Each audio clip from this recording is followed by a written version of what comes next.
Imagine that your country was suddenly brutally invaded and your fellow countrymen held captive. Imagine then your people are slowly and systematically tortured and killed. And imagine you are the one placed in charge of those people and are solely responsible for their destiny. What would you do? Would you fight and die a swift, heroic death? Or would you negotiate and attempt to keep your people alive as long as humanly possible? Deutschland in stolzer Freude! That was the terrifying dilemma facing this man, Mordechai Chaim Rumkowski. Rumkowski ran one of the biggest Jewish ghettos in Poland during World War II. Time and again, he was asked to hand over his own people for deportation to the death camps. But Rumkowski believed that by cooperating with the Germans, he might be able to save at least some of his people.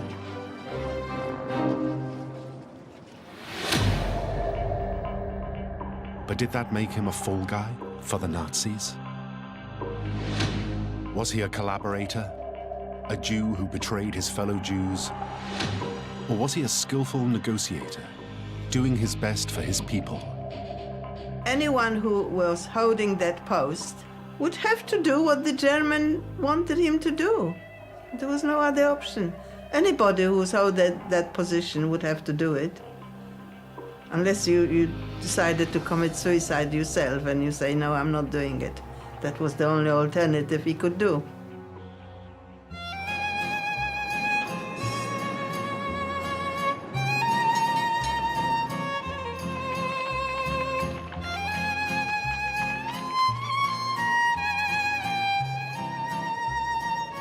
In Poland in the 1930s, the city of Łódź had one of the biggest Jewish communities in Europe.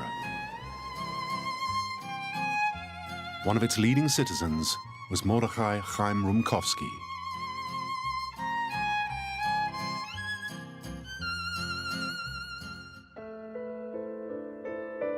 Born in Russia, he was already an old man as the prospect of a Second World War grew closer.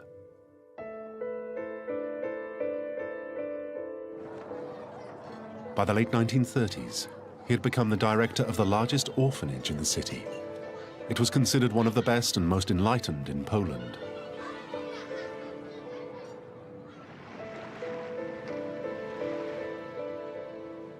At that time, Rumkowski was a prominent Jew in a country that was notorious for its anti-Semitic feelings that were rarely far from the surface. He'd managed to negotiate the best deal for his orphanage, and it was a skill that he thought he could use for a new challenge that would be the greatest of his life.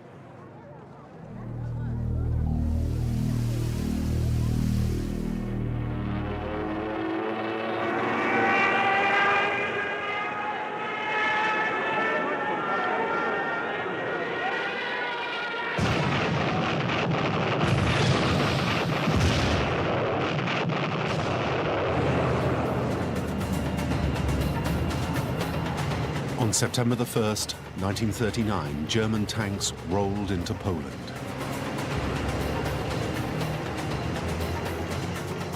It was the beginning of World War II.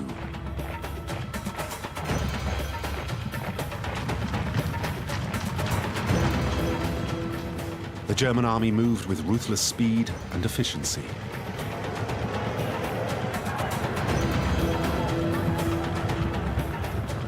Polish resistance crumbled. Within weeks, the entire country had been overwhelmed.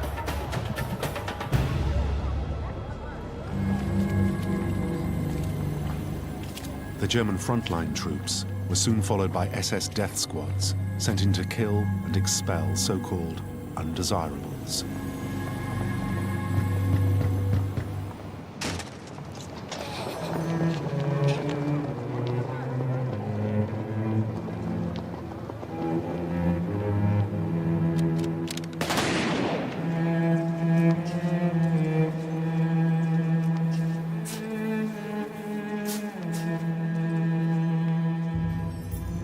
Poland's large Jewish communities felt the effects immediately.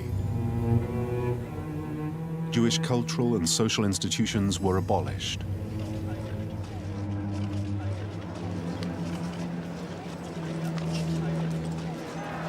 Jewish intellectuals and political leaders were rounded up and shot at random.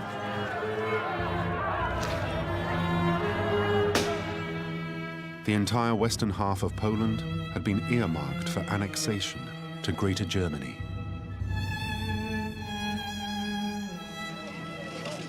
The plan was to kick out Jews, Gypsies, and the Poles to make way for new German settlers.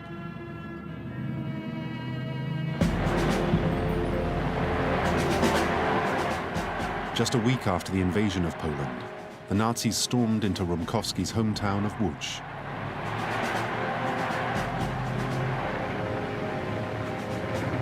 They were greeted by fanatical crowds of so-called Volksdeutsche, ethnic Germans who lived outside their mother country, overwhelmed by the sight of the Nazis taking over their city.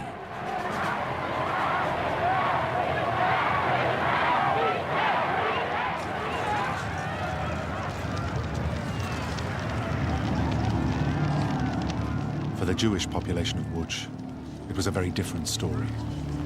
Attacks on them by the Nazis began almost immediately. The 4 main synagogues were burnt to the ground. Those Jews who could get out of the city did.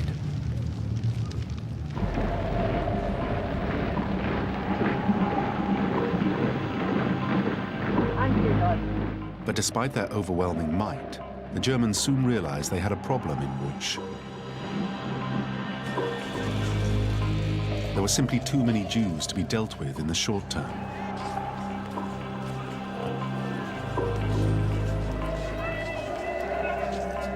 The Nazis' solution to the problem was simple. If they couldn't expel the Jews, then they would be cleared out of the city and confined to a smaller, more manageable area on the outskirts.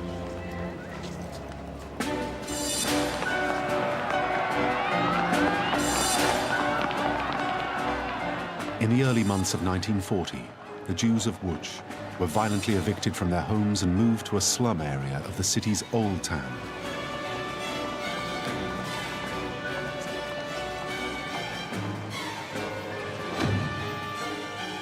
By April 30th, 1940, the ghetto was surrounded by barbed wire and sealed off.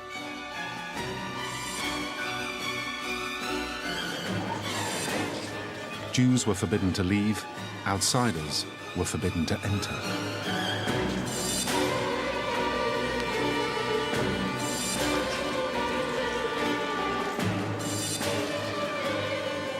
It was the first major Jewish ghetto of World War II.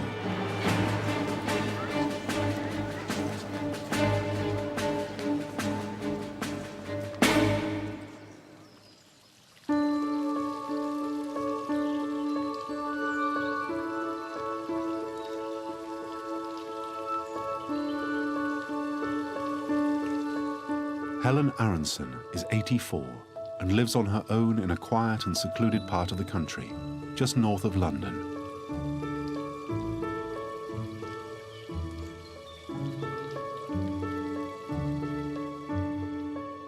But she grew up close to the city of Łódź in Poland. When war broke out, she was just 12 years old. As a member of a Jewish family who lived near the city, she was one of many who was rounded up by the Nazis and locked in the city's Jewish ghetto. It was a Saturday, it was a beautiful day. I believe there might have been about 8,000 Jewish people. The Polish Christian population were watching us. Nobody said anything.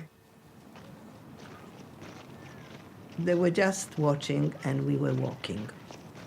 Walking. I held on to my mother and my brother. There were German soldiers with dogs. We just didn't know what is going to happen. After about an hour or so, we eventually arrived to Łódź Ghetto.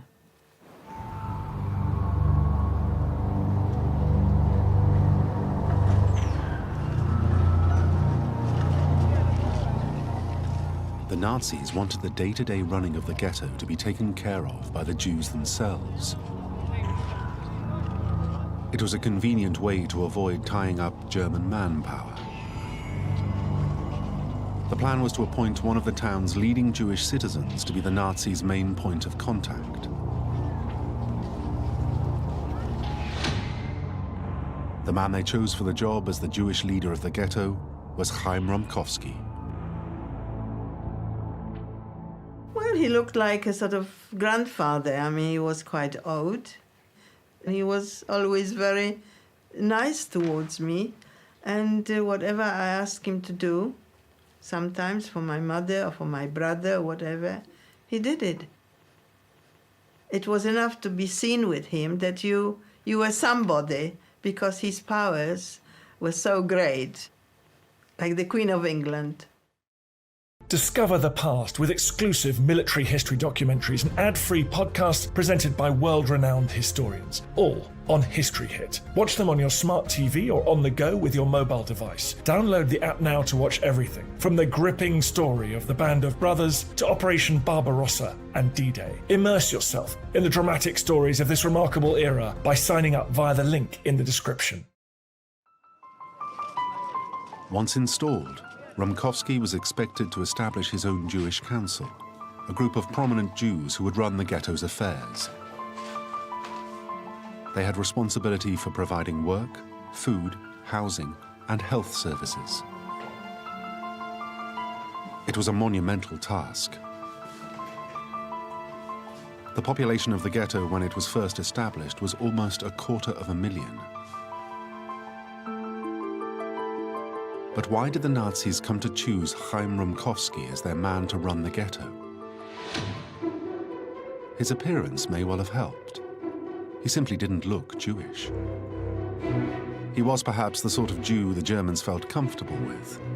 He was clean-shaven, with piercing blue eyes. Rumkowski also had experience of dealing with anti-Semitic authorities. But his new position as the head of Łódź Ghetto presented him with a terrible dilemma. Just how do you deal with an all-powerful enemy, hell-bent on the destruction of your people? If he failed to cooperate, the Germans would simply annihilate the Jewish population. But if he cooperated, he risked being labeled as a Nazi collaborator. It was a dilemma many Jewish leaders would face in the years to come. But none would be as controversial as Chaim Rumkowski.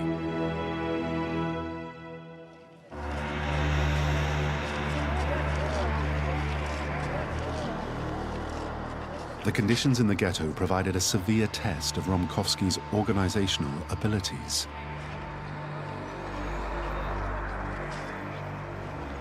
What he'd inherited was like a living hell. The families were cramped in, for instance, 10, 12 people could live in one room.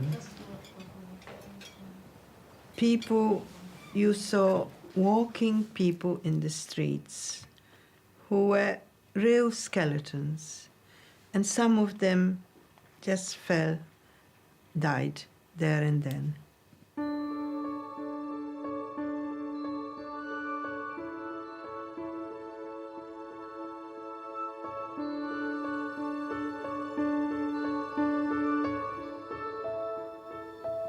There were people collecting the dead bodies.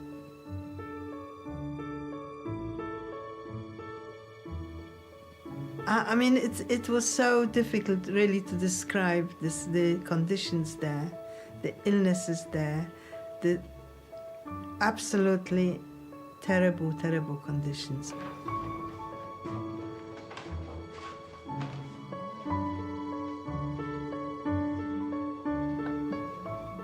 New arrivals used to arrive people from various parts of Europe, Czechoslovakia and Germany. They were told they're going for a holiday. People used to arrive in beautiful clothes, ladies in fur coats and hats and handbags, and suddenly they were faced with this place with walking skeletons and dying people in the street and no food at all and terrible conditions. And I'm afraid that these people, because they were not so resilient, were dying very, very quickly.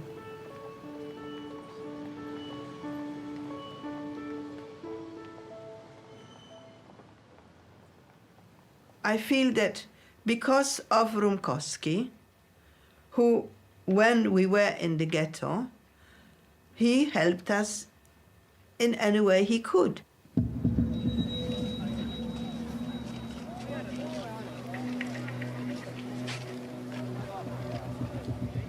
Although pledging his help to those inside the ghetto, the problem Rumkowski faced was that the Germans had made it quite clear they had no interest in keeping the Jews alive. A German SS commander in Łódź, Friedrich Ubelhor, had written a memorandum shortly after the invasion of Poland. It is obvious that the establishment of the ghetto is only a temporary measure. I reserve for myself the decision as to when and how the city of Łódź will be cleansed of Jews. In any case, the final aim must be to burn out entirely this pestilent abscess.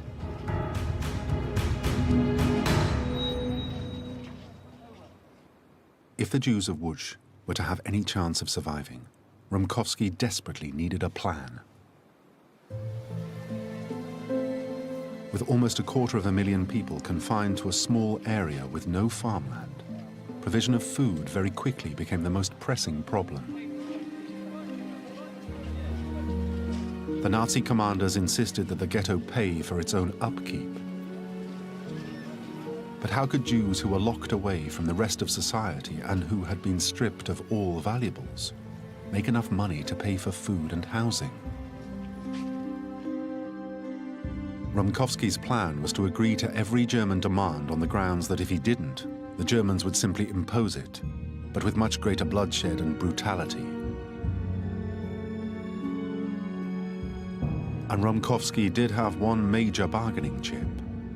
He could tap into what he called a gold currency of the highest caliber, that is, the labor of Jewish hands. He set out to turn the ghetto into a huge work camp. Rumkowski wanted to make it indispensable, a cheap and lucrative source of supplies for the Nazi war machine.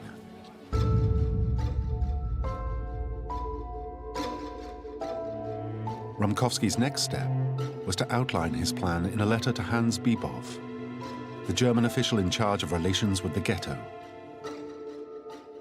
There are in the ghetto 20,000 skilled workers. I could organize matters so that work would be done inside the ghetto, and the workers would turn the finished product over to the authorities. In this way, I hope I and my department will be permitted to balance the ghetto budget, support the poor and needy, protect the population from disease, and take care of all the other needs of the ghetto's Jewish inhabitants. His plan worked. Bibov was sympathetic to Rumkowski's suggestion. A cheap and controllable source of goods would not only help the German war machine, it might even further his own career. Rumkowski now began to put his master plan into action. During late 1940, new factories were set up in the ghetto. They included tailors, shoemakers, carpentry workshops, and metalworks. The ghetto's biggest customer was the German military, which was supplied with uniforms, boots, backpacks, and even munitions.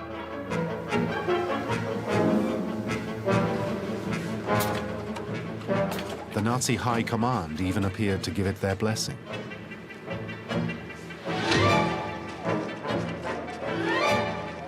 In 1941, SS Commander Heinrich Himmler inspected the ghetto. His conversation with Rumkowski was recorded by one of the inmates in his diary. "How are you doing here?" asked Himmler. "Not badly, I think. I'm doing everything so that the ghetto will work more and work better. My motto is work, peace and order." "Then go on working for the benefit of your brethren in the ghetto," retorted Himmler. "It will do you good." And Rumkowski's achievements didn't end there.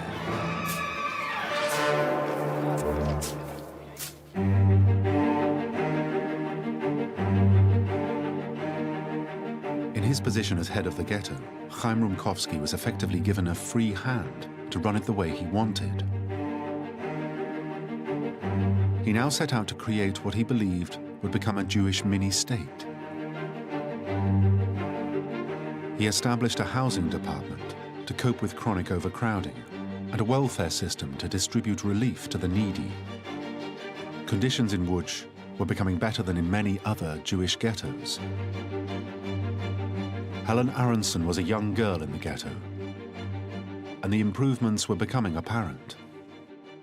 This ghetto, this Łódź ghetto, was like a Jewish country. We had doctors, we had hospitals, we had police, we had entertainment, we had hairdressers, we had everything you can think of, and work.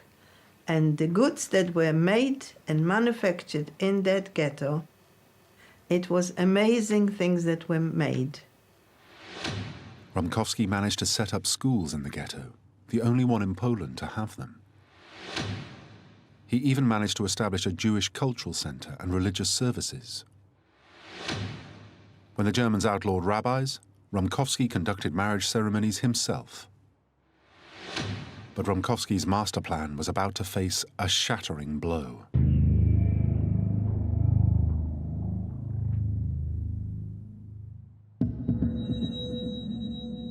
When Rumkowski had negotiated his pact with the Germans to sell the products of the ghetto for food, there had been no mention of price. He now found the Nazis held all the cards.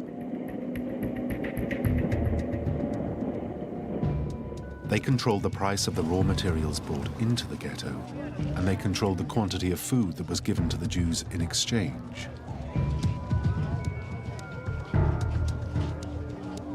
Rumkowski had assumed the Germans would behave rationally. If the ghetto was productive, he believed the German authorities would have a vested interest in keeping it going. But he'd failed to grasp that for the Nazis, killing Jews was more important than economic gain.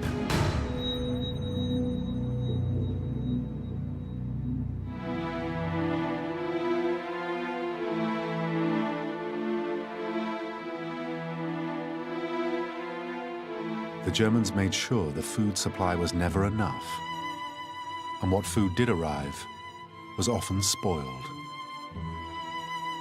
Rumkowski himself imposed food rationing to make it stretch, but it often fell below subsistence level. For all his efforts, increasing numbers of the ghetto's residents died of starvation. The rations were so small. I know families, friends of mine, that piece of bread or whatever they got for the week, they used to lock it. Everyone had their lock and key because people were stealing from each other. People say, oh, now how could they do it? How could they do this and the other, and one against the other? But the circumstances were not normal, and everyone wants to live.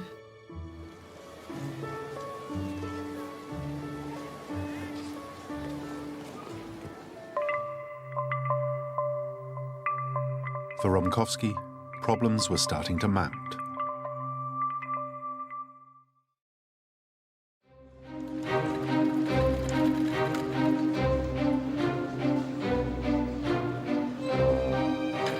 As productivity in the Łódź ghetto increased, and the Jewish population were being asked to work harder and harder, the workers began to organize strikes and demonstrations against the harsh conditions. Rumkowski's authority and strategy depended on buying German cooperation with a constant supply of cheap goods. If he allowed the strikes to continue, the Germans would cut the food supply even further. He argued that the strikes and demonstrations threatened the very survival of the ghetto.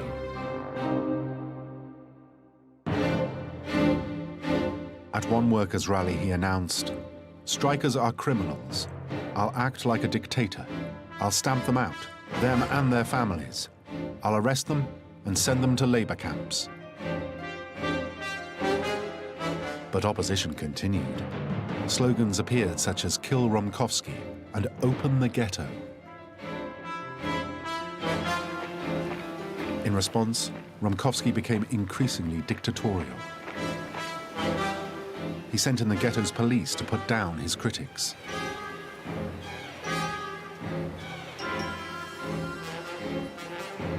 He used his control of the food supply to impose his will further. Those who agreed to work ate. Those who didn't were left to starve. He went on to tell the strikers, "My motto is work, something that could keep us alive. And you didn't want to build, but to disrupt. In order to save the ghetto, I am forced to act decisively, like a surgeon who cuts off a limb so the heart won't stop beating."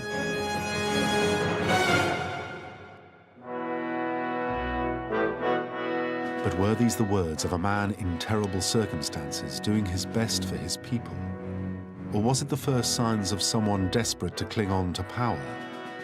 There were certainly clues that he was beginning to enjoy the trappings of office. Rumkowski now began to refer to his headquarters as the Chancellery, copying the German example. People were encouraged to pray for his health as if he were a king. And the ghetto newspaper printed poems celebrating his achievements. More damagingly, it was said he and the other council members were living well, while everybody else starved. For many of the Jews in Łódź, Rumkowski was no longer a savior. He was a self-serving collaborator. He showed favoritism to those residents that he liked or were close to him. Helen Aronson was one of the luckier ones in the ghetto. Well, he had the courage and guards with him, and it was, and he used to visit various factories and places, and his main office and so on.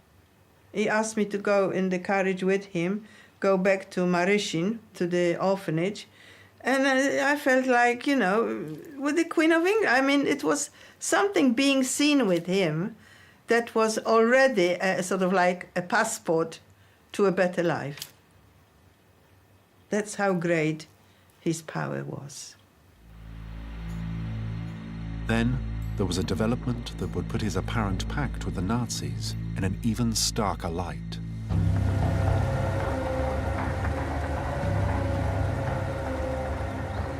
In January 1942, the Nazi leadership met here at Wannsee in the suburbs of Berlin. They gathered to debate what was termed the final solution to the Jewish problem. What exactly was to be the fate of the millions of Jews that the Nazis had rounded up and imprisoned? Leaving them to starve in the ghettos was a slow, inefficient, and impractical solution. Hitler needed a quicker, more effective method. At the Wannsee conference, the decision was taken to set up a series of camps where Europe's Jews would be systematically exterminated.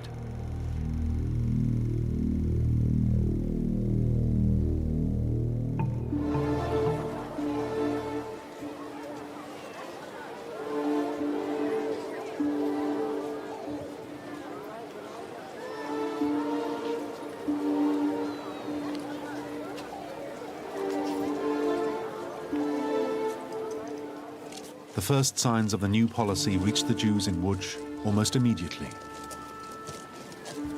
Just weeks after the Wannsee meeting, Rumkowski was ordered to assist the German authorities in arranging what was referred to as the resettlement of 20,000 of the ghetto's Jews. They were told they were being sent to labor camps further east.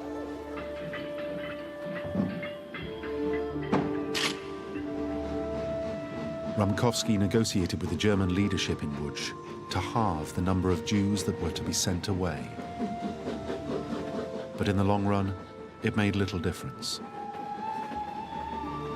Throughout the spring and summer of 1942, one deportation followed another. Thousands and thousands of the ghetto's Jews were simply rounded up, taken to a nearby train depot, and forced into goods wagons.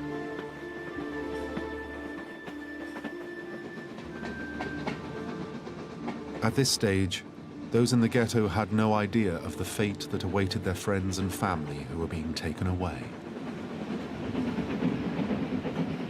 We knew there was such place like Auschwitz, but what actually happens there, we didn't know.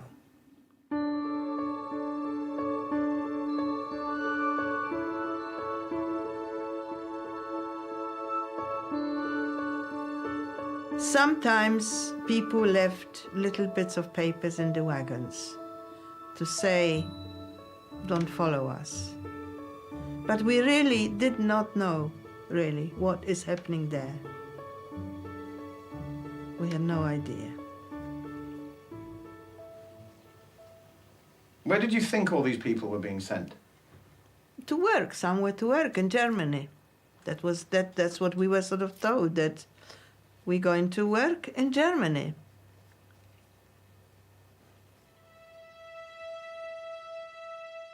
In the summer of 1942, signs began to appear that Rumkowski's popularity was beginning to slide even further. There were rumors that he was using the deportations to rid himself of his opponents. In early September, the Germans, assisted by Rumkowski's ghetto police, began to get rid of anyone who was thought to be a drain on the ghetto's resources. They cleared out the hospitals. 2,000 patients, including 400 children, were deported. It was a brutal and bloody affair. Seemingly unaware of the Nazis' new policy of exterminating the Jews, Rumkowski continued to insist the long-term interests of the majority were best served by sacrificing the minority. But was he really ignorant of what was going on? Huge numbers of Jews were being deported during that summer of 1942. In Warsaw, 300,000 were sent to the concentration camps. At the same time, 50,000 Jews were sent from the Łódź ghetto. Some believe Rumkowski must have known the terrible fate that awaited his people. I think so. I think so by that. I think so. I think so. Well, nobody came back from all these transports that were sent, and I'm sure that he knew what was happening in Auschwitz. I'm sure he knew.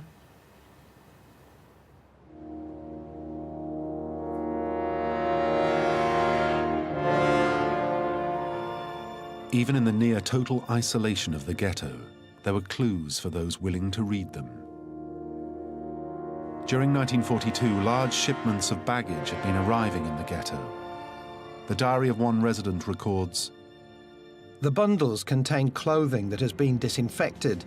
Nearly all the jackets bear traces of having been cut along the seams. Documents from all over Europe are in the bundles, and some show that the papers were drawn up in this ghetto. here was evidence that those who'd been deported were not coming back. Their clothing and possessions were merely being recycled by the Germans.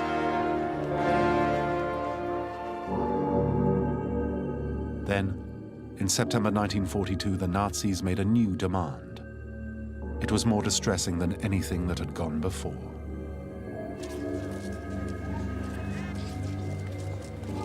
That month, the Germans demanded that every Jewish child in the ghetto under 10 and every adult over 65 must be handed over for deportation.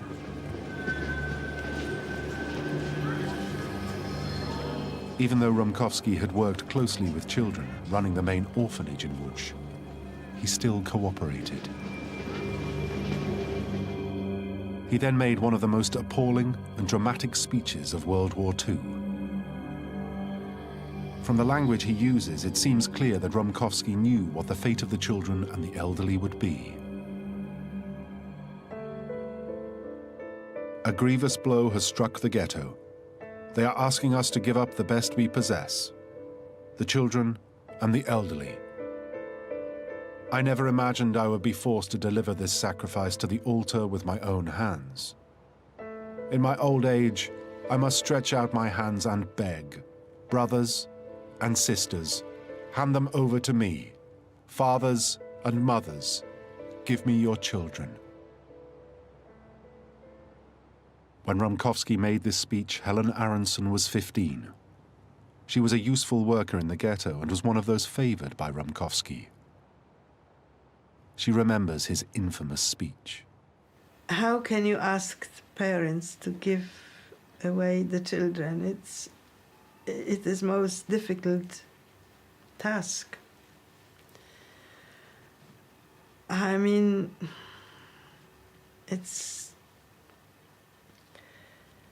I don't know how he could do it, quite frankly. Maybe it would be better if they just came and took the children without the speech, because it must have been really, really difficult for the parents who had to do it.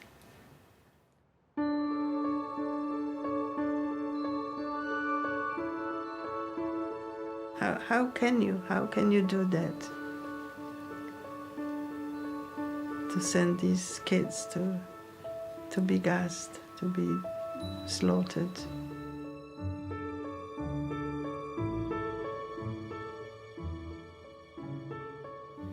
I don't know how he did it. I don't know how he did it. So did Rumkowski have a choice? He certainly wasn't the only Jewish leader facing such unthinkable situations. Other leaders across Poland faced similar demands, but some of them responded very differently.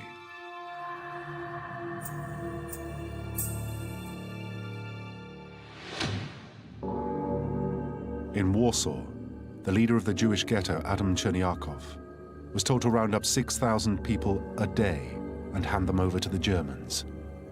The lists included thousands of children. For 2 years, Czerniakow, just like Rumkowski, had chosen to cooperate with the Nazis. But when the deportations began, and it became clear his people were being sent to certain death, he couldn't take it any longer. On July the 23rd, 1942, Czerniakow took a capsule of cyanide and killed himself. He left a note to his wife that read, They demand me to kill children of my nation with my own hands. I have nothing to do but to die. I can no longer bear all this. My act will prove to everyone what is the right thing to do. It was a very different response to Rumkowski's.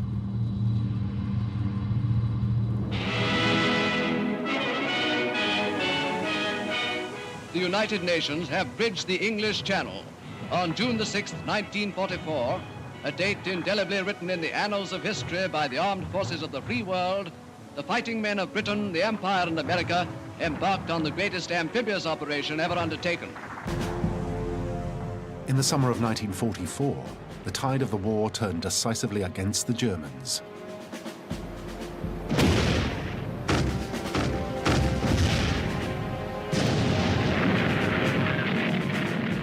It became clear that Hitler's forces would soon be trapped in a pincer movement as the Allied invasion made its way from the west and the Russian army pressed on from the east. Meanwhile, Himmler now ordered the final liquidation of the Łódź ghetto. It had become the largest concentration of Jews in German-occupied Europe. Once again, Rumkowski cooperated. In August 1944, he told the people of the ghetto, "Jews of the ghetto, come to your senses. Volunteer for the transports."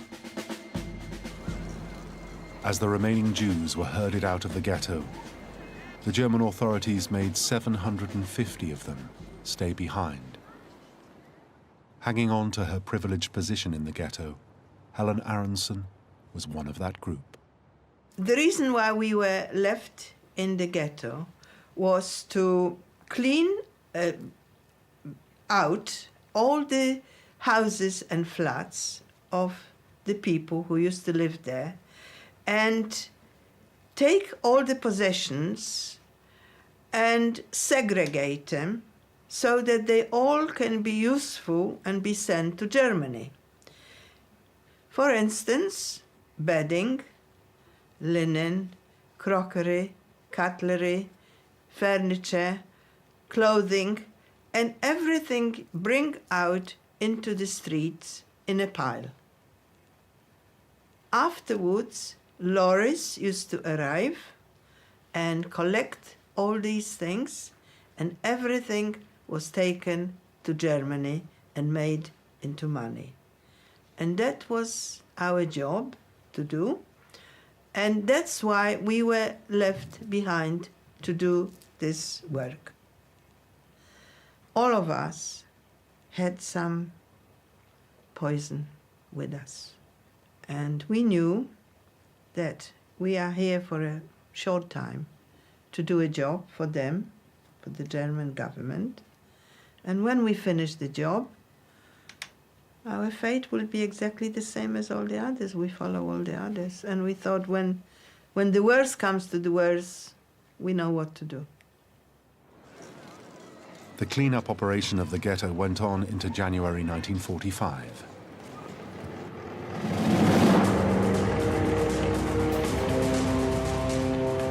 And then finally, salvation arrived.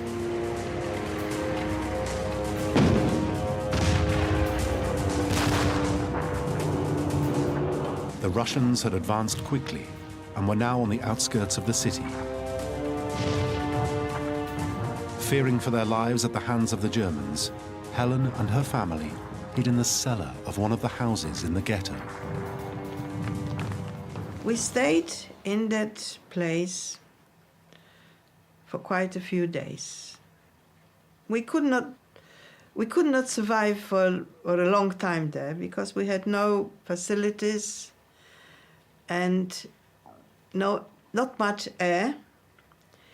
Every so often, my brother very anxiously opened that little floorboard to look out. We couldn't see anything, we couldn't hear anything, all quiet.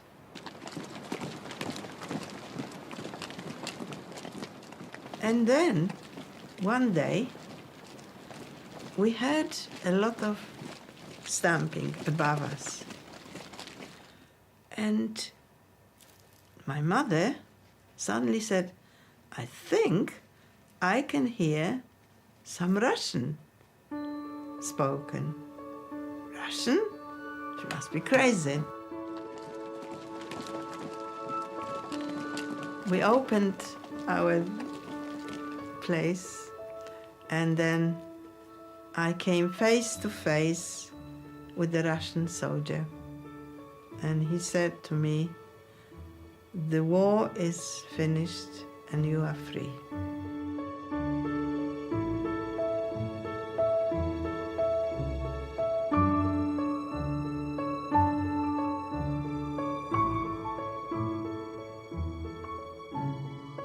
This was taken in January 1945, when I was liberated in the camp. showing this group of people and one man playing accordion. He was my boyfriend.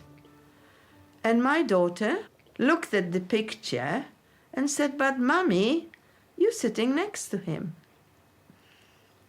Well, at that point, I just cried, laughed. I just didn't know how to react, and I did both. It was most unusual that to find yourself in a book after 60 years.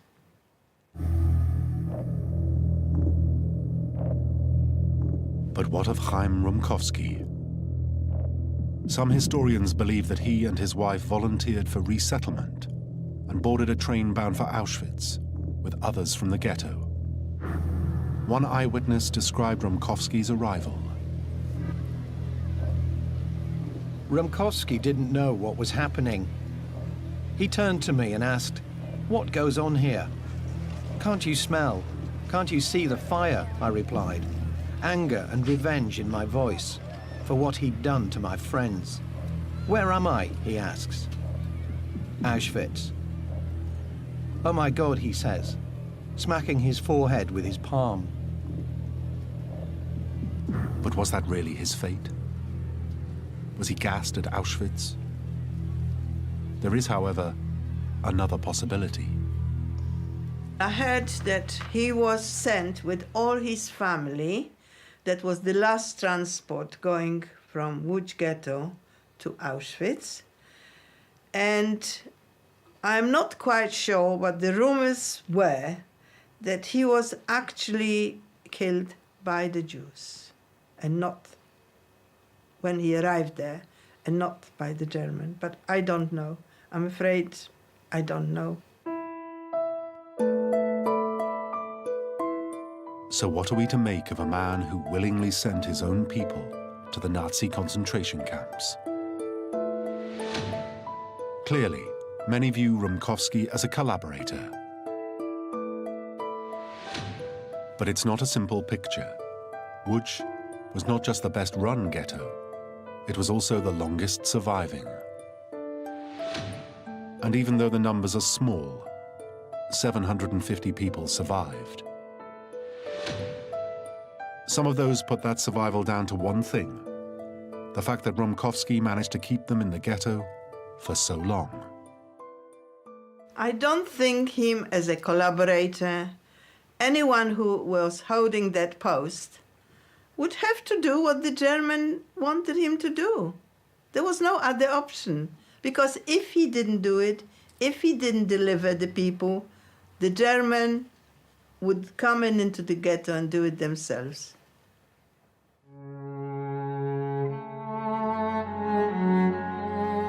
There was no other option. Anybody who held that position would have to do it. Unless you decided to commit suicide yourself and you say, "No, I'm not doing it." That was the only alternative he could do. But would it help the people? I don't think so.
In 1944, the end of the war in France.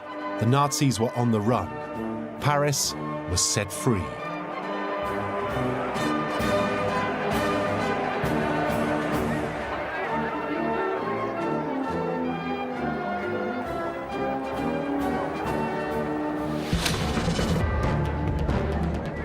But Parisian joy turned swiftly to revenge.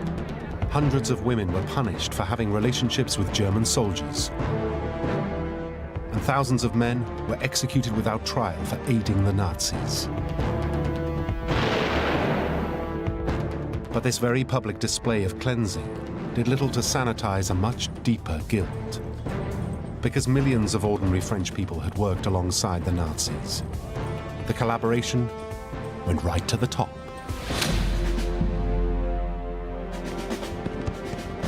France's leaders had joined with the Nazis to persecute its people and rid the country of its Jews. No man epitomized French collaboration more than Pierre Laval. His activities during the Second World War still divide the French today. As Prime Minister during German occupation, it was Laval who had to deal with the brutal Third Reich. By working with Hitler, was he sheltering his people, or was he a willing collaborator actively helping the Nazis? The decisions taken by Laval would see him become one of the most detested men in French history. But was the label deserved? Just how guilty is Pierre Laval?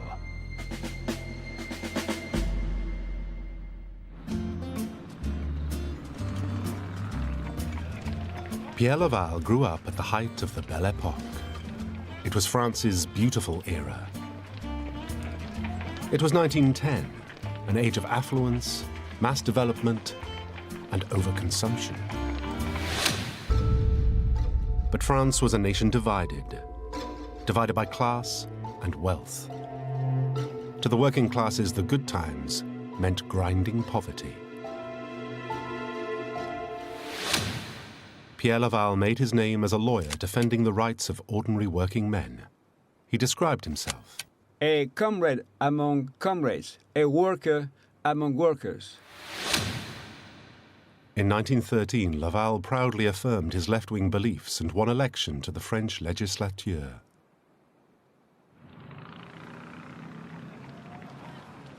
It marked the beginning of his political career, but also the end of the good times for his beloved France.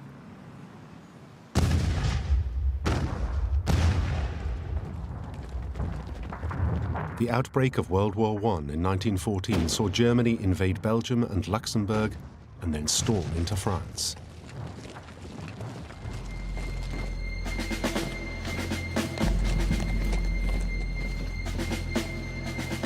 Over 8 million French were mobilized. But Laval was fiercely anti-war, a pacifist. He refused to join the army, and it almost led to his arrest.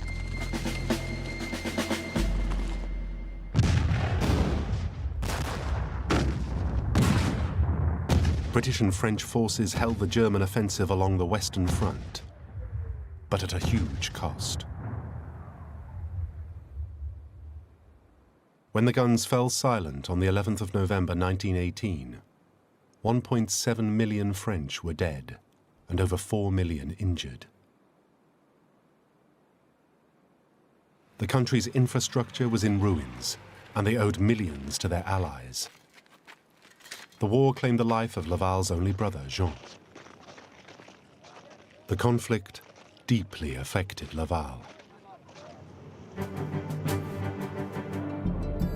So as the world's powers met in Versailles to devise the post-war order, Laval was determined never to allow France to suffer the horror of war again. He believed that only politics held the key to peace in Europe. In 1924, he became a government minister. So began Laval's ascent up the greasy pole of French politics. It was a climb that saw him become Undersecretary to the Premier, Minister of Justice twice, and Minister of Labour. But Europe was descending into yet another dark period in its history.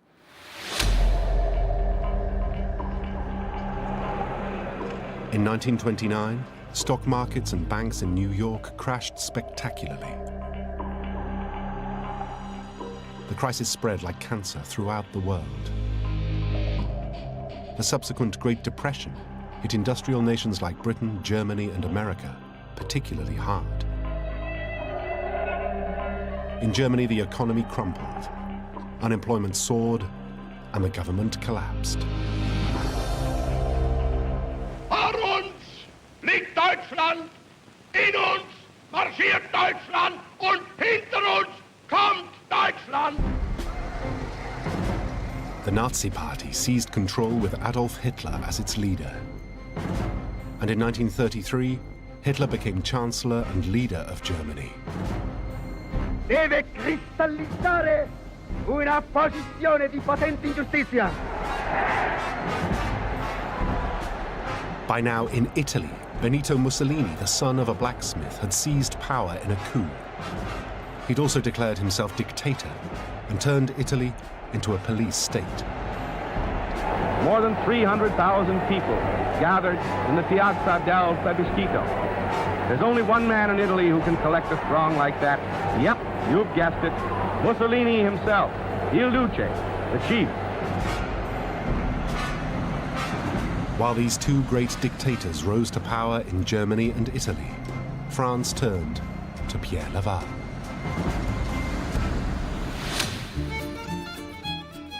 On the 27th of January 1931, he reached his zenith and became Prime Minister. His was a liberal government appointing Blaise Diagne of Senegal to his cabinet, the first black African in a French government.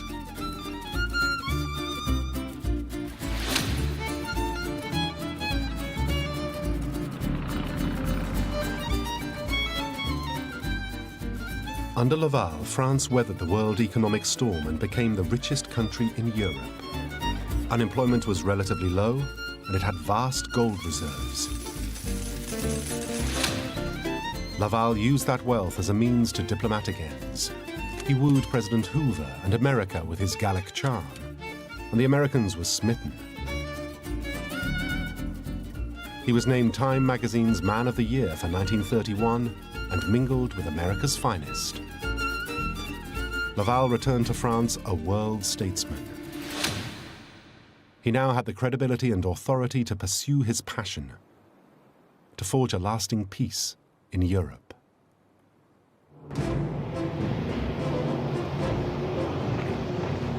The greatest threat to that peace was Germany, where Hitler was building a massive army and air force. So Laval decided to build an anti-German coalition.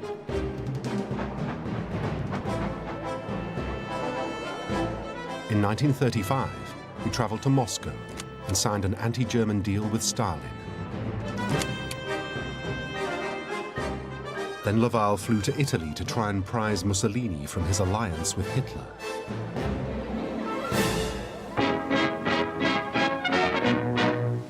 Diplomatic overtures between France and Italy have paved the way for the visit to Rome of Monsieur Laval, French foreign minister. Inside his palace, Signor Mussolini signs a pact which settles some outstanding differences which have marred the friendship between Italy and France. Monsieur Laval now signs the documents on behalf of his country.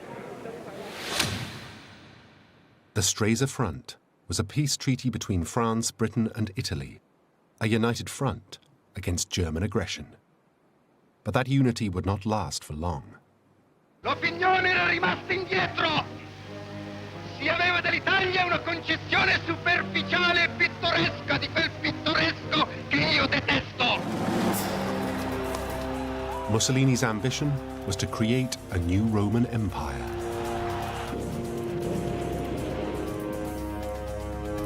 He'd built a massive military machine comprising one of the largest navies in the world. It made Italy and Mussolini a force to be reckoned with. And on October the 3rd, 1935, he decided to test its strength.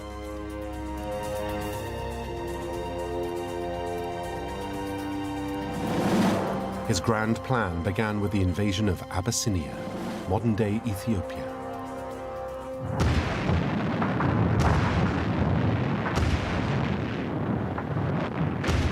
Abyssinia was a free, sovereign, independent nation, and this act of aggression by Mussolini caused international outrage.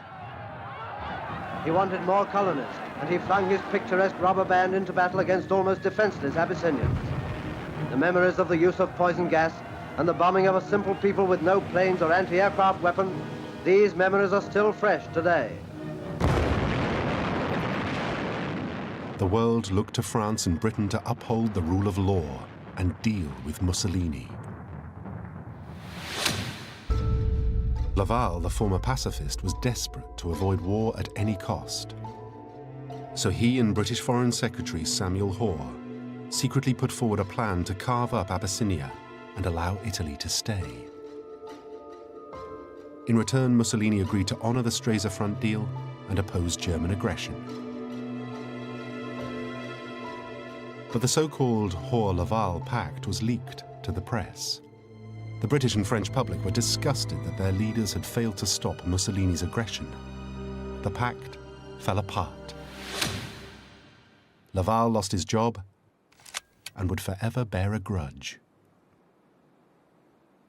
He's very disappointed with the way that the Hoare-Laval Pact turns out. And this instills in Laval a sense of disillusion with the British, and this helps encourage in him an idea that the British can't really be trusted.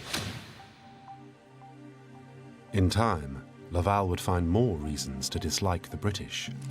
For now, he returned to the backbenches, where he formed a lasting alliance with a First World War hero, Marshal Philippe Pétain. But more significant events were about to unfold that would eventually see Laval return to power and ultimately lead him to the firing squad. Discover the past with exclusive military history documentaries and ad-free podcasts presented by world-renowned historians, all on History Hit. Watch them on your smart TV or on the go with your mobile device. Download the app now to watch everything, from the gripping story of the Band of Brothers to Operation Barbarossa and D-Day. Immerse yourself in the dramatic stories of this remarkable era by signing up via the link in the description.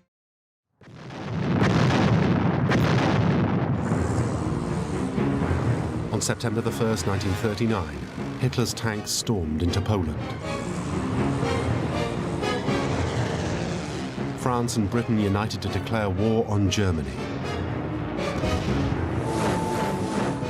All Laval's attempts to keep the peace had come to nothing. He was horrified, telling a friend, It has begun. There will be millions of corpses.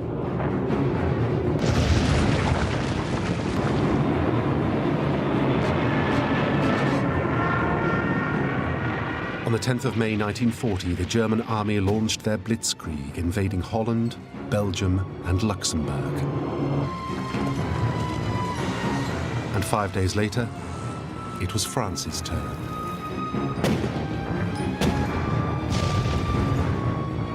The Germans smashed their way across the border. The speed of their assault was overwhelming.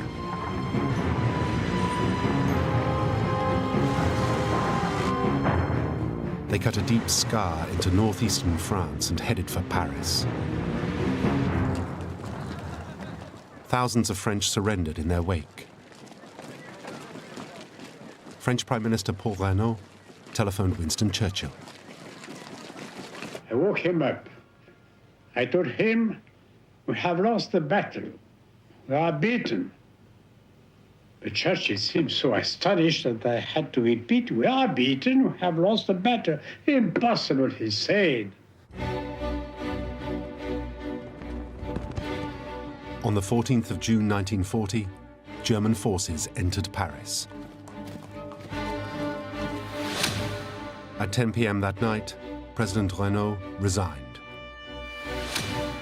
His replacement was Pierre Laval's ally, 84-year-old Marshal Philippe Pétain. Pétain was loved in France as a war hero, but even this experienced warrior could see that the French had no choice: surrender or face annihilation. The game was up. Pétain told the French to lay down their arms. But not all Frenchmen agreed.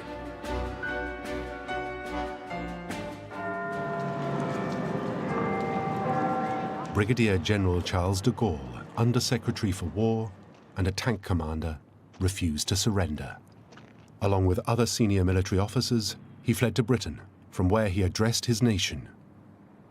L'honneur, le bon sens, l'intérêt supérieur de la patrie commande à tous les Français libres de continuer le combat là où ils seront et comme ils pourront.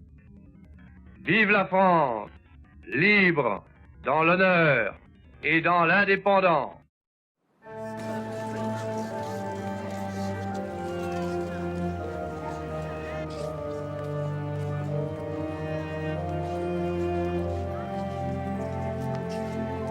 But there was little response. For millions of French people, running to the hills and joining the resistance just wasn't an option. They had families and responsibilities. They had farms to run and businesses to maintain.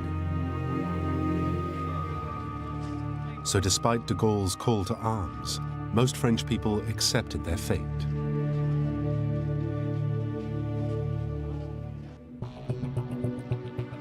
Four days later, Marshal Pétain agreed to Hitler's terms of surrender. France was split in two. Germany would control the north, while Pétain would govern the south of the country from the small town of Vichy.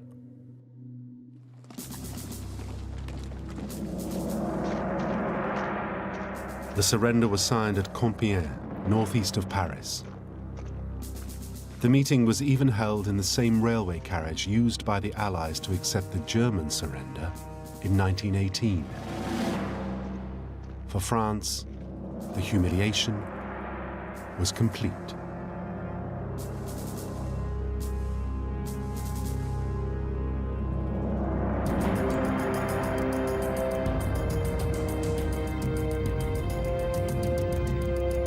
Hitler was ecstatic.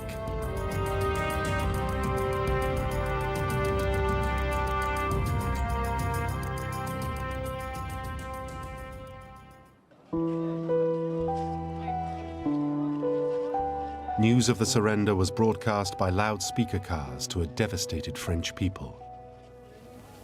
Devra rejoindre des forces à désigner et sera démobilisé et désarmé sous contrôle allemand, respectivement italien.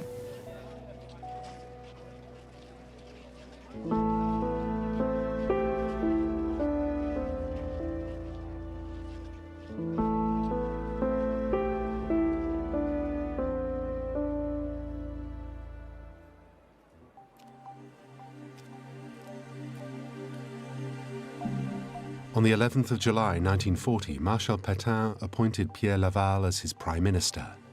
Laval's return to the cabinet was under very different conditions than before. This time, he would have to work with the Nazis.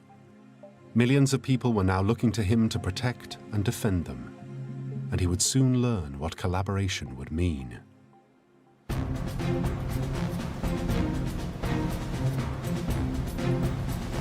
A large part of the French Navy was moored off Mers al-Kabir in Algeria.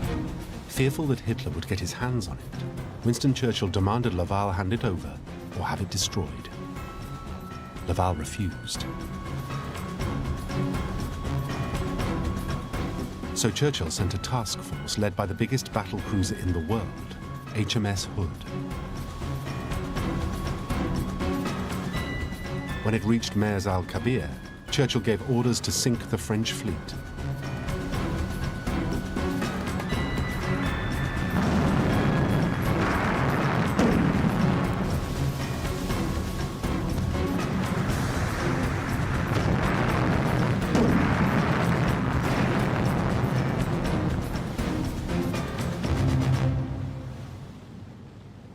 "1,300 French sailors were killed. Laval was outraged with Churchill and demanded a counterattack against his former ally, the British. Pétain refused, but Hitler was impressed. Laval had passed his first test. Very soon, Hitler would ask Laval for even more.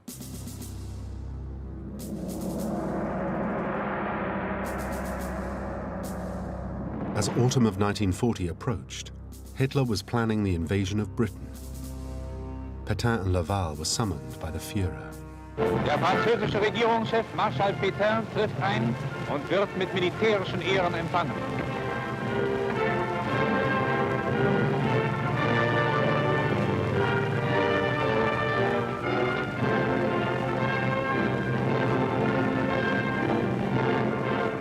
In a key meeting in the town of Montoire, Hitler asked Pétain to join him and declare war on Britain. Pétain again refused, but agreed to an historic compromise. He revealed the outcome of the meeting to the French people. I responded freely to the Führer's invitation. I underwent no diktat, no pressure from him. A collaboration was envisioned between our two countries. I accepted the principles. The details will be discussed later.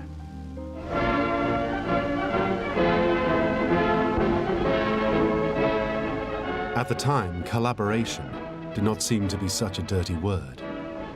Millions of French people were already sharing their lives with the Nazis. Collaborating was seen as normal. For instance, the famous French designer Coco Chanel conducted a long affair with a German officer who installed her in his suite in the Ritz Hotel. Good morning, ladies and gentlemen. And world-famous entertainer Maurice Chevalier would soon be singing to German soldiers in Berlin.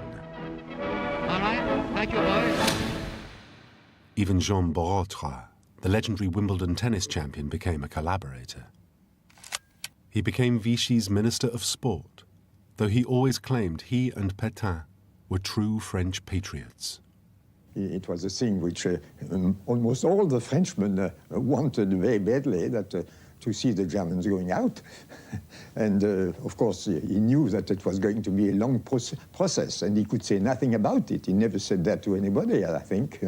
But he had to manage at that time to see to it that France could live until that happened. Until then, the people of Vichy France would have to coexist with the Germans. Hitler did allow Pétain to keep his own Vichy police force. Soldier Jacques Delrue was one of those who collaborated by signing up. Mais je ne pensais pas du tout, quand je suis rentré à la police, c'était pour arriver à quitter l'armée, mais je ne pensais pas du tout y faire une carrière. Et puis j'ai découvert que c'était un métier qui pouvait être tout à fait passionnant. Marshal Pétain's view of collaboration was that he should do as little as possible to help Hitler. Alors, ce que je peux dire, c'est que parmi mes collègues, beaucoup admiraient le maréchal Pétain. Mais tous étaient extrêmement anti-allemands, à part, bien évidemment, il y a toujours des exceptions. One of those exceptions was Pierre Laval. At the end of November 1940, he signed over 220 tons of French gold to the Nazis. Laval had pleased Hitler again, but Pétain was furious, and Laval was sacked. Laval went home to his family and local Parisian politics, but he'd already become a hated figure. Laval was shot twice by a would-be assassin. The gunman was sentenced to death, but Laval spared him. During his recovery, Pétain suggested he return to government, and even Hitler intervened to speed the comeback of a trusted collaborator.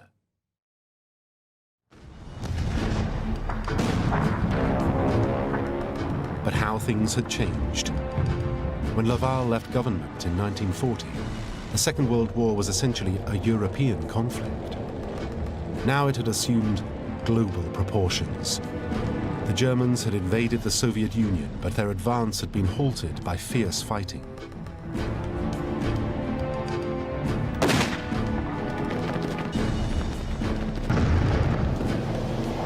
In the east, Japan had attacked the US naval base at Pearl Harbor. In support of his Japanese allies, Hitler had declared war on the USA.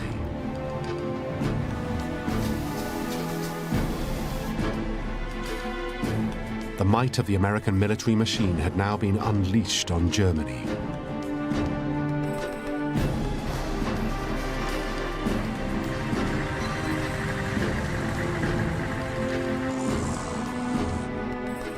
Hitler simply could not compete. He was fighting a war on many fronts and was struggling to keep pace.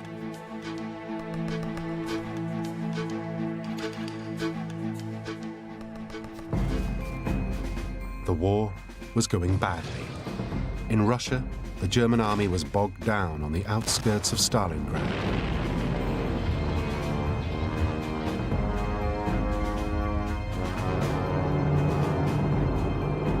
In the air, the British and now American planes were bombing German cities.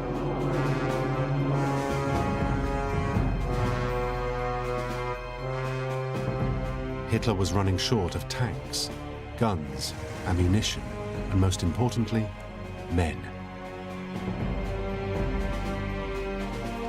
Production of weapons and equipment was at full capacity, and German workers were stretched to the limit.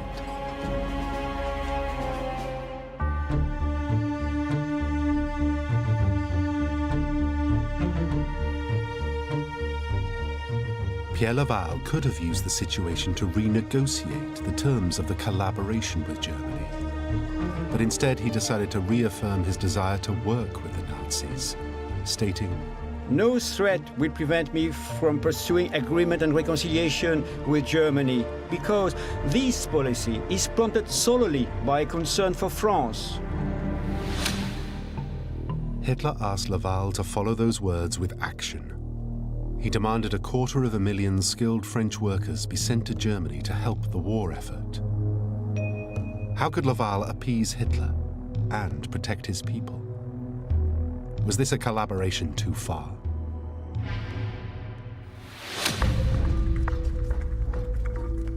Laval negotiated with Hitler and won a compromise. One French prisoner of war would be returned to France in exchange for 3 workers sent to Germany. La Relève, or exchange, got underway immediately.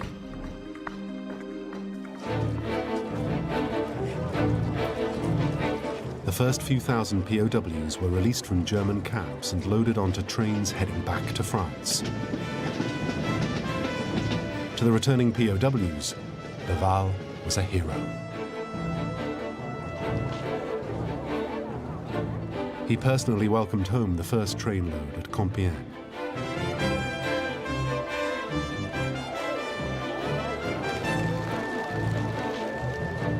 As the POWs disembarked, they swapped places with French workers who then left for the foundries of Germany's industrial heartland, the Ruhr.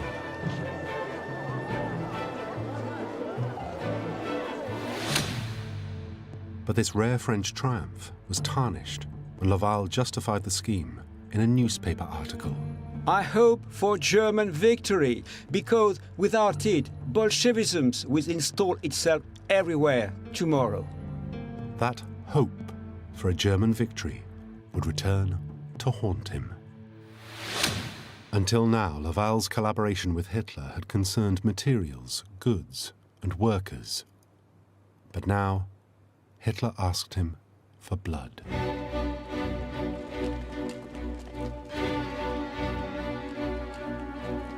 For years, the Nazis had rounded up Jews from all over Europe and interned them, awaiting the answer to what they called the Jewish question.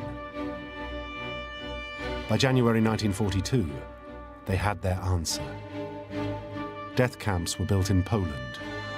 Jews from all over Europe would be transferred to the camps and liquidated.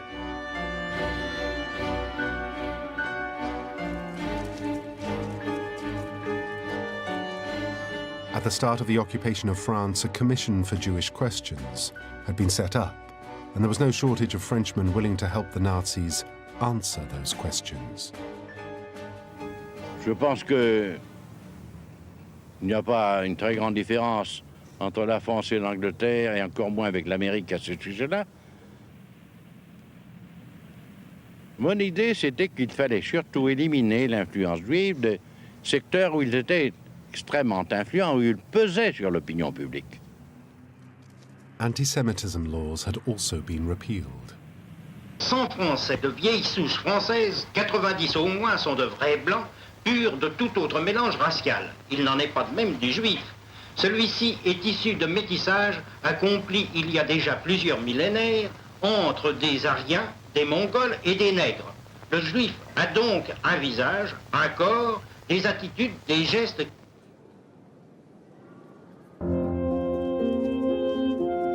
Thousands of Jews, gypsies and communists in occupied France had been sent to internment camps, including the biggest here at Drancy, near Paris. All this happened while Pierre Laval was in his political wilderness.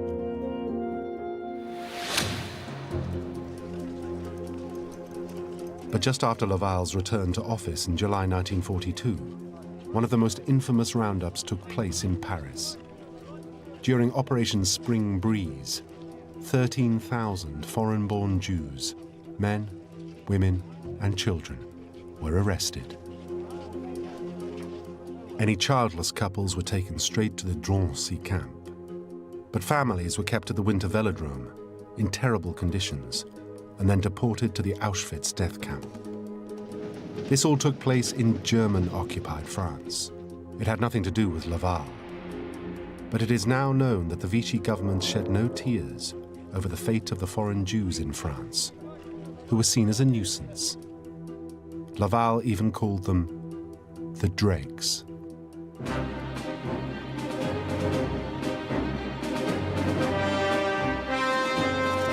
The effect of the roundup was to drive hundreds into the arms of the French resistance.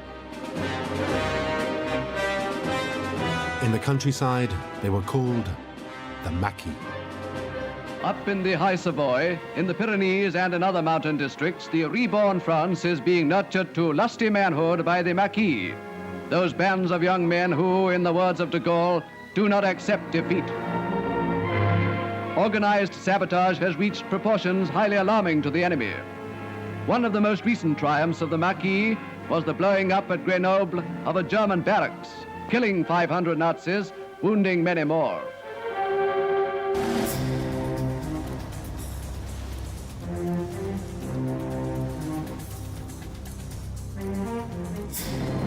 Late in 1942, the resistance staged a bombing campaign against German targets in the city of Marseille. Many Nazis were wounded or killed. They're worried about Marseille as a city. Marseille has a really bad reputation. It's a city which is associated with gangsterism in the 1930s, with the black market. And so the Germans are worried that this is going to be a city that's going to be a difficult area to police. Hitler called Marseille the cancer of Europe and sent in the SS. But fearing a bloodbath, Pierre Laval convinced Hitler to let his own police force run the operation. À Marseille, nous tombons dans cette énorme concentration de forces de police. De toute la zone libre, on avait amené plus de 1000 inspecteurs de police, 10-12 000 gardiens de la paix, gardes mobiles, gendarmes, etc. They say to the Germans, we will carry out raids across the city, identity checks. We will go into people's houses and see that they're in order, see that they're not prostitutes, they're not Jews, etc. And we'll do this across the city. But it wasn't enough for the SS, who insisted the old port be demolished. They're worried about these narrow streets in the old parts of Marseille around the Vieux-Port, Le Panier district as it's called. They're worried about the fact that this could be a place where resistors hang out. On the 16th of January 1943, the assault on Marseille began. Les sapeurs, les gens des mines de l'armée allemande ont fait sauter les immeubles un par un sans la moindre précaution. Ils mettaient le maximum de charge pour que ça aille vite.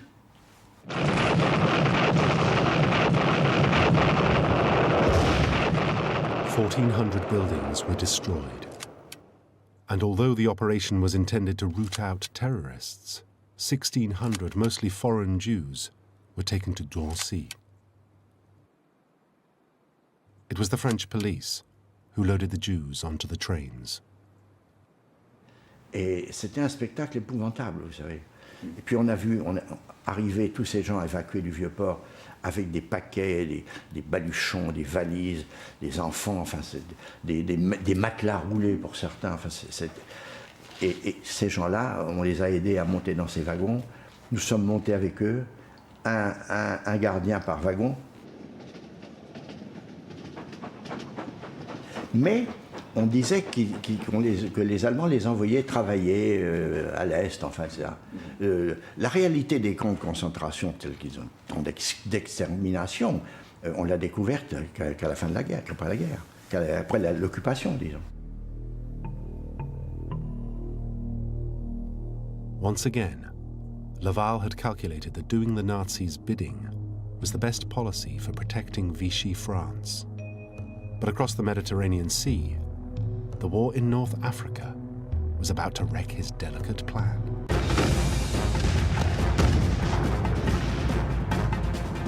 The German army was reeling from the effects of the British assault at El Alamein.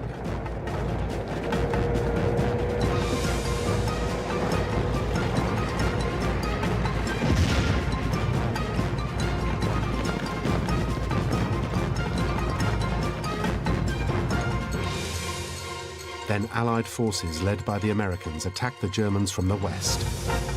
The German army beat a hasty retreat.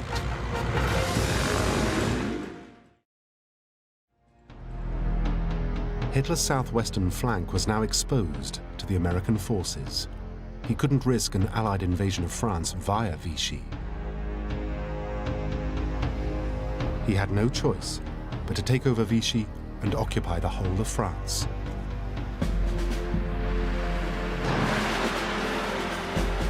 The invasion took just 2 days.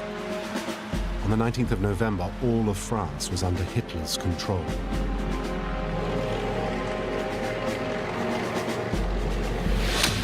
He summoned Pierre Laval and demanded more workers for Germany, yet another 250,000. Laval stalled again, but he had to make a key concession promising to deal with the French resistance once and for all. Ici, Londres. Veuillez écouter tout d'abord quelques messages personnels.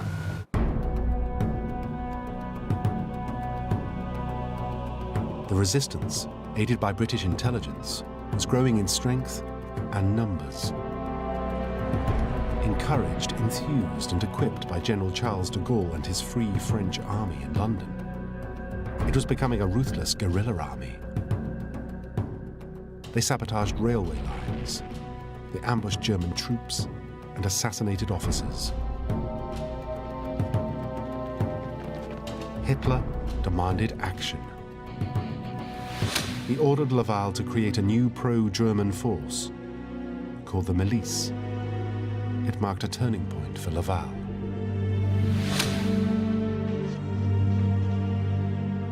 By June 1943, the Milice had signed up over 30,000 men. They conducted summary executions, assassinations, and helped capture Jews and other enemies of the Reich for deportation.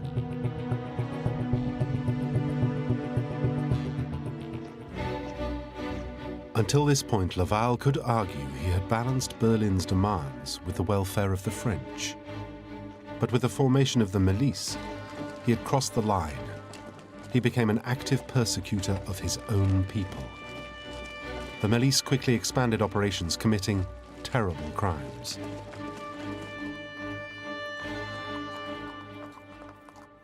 La milice a constitué des cours martiales, des tribunaux d'exception qui ont siégé dans les prisons, un peu partout en France.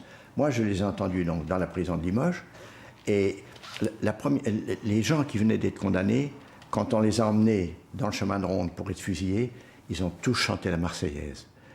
Et la Marseillaise, je l'entendais d'une oreille distraite, comme tout le monde, mais je ne l'ai plus jamais entendue de la même façon.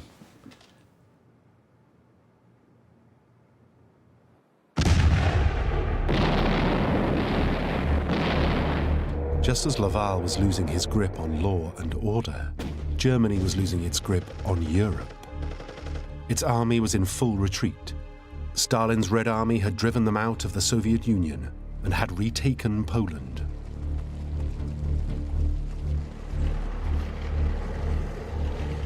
The Allied armies had landed in Italy and liberated Rome. and Berlin was being bombed around the clock.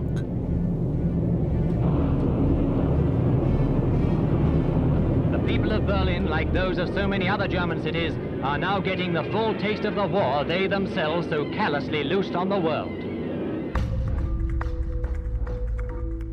Losses on the Eastern Front were huge. Hitler was getting desperate and demanded Laval send him more French workers to rebuild his broken army. Again, Laval stalled, but soon matters were taken from his hands.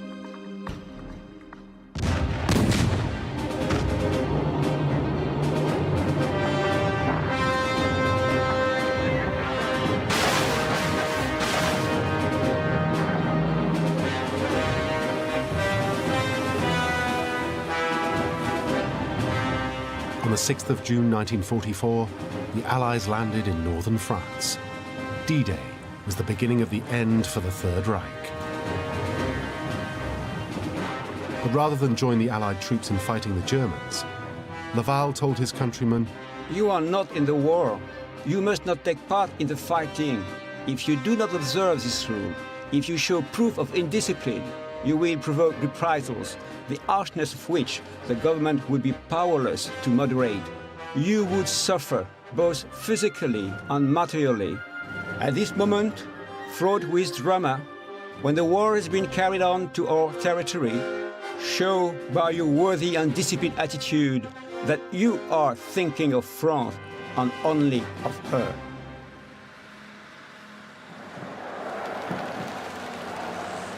But no one in France was listening to him.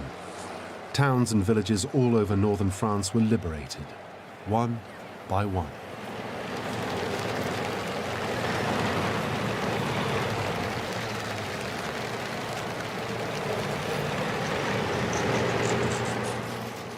With American forces on the outskirts of Paris, Laval, Pétain, and the detested milice were taken to Germany and kept at the castle at Sigmaringen, on the banks of the Danube. In Paris, the resistance seized their chance. They grabbed what weapons they could and fought the Germans in the streets.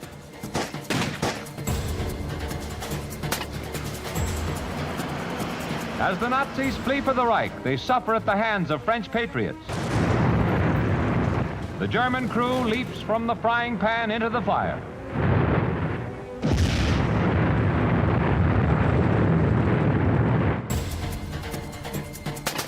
They were even joined by some of Laval's Vichy police. Contrairement à ce que beaucoup de gens pensent, beaucoup de policiers ont été résistants. Il y a beaucoup de policiers qui ont rendu des services en faisant des fausses cartes d'identité. Ça a été mon cas.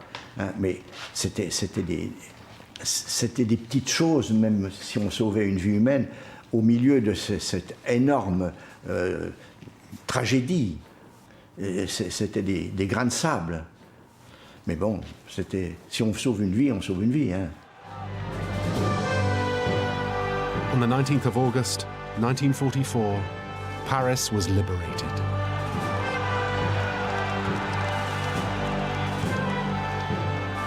General Charles de Gaulle, leader of the Free French, returned in triumph. Libéré par son peuple avec le concours des armées de la France, avec l'appui et le concours de la France tout entière, c'est-à-dire de la France qui se bat, c'est-à-dire de la seule France, de la vraie France, de la France éternelle.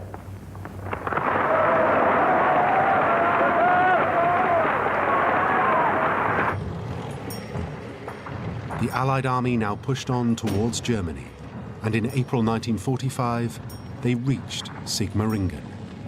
The net was closing in on Pierre Laval, and he fled to Spain. Meanwhile, Charles de Gaulle was installed as president of a provisional government and negotiated an extradition order to return Laval to Paris. Laval was arrested and charged with plotting against the security of the state and of collaborating with the enemy. He was locked up, awaiting trial. The rest of France descended into recrimination and reprisal.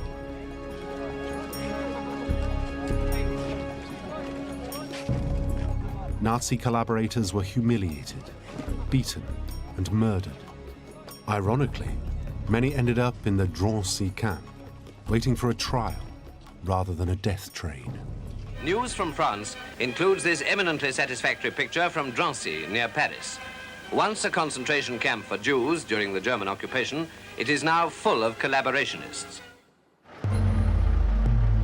Pierre Laval would soon have his day in court. But first he was called as a witness in the trial of Marshal Pétain. Mais un témoin nouveau va pouvoir être entendu. Une vraie vedette cette fois. Rien moins que Pierre Laval. Despite Laval's unwavering support for Pétain, the former president was convicted of treason and sentenced to death. De Gaulle commuted the sentence, and he lived out the rest of his days on an island off the Atlantic coast.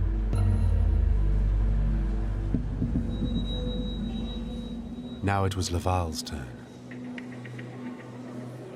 His trial began on the 11th of October 1945. Laval, the skilled negotiator and talented barrister, knew that his defense was futile. Laval's legal team had never met him, and before long they asked to be relieved. The trial descended into chaos, with constant outbursts from the jury and arguments between the prosecutors and Laval. Eventually, Laval decided to remain silent and then to be tried in absentia. 33 witnesses were called, but only 4 appeared, none for the defense.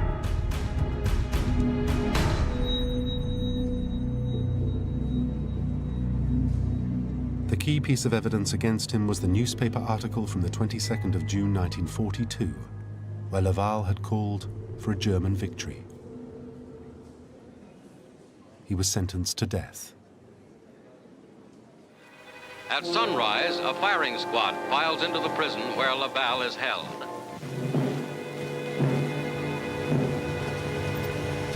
An empty hearse arrives. In the enclosed courtyard of the prison, Laval is led to face his executioners.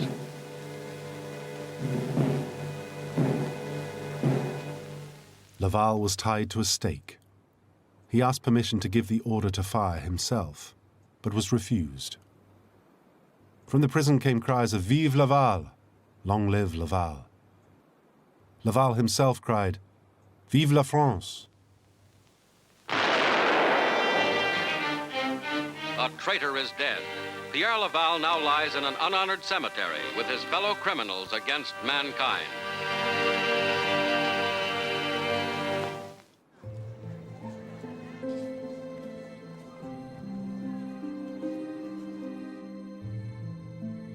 But was Pierre Laval a criminal against mankind?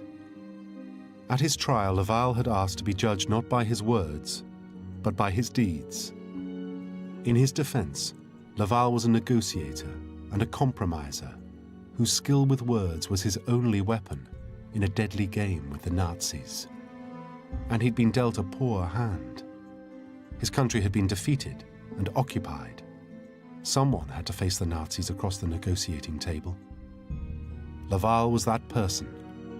Sacrifices and compromises were inevitable. He would claim that he had won the return of thousands of prisoners of war, albeit at a cost. And he had repeatedly and successfully fended off Hitler's demands for more workers. But against this, he did little to save thousands of foreign Jews who were deported to the death camps and exterminated. And when he set up the milice, he knew he'd created a monster that would run rampant through the country, murdering his own people. It was by these actions that Pierre Laval stands condemned to this day.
In this forest in the Baltic country of Latvia, one of the worst atrocities of the Second World War took place.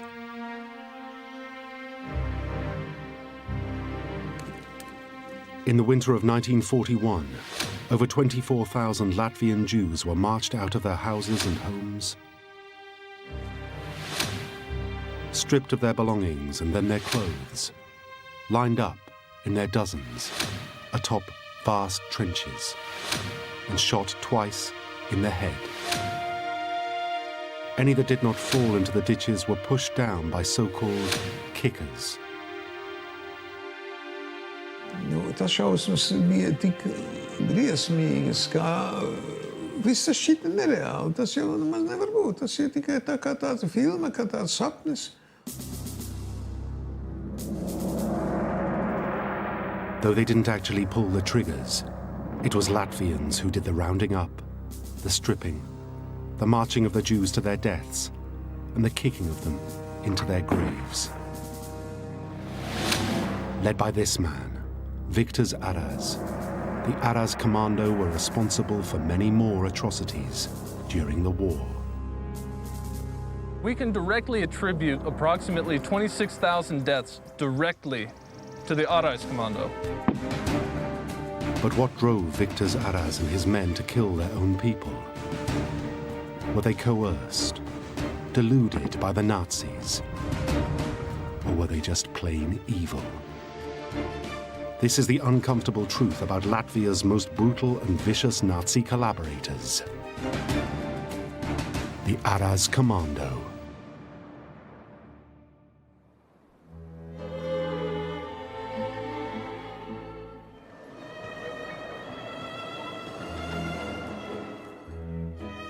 Latvia had been part of the Russian Empire for almost 200 years. But in 1918, its people were set free. The proud new independent Latvia wore its heart on its sleeve. Its people were deeply nationalistic and fiercely protective of their newfound freedom.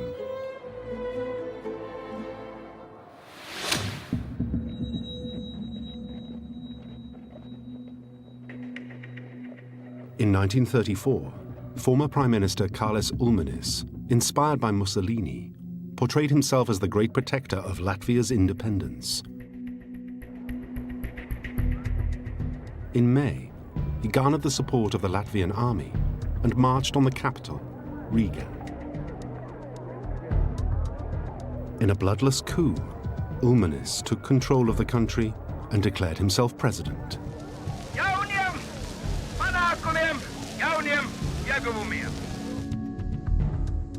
One who shared that passion was 24-year-old Viktor's Arajs, the son of a blacksmith.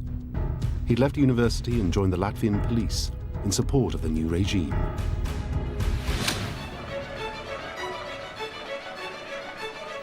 Ulmanis was immensely popular, and the country flourished under him. But beneath the populist wrapping was a repressive government. Censorship was key to the Ulmanis dogma, so the press was gagged and political parties banned, though Latvia was certainly not anti-Semitic.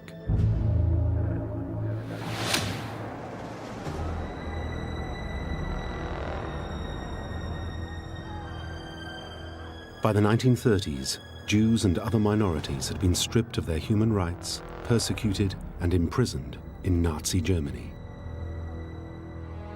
Most had no option but to put up and shut up. Some preferred to leave. The only problem was that the rest of Europe was unwilling to take them.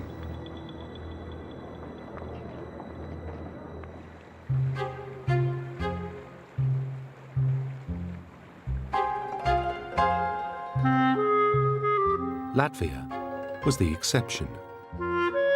It became a safe haven for the Jews and other minorities fleeing Nazi Germany. But in their new home, under a strict news blackout, they had no newspapers or radio and almost no idea that a war had started.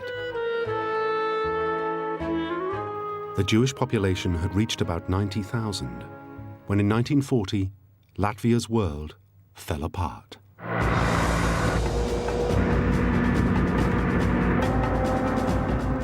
Latvia had been free of the Soviet Union for just 22 years. Now their former oppressors who had ruled them for 200 years were back.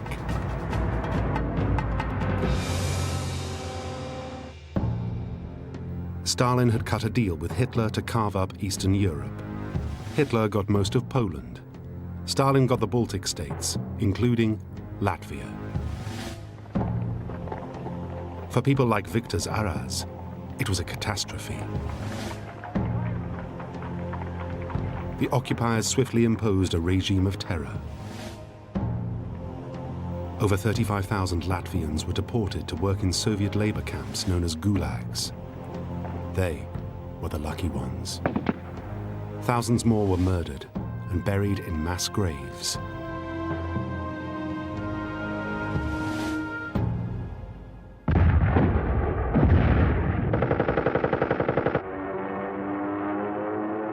But less than a year after their historic deal, Hitler double-crossed Stalin.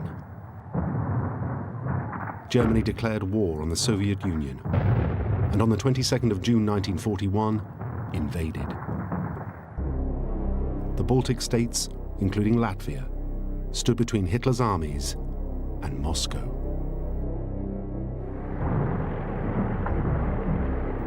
The Germans crossed the Lithuanian border and with lightning speed reached Latvia's frontier the next day.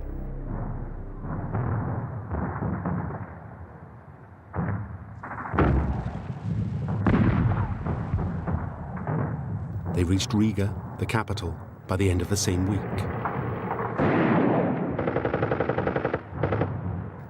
What little pro-Soviet resistance there was put up a stern fight, but there were no match for the strength or size of the German army, and was soon overwhelmed.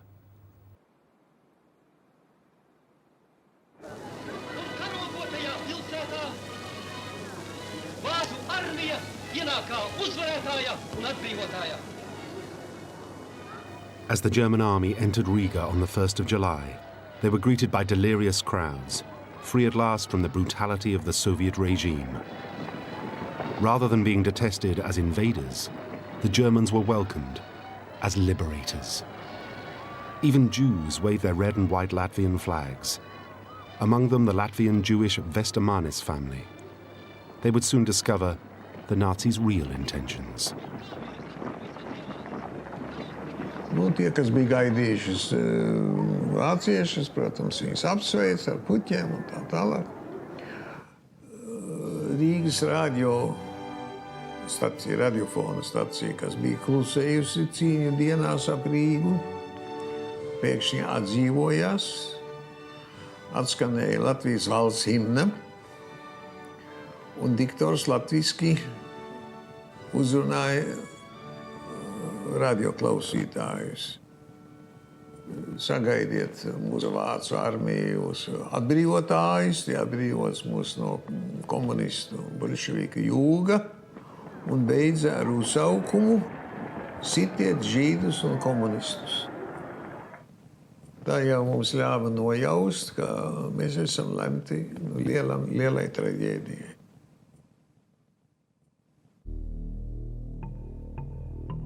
Among the invasion forces was Walter Stahlecker, a former civil servant.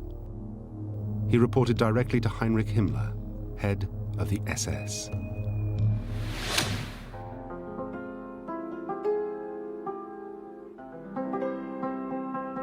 Stahlecker's men began spreading rumors that all Latvian Jews were communists, and it was they who were responsible for the atrocities during Soviet occupation. They even disinterred corpses of victims of the communists and accused the Jews of their death. The very first edition of the Nazi newspaper Tavia wrote, "The Jewish-led Bolsheviks are thieves and murderers."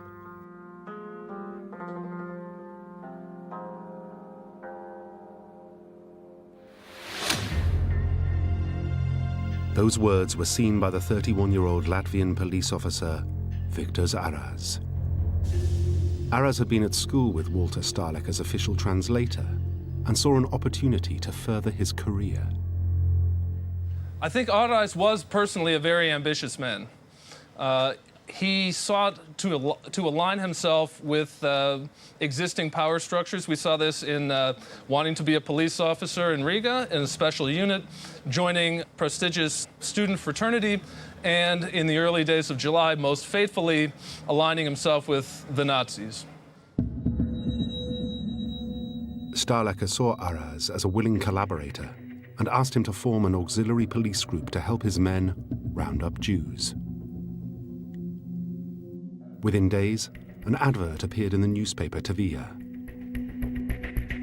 calling all patriotic Latvians, students, officers, militiamen and citizens who are ready to actively take part in the cleansing of our country of undesirable elements. The group was even named after Victor Arajs. It was the Arajs Kommando. About 100 applied, among them Herbert Sukas, a Latvian aviation pioneer. He became Arajs's right-hand man.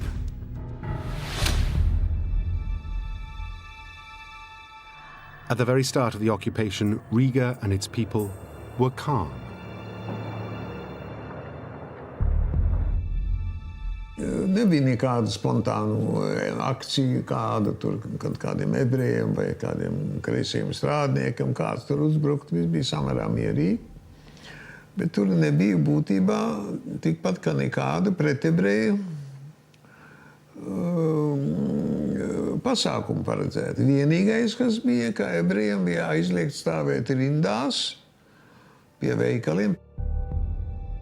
Soon, anti-Semitic propaganda appeared on the streets. Jews were required to display 2 yellow stars of David stitched to the front and back of their clothes. Discover the past with exclusive military history documentaries and ad-free podcasts presented by world-renowned historians, all on History Hit. Watch them on your smart TV or on the go with your mobile device. Download the app now to watch everything, from the gripping story of the Band of Brothers to Operation Barbarossa and D-Day. Immerse yourself in the dramatic stories of this remarkable era by signing up via the link in the description. Then the Arajs Kommando's reign of terror began.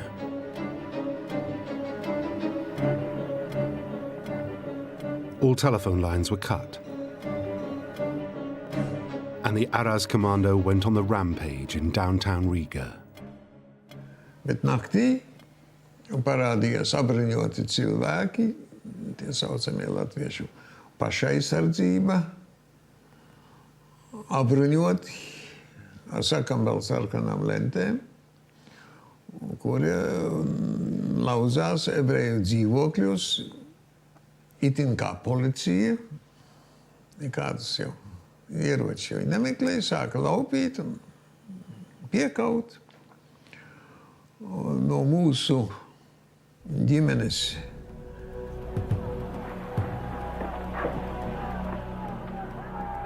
The Arajs Kommando stirred up anti-Jewish riots, pogroms. Almost all places of Jewish worship were ransacked.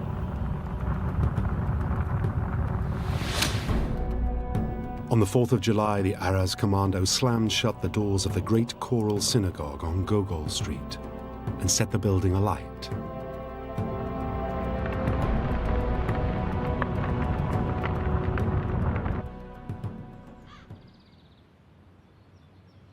This is all that remains of the synagogue today.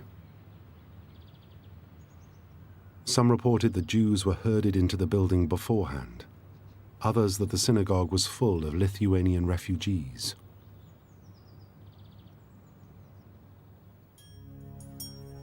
Eyewitnesses placed Victor Arajs and Herbert Sukas personally at the scene. There were 300 inside. All perished in the flames. While Riga burned, the next target was to eliminate Jews in the rest of the country.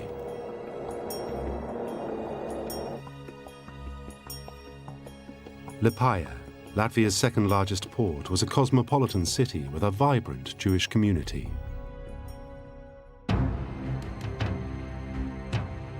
The German army were followed into the city by a squad of Walter Stahlecker's men, an Einsatzgruppe.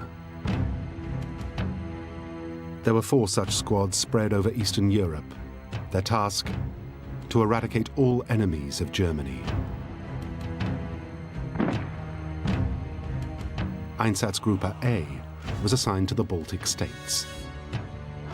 It was considered the most murderous. They immediately began interrogating Liepāja citizens and randomly shooting Jews on the street. A week later, Walter Stahlecker ordered them to speed up the killing. So they turned to Latvian collaborators, like the Arajs Kommando.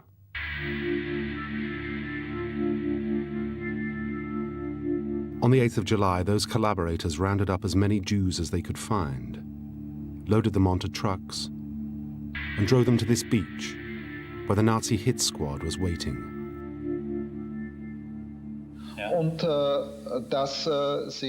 Reinhard Wiener, a German sailor, was on shore leave.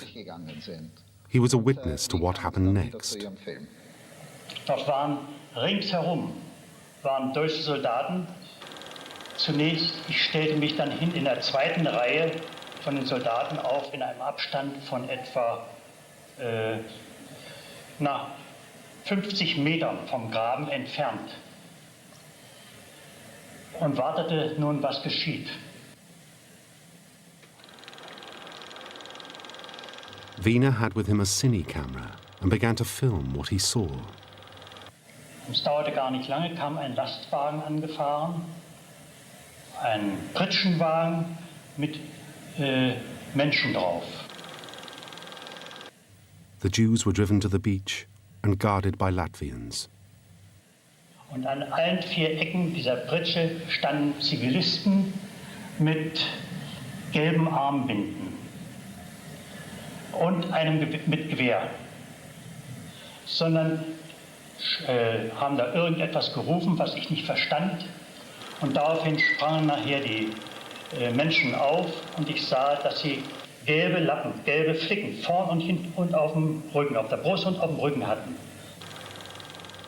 But the unloading process was not the end of the Latvian Guards' duties.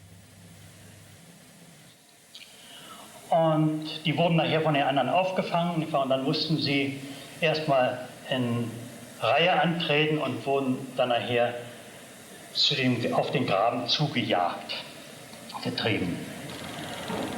Und das war von der SS und lettischen Heimwehr, die das gemacht haben. Dann mussten sie in den Graben reinspringen und den Graben entlanglaufen bis ans Ende.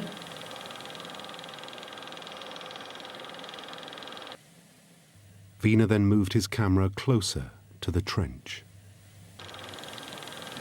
Mussten sich mit dem Rücken zum Exekutionskommando stellen. Also sie wussten ja im Moment, als sie den Graben gesehen haben, werden sie vielleicht gewusst haben, was mit ihnen geschieht. Und werden auch gefühlt haben, weil unten bereits eine Schicht Toter lag, auf die nur eine dünne Sandschicht geschaufelt wurde. Das Exekutionskommando stand von hinten und dann bekam das Exekutionskommando den Befehl, nach vorzutreten und dann den Schießbefehl.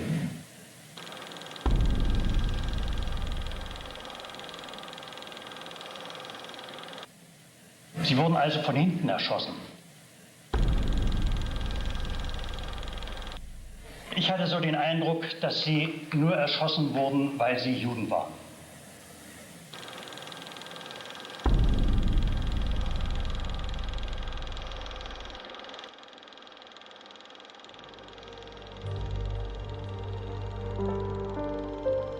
It is thought up to 300 were killed on this day, but Stahlecker was far from satisfied.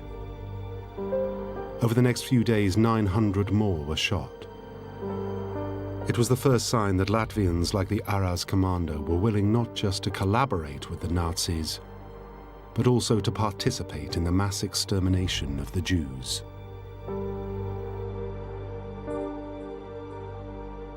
With this phase of the operation complete, attention returned to Riga.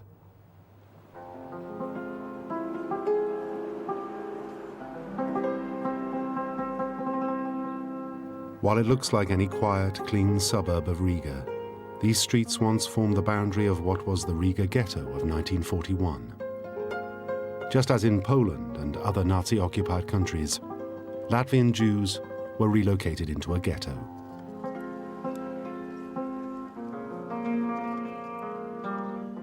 Concentrating Jews in city ghettos like this granted the Nazis more time to work out exactly how they were going to kill them.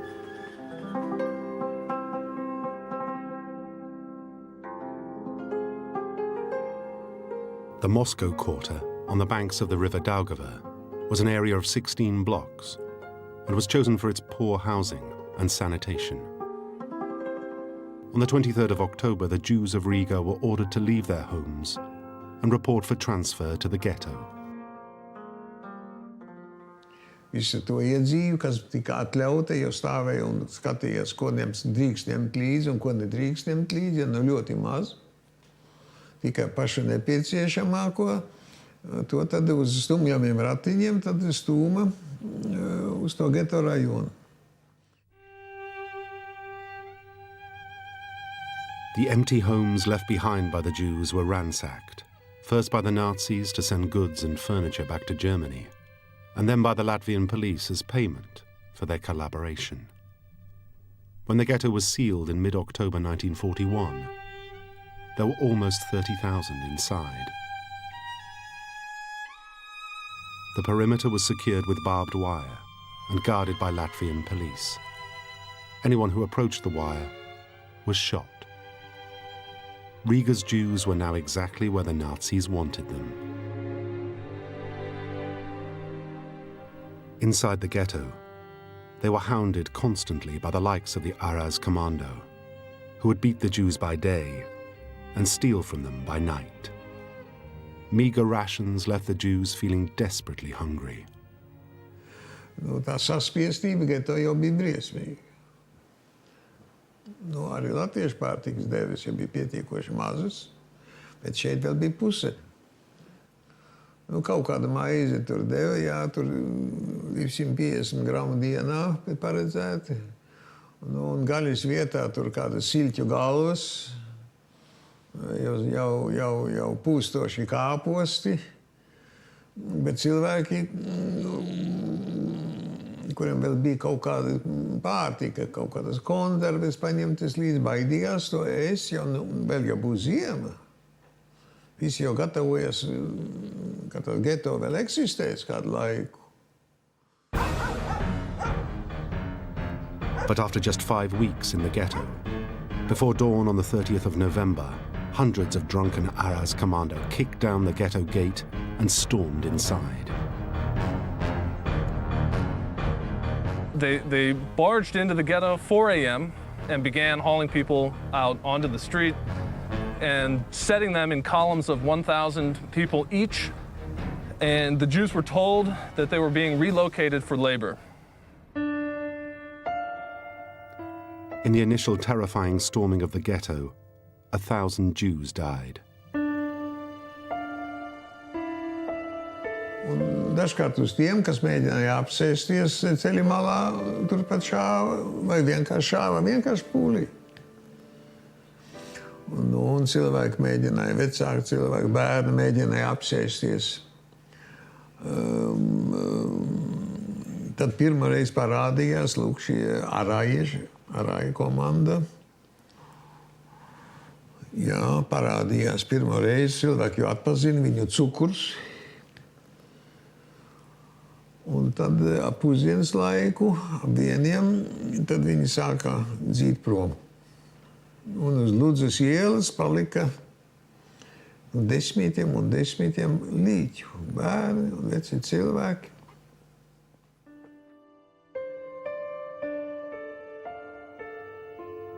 "12,000 were now escorted out of the ghetto by German soldiers and Latvian police. At first it wasn't clear what had become of them. But rumors spread fast that the Nazis had murdered everyone. Bet mēs vēl neticējām. Un vācieši vēl mēģināja arī uzturēt šo cerību, jā. Izplatīja zīmītes, rakstīts idišā, kaut kādam Ābramam, kaut kādam Chaimam, kaut kādam, nezinu, kur viņš ir palicis, jā. dažkārt pat ar uzvārdiem, ka mēs esam nometnē Salaspilī. Tur ir nometnes, un tur sievietes mazgā vēļu, un veci cilvēki pieskata bērnus.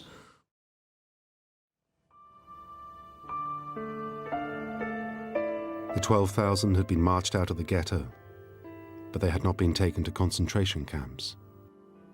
In fact, they'd been handed over to this man, Lieutenant General Friedrich Jeckeln.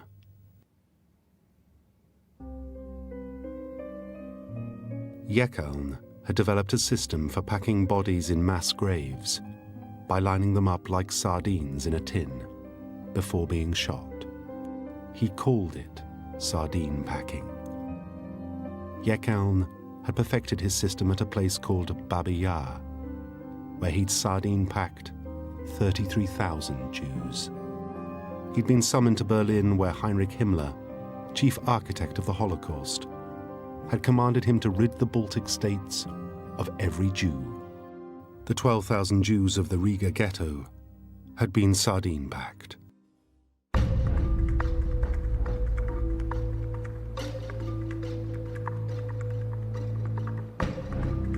Jeckeln had travelled to Latvia to plan the crime meticulously. First, he'd found the location, Rumbula, a forest 10 kilometers from the ghetto. It was close to the main road out of the city and had loose sandy soil.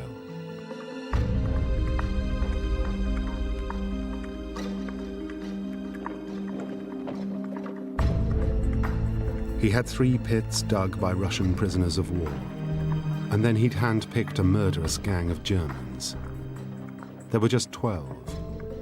He knew them all personally and included his driver and his bodyguard.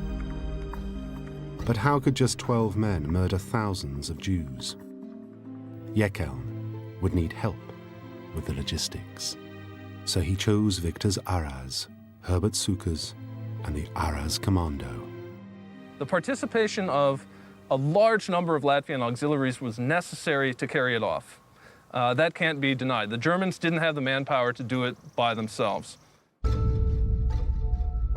The Arajs Kommando's ranks had now swollen to over 1,000. Students, builders, policemen, even one accountant had volunteered to join the gang. Most were under 30 years old. Some were anti-communist, some anti-Semitic. Others were attracted by the excellent wages. Now they were to become collaborators in the most heinous of war crimes. The roundup in the ghetto was still fresh in everyone's minds. And the Westermanis family sensed the time was running out. Naktī mēs dzirdam, ka tēvs runā ar māti čukstus. Tēvs saka mātei, Roza, mums ir jāaiziet idišā. Un tā pavegēja. Jāaiziet no dzīves. Jaunie, varbūt vēl kādi izēja ir, bet te jau nekas nebūs. Viņam jau bija tikai 60 gadi. Un māte raud un saka, nē. Nu, viņam bija inde. Gribēja aiziet no dzīves. Viņš saprata, ka nekas vairs tur nebūs. Māte rauda un saka, un atkārto jau histeriski saka, nē. A to glebam ir žehlebam. Viena dzīves diena, dzīvot vienu dienu, arī tā ir dzīve. Kaut vai vienu dienu vēl.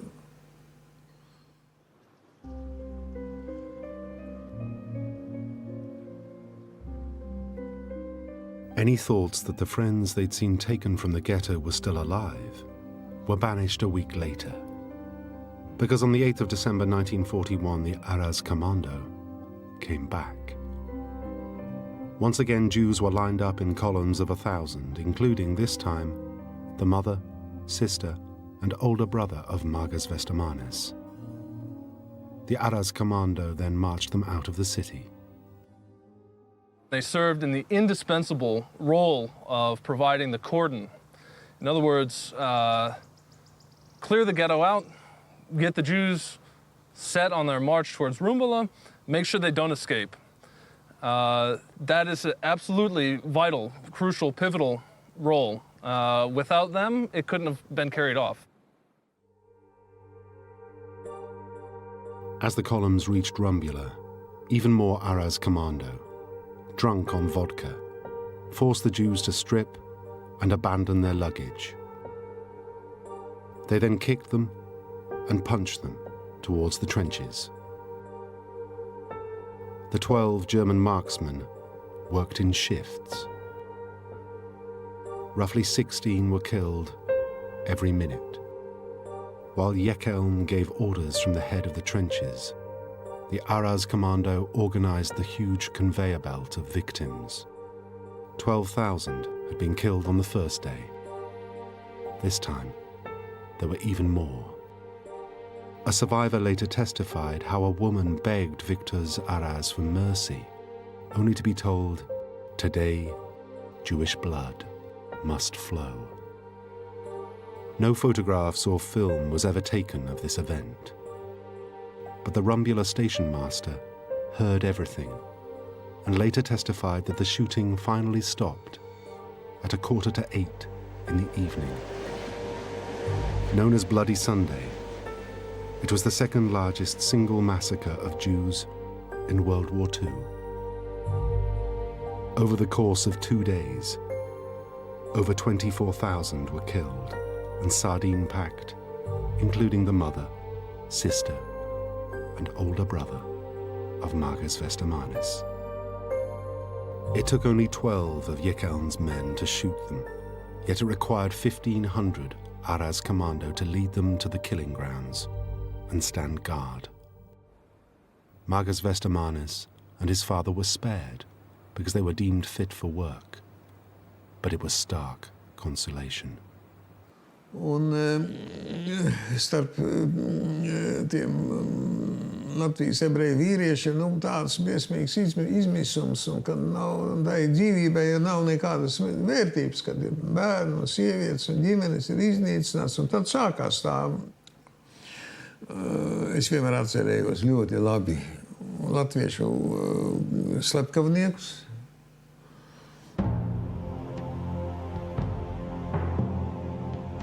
But Jekeln and the Arajs Kommando didn't stop at Riga. They turned their attention back to Liepāja. A ghetto had also been established there in June 1941. Now on the 13th of December, the Arajs Kommando began another roundup of Jews, locking them in the women's prison. The next day, they were marched to an old military training ground north of Liepāja, here at Skidje, where more trenches had been dug.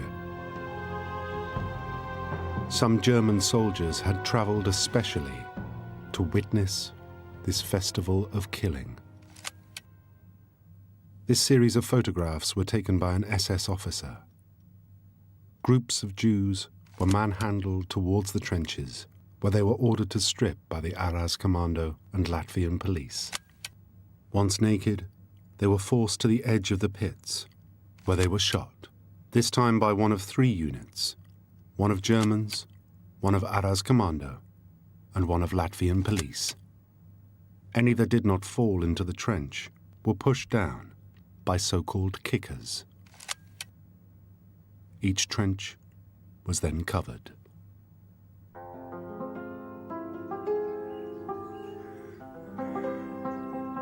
In 3 days, over 2,700 Jews were killed. The outlines of the trenches are still visible today. Liepāja had been cleansed. Now almost empty itself, the Riga ghetto was refilled with Jews from Germany. The ghetto had been divided with the surviving Latvian Jews living in one small corner. Tagad mēs esam dzīvi tie, tā saucamais mazais geto, pretējā pusē ir no Vācijas atvestie, bet arī sievietes un bērni tur ir. Tā kā tiem vāciešiem tas ebreju darba spēks tā kā būtu vajadzīgs. Bet kā galu galā viņi mūs nogalinās, par ko to jau nebija nekādu šaubu. Each time the ghetto became overcrowded, it was cleared out by the Arajs Kommando. On the 15th of March 1942, 1,900 German Jews were asked to volunteer for transfer to a fish canning factory. It was a joke that would have appealed to Friedrich Jeckeln, the sardine packer. The Jews were loaded into Arajs Kommando trucks, driven here to the nearby Bikanieki forest, and shot. The next day, over 1,800 more Jews were transported from the nearby Jungerhof concentration camp to the forest to join the dead from the Riga ghetto.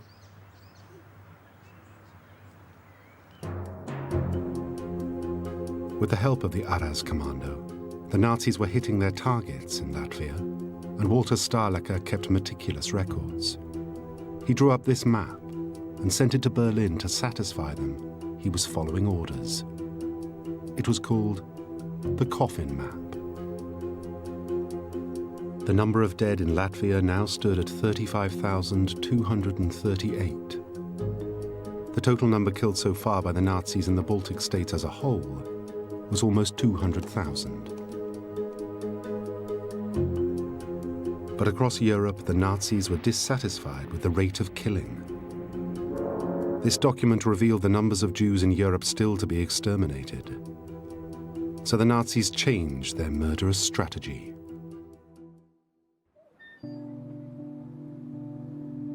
They built death camps in Poland, where all the Jews of Europe could be brought and gassed in massive numbers.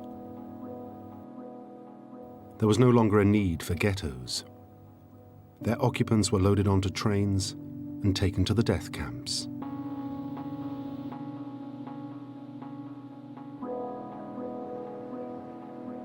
At the beginning of the German occupation, there were roughly 90,000 Jews in Latvia. Just over a year later, only a few thousand remained. With no more Jews to kill, the Arajs Kommando became redundant. According to war crimes records, their numbers plummeted to 50 or 60. But for this loyal hardcore group, there was more work to be done.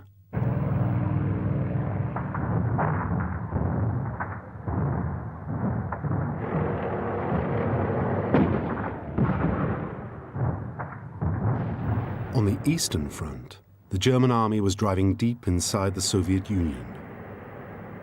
But for all their success, the Germans faced a new threat.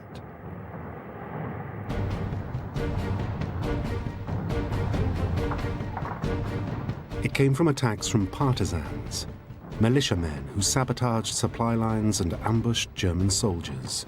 These Russian villagers, men and women, aye, and children too, fought an organized battle of wits, knowing well the certain penalty if caught, death.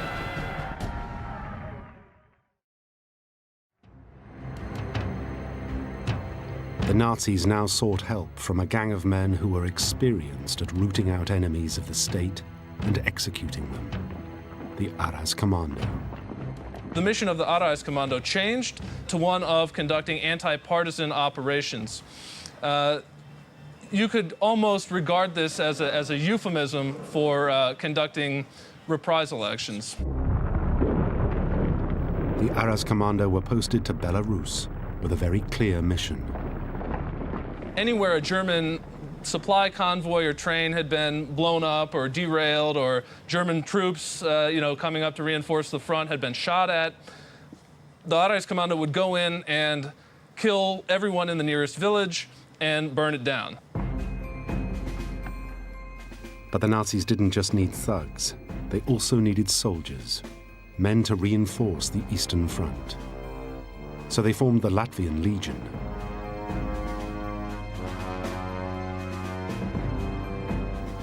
Despite the propaganda, most Latvians had to be press-ganged into the Legion. But not the Arajs Kommando, who, still led by Victor Zaraz, volunteered and spearheaded one of the Legion's 2 divisions. Loyalty was cemented by the promise of a brighter future the men were told, "You are fighting for a renewal of Latvian independence. You are fighting for freedom for your native Latvia. And after the victory of the Germans, it will become an independent state." The two divisions were given different objectives. One part of the Latvian Legion remained in Latvia, and the other part of the Legion was transferred to Germany to rearm and re-equip and then be tossed back at the front.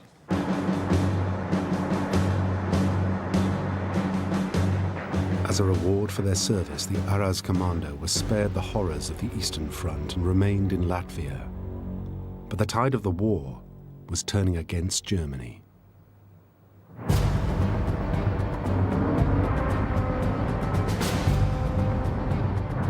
By the autumn of 1944, the Red Army was retaking the ground it had lost to the Germans.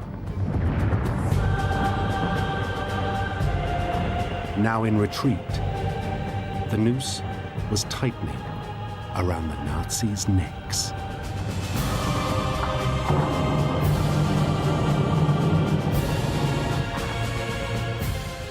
On the 13th of October 1944, the Soviet army recaptured Riga.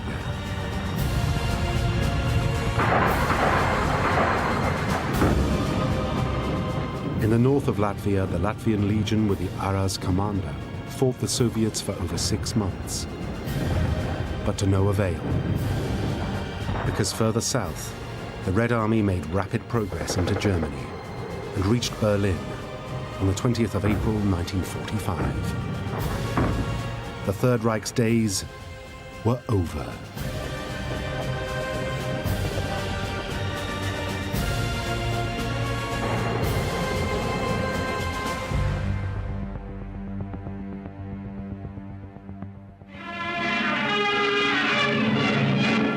Facing Air Chief Marshal Tedder and Marshal Zhukov is a conquered German general.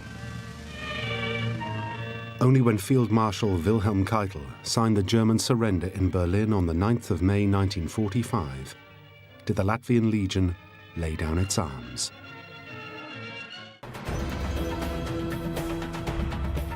At the end of the war, partisans emerged from their hideouts and conducted reprisals against collaborators all across the Baltic states.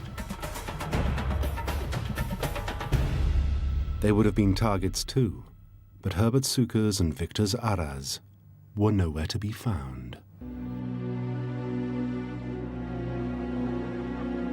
In fact, Victor's Arajs had managed to escape to Copenhagen, which by then had been liberated by the British. Arajs now burned his papers, changed into civilian clothing, and surrendered to the Allied army, claiming to be just an ordinary soldier.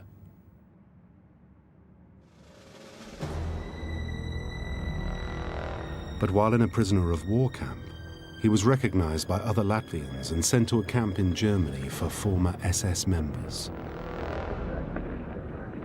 A warrant for his arrest was duly issued by the court in Hamburg, but somehow Arajs had executed a baffling escape and was simply nowhere to be found in the camp when troops came to serve the warrant. A hunt for Arajs was launched. Rumors spread that he had escaped to South America, or that he had even been recruited by British intelligence. In fact, cloaked beneath the chaos of post-war Germany, he'd simply melted away. And what of Arajs' trusted henchman, Herbert Sukers? Known as the Butcher of Riga, Sukers somehow found his way to Brazil in 1946.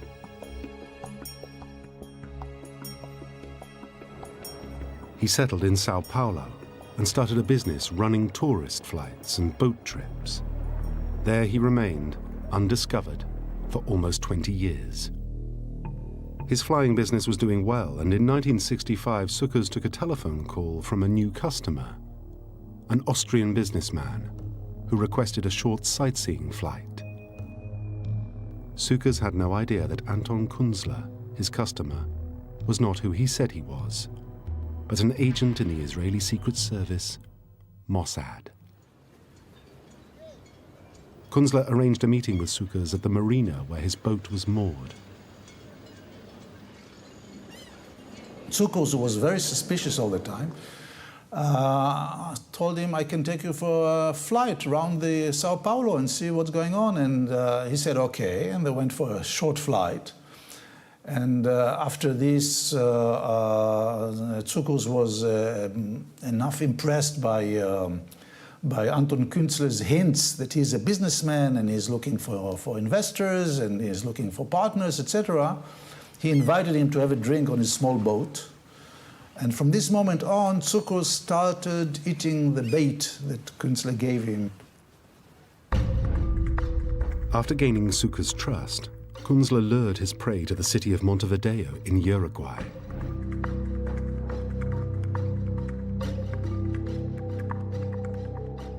Waiting at a suburban house were other members of the Mossad team. The plan was to restrain Sucres, hold a brief trial, then kill him. But they hadn't counted on Sucre's will to live.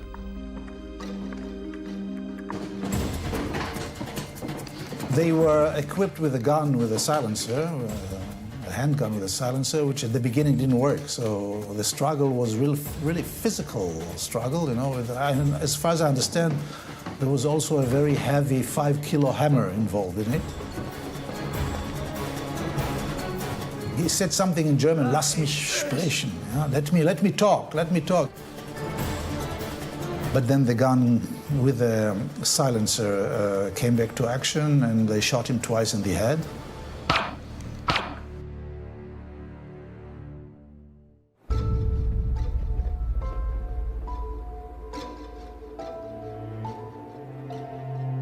"11 days later, police entered the house.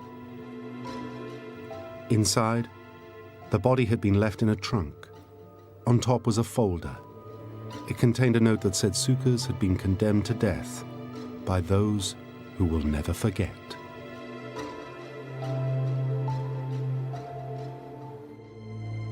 Sucres' assassination remains the only state-sponsored murder ever admitted to by Israel.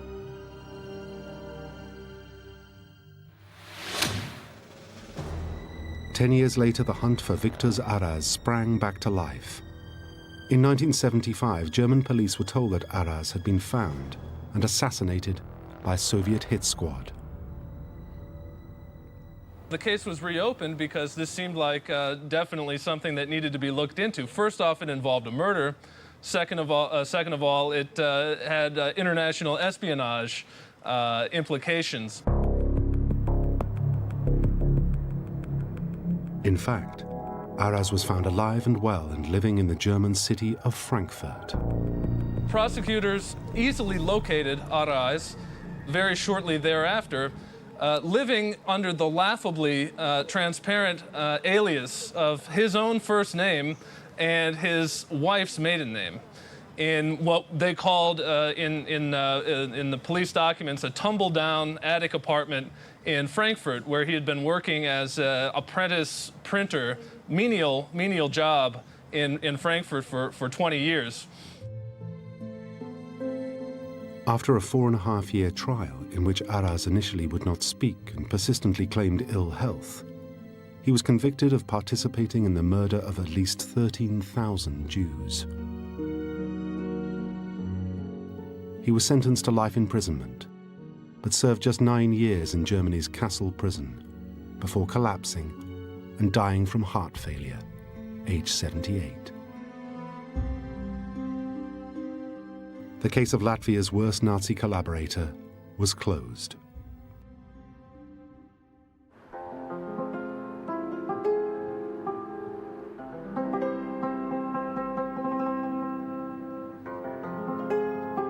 Today, Latvia is still coming to terms with its past.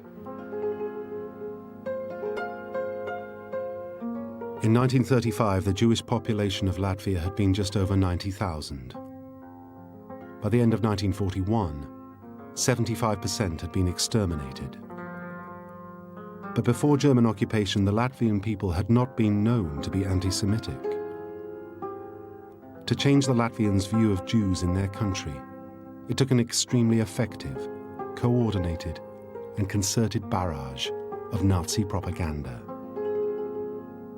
It worked on a people who were already fiercely nationalistic.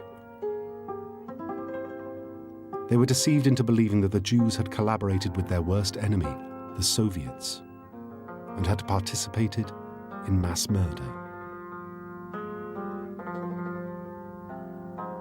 Victor Arajs and his thuggish gang succumbed easily to this propaganda, but were also attracted by the violence and the prospect of easy money and endless vodka.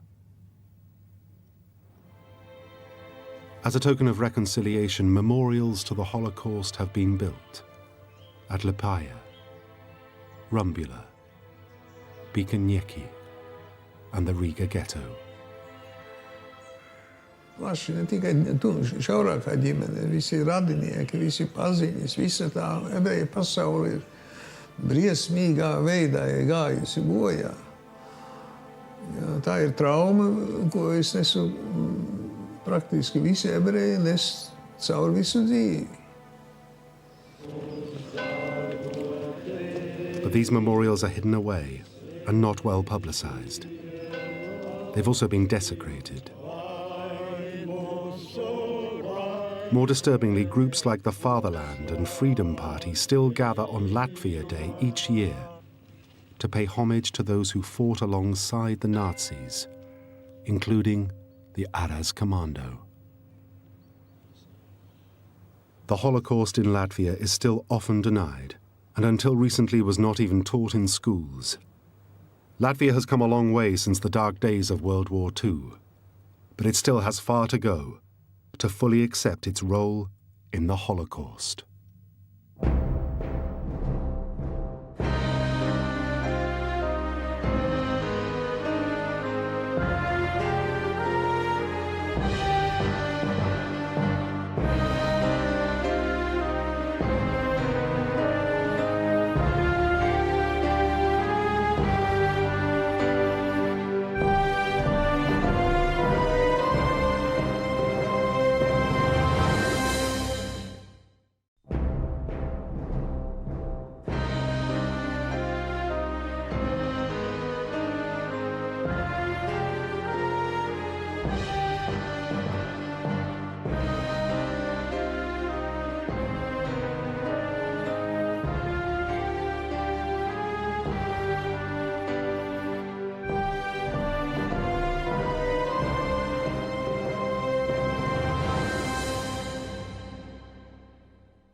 In any other age, Leon de Grelle would have been a hero. He was handsome, charismatic, ambitious. La victoire de Rex est certaine, demain ou après. A decorated soldier and a leader of men. He was courageous, sûrement. Je ne connais qu'un homme politique qui s'est engagé pour combattre lui-même sur le front. Je n'en connais aucun autre. But unfortunately, Leon de Grelle was also a Belgian fascist. And he fell in love with Nazi Germany. Gerade 7 Mann hoch war, sprach sie schon 2 Grundsätze aus. For years, he courted the Nazis, and for years, they rejected him. But eventually Hitler welcomed him into his embrace, but at a terrible price.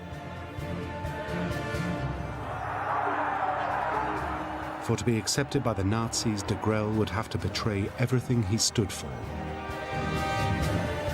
He would betray his faith, his country, and become a collaborator.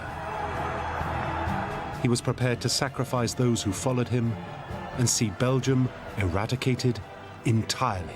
Et le tyran, Heil Hitler!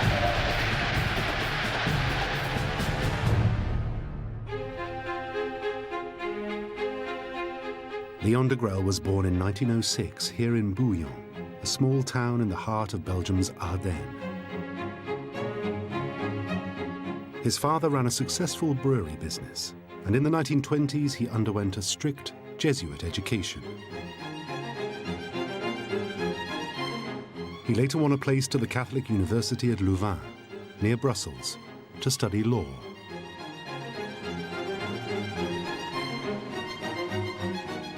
Very soon his life would be shaped by two factors: his pure ambition and his search for a cause.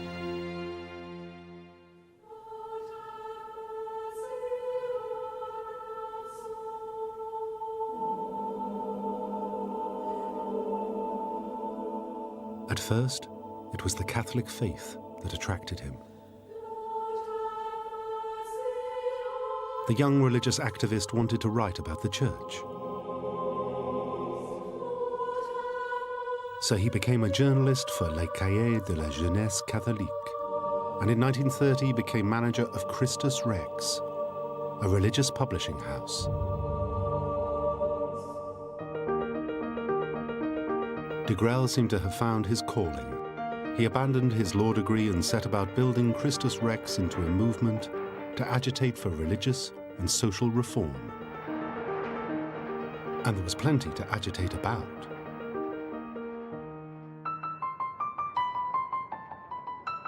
The Great Depression of the 1930s hit Europe hard. Belgium was no exception.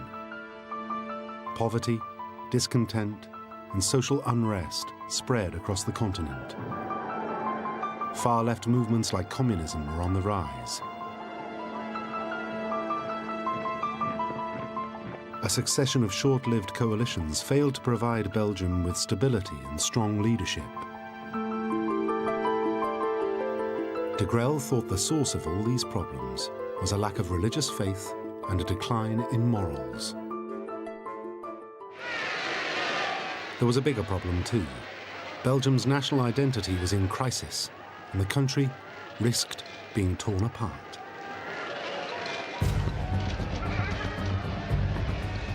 It was fragmented between the French-speaking Walloons and Dutch-speaking Flemish. The Flemish wanted to split the country and become part of Holland. There was bitter rivalry between both factions. De Grelle believed only a powerful patriotic government could counter Flemish nationalism. So he decided to do something about it and started one of the strangest sagas in Belgian politics. De Grelle turned his movement into a political force called Rexism. His goal was to build Rexism into a fully fledged political movement. Nous passerons à travers tous les obstacles. Pacifiquement, nous sauverons notre pays. Nous y rendrons l'unité, l'âme et le bonheur. Rex vaincra. One woman who remembers the excitement generated by Rexism is Marie-Josée de Goy, whose father was a supporter. Mon père allait déjà aux réunions, mais j'entendais ce qu'il disait. Il disait que c'était chouette, que c'était un jeune qui enfin allait un petit peu bousculer la politique actuelle. Pour lui, c'était un chef. De Grelle used the Christus Rex machine to promote his message of social and religious reform via its newspaper, Le Pays Réel. The young leader hit the campaign trail to argue the case for stronger governance and a unified Belgium. He called for a Belgian new order. La victoire de Rex est certaine, demain ou après. De Grelle was undoubtedly a fine public speaker. People started to pay attention, especially traditional Catholic voters in search of a new choice. Je dois dire qu'il a d'abord été un tribun qui a attiré les foules, c'était pas croyable. Beaucoup de gens chrétiens et croyants, parce qu'au fond, il n'y avait que la gauche et la droite. Hein. Tout le monde était pour sauvegarder la morale chrétienne, je dirais.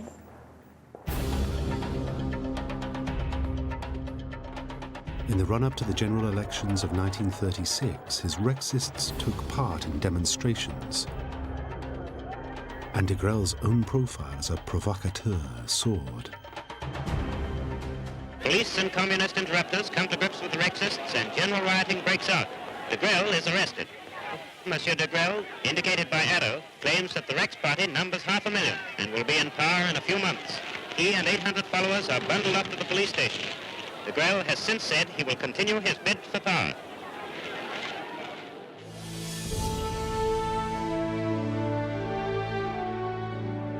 The elections brought the Rexists success. Donc, je vous dis, il y a eu un engouement, comme une renaissance, mais fou. Moi, je n'entendais que parler Rex, et même les amis de papa, beaucoup étaient enthousiastes. D'ailleurs, dans toutes les communes, il a eu tellement de beaux résultats que dans toutes les communes, il y a eu des bourgmestres rexistes. Though de Grelle didn't run for parliament himself, aged just 30, he had become a rising political star. As leader of a dynamic new force in Parliament, his raw ambition was paying off. Quelques mois ont suffi pour que des centaines de milliers d'hommes fussent avec nous, fraternels, dans un don total. Le 24 mai 1936, 300 000 électeurs portaient aux chambres en un seul coup 33 parlementaires rexistes.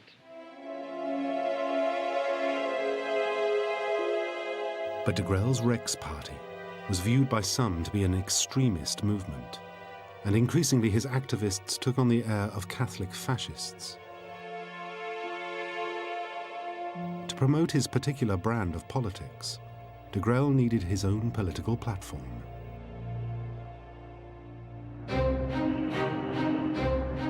So he decided to become a member of Parliament. He forced a Rexist politician to resign and triggered a by-election. De Grelle would fight for the parliamentary seat in Brussels in March 1937. The government, alarmed by the rise of extremism, had already tried to ban his Rex party from the radio. Now, they seized their chance to humiliate him. The Catholic Prime Minister, Paul van Zeeland, stood against him. He hit at de Grelle's claim to speak for disenchanted Catholic voters. Then Cardinal Van Roy, the leader of the Belgian Catholic Church, pronounced that Rexism was a menace.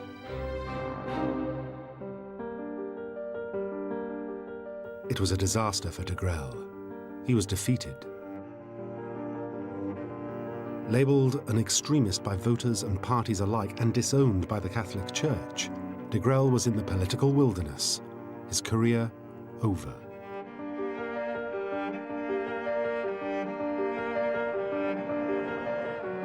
The Rexists lost public support and membership dwindled. To make things worse, as the threat of war with Germany loomed, de Grelle was arrested and imprisoned as a dangerous Nazi sympathizer. He was shipped off to a jail in France. The charismatic hero had become the loser.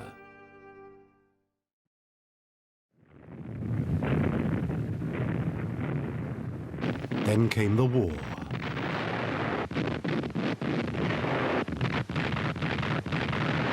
May 1940, Hitler's armies launched their blitzkrieg attack on France.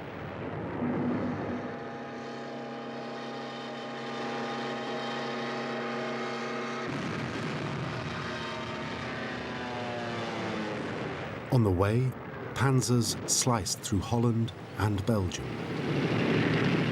They destroyed everything in their path.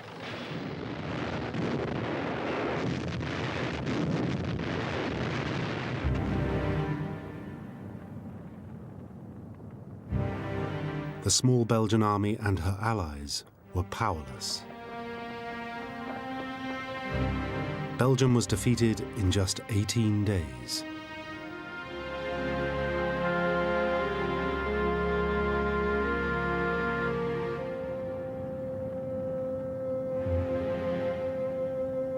For the second time in a quarter of a century, the country had to endure occupation by Germany.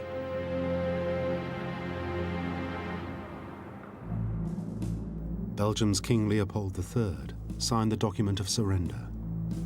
This created a power vacuum in the country's politics. Leading politicians struggled to deal with occupation and vied for power and influence with the Nazis.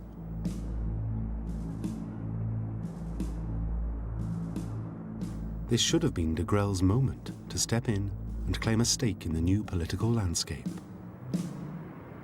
There was just one problem. At the time, many thought he was dead, shot by the French in captivity. When news of Germany's invasion reached him in jail, he realized that if he was ever to create his vision of a new order, he had to get out of prison. Because back in Belgium, events were moving against him. The Germans imposed their own military administration under Eggert Rieder. Rieder then employed a classic divide-and-rule tactic.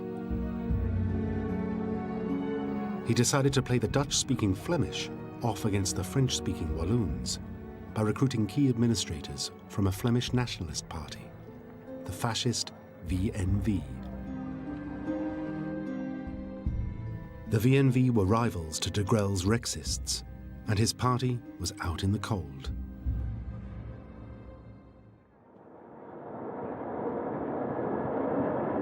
So when de Grelle was released from prison 3 months later, in July 1940, he found himself rejected, with no power and no influence. But instead of turning against the Nazis, he resolved to make himself indispensable and prove he could be their man to lead Belgium. So he petitioned the Germans. He met the collaborationist Prime Minister of France, Pierre Laval. He courted everyone from the king to his old critic, Cardinal Van Roy. But it didn't work. Under the direct orders of Hitler's propaganda chief, Joseph Goebbels, de Grelle was ignored. Frustrated and rejected again, the outsider decided it was time to try something new.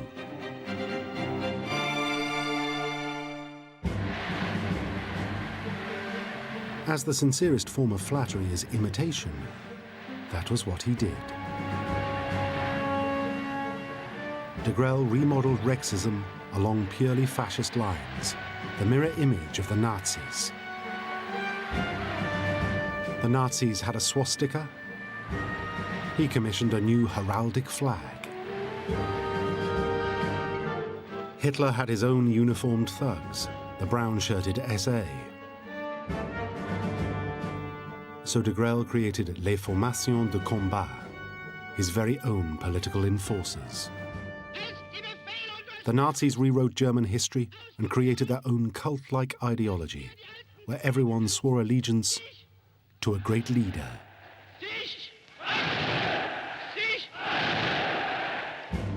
De Grelle did the same, making himself the Belgian Führer figure.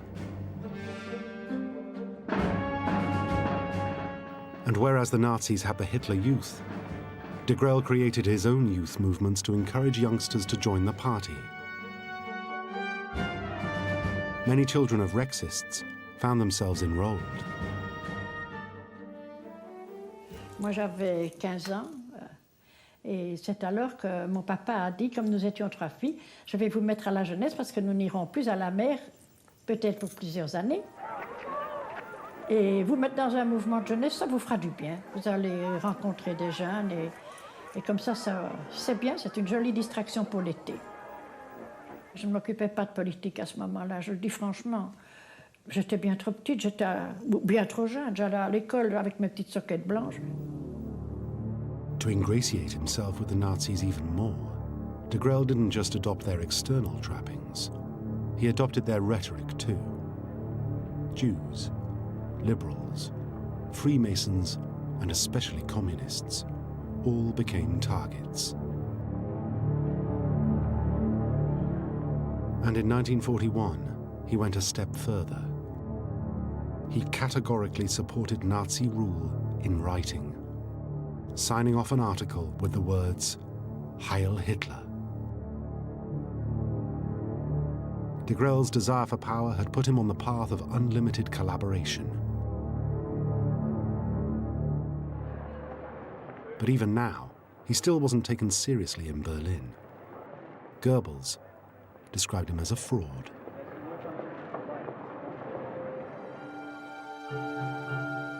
It seemed that Leon de Grelle was destined to be nothing more than the leader of a marginal party of unpopular extremists. But again, rather than accept Hitler's rejection, he resolved to find a new way to ingratiate himself with the Führer. And soon the German leader's ideological crusade would give him the perfect launch pad.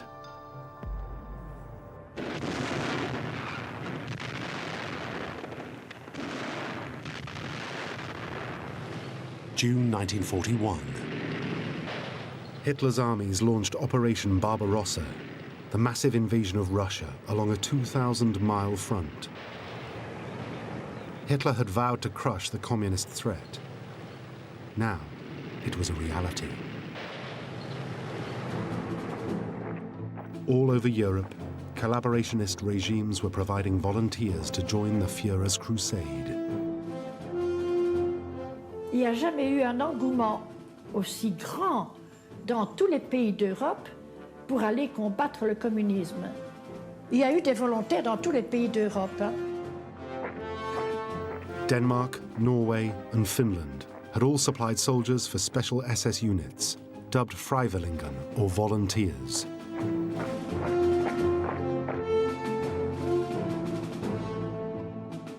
In Belgium, de Grelle's great political rivals, the VNV, had been allowed to form a legion in June 1941. Known as the Flemish Lions, they were considered an elite SS unit. De Grelle realized this was a new opportunity. He too would join Hitler's crusade and become the best soldier he ever had and his finest leader of men.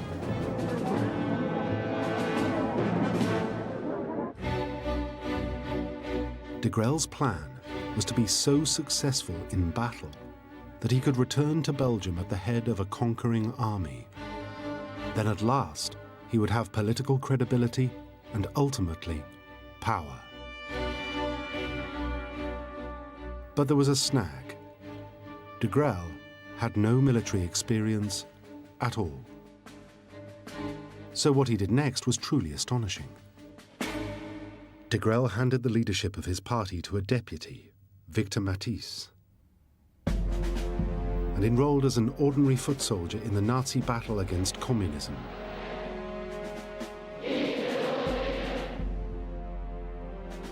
In July 1941, de Grelle joined the Légion Wallonie, a German army unit manned by French-speaking Walloons. The wealthy and privileged young politician went off to war as a legionnaire machine gunner, a humble private, along with 775 other foot soldiers and 16 officers. Whilst de Grelle was motivated primarily by ambition, he was soon joined by other Walloons who felt ideologically compelled to combat communism.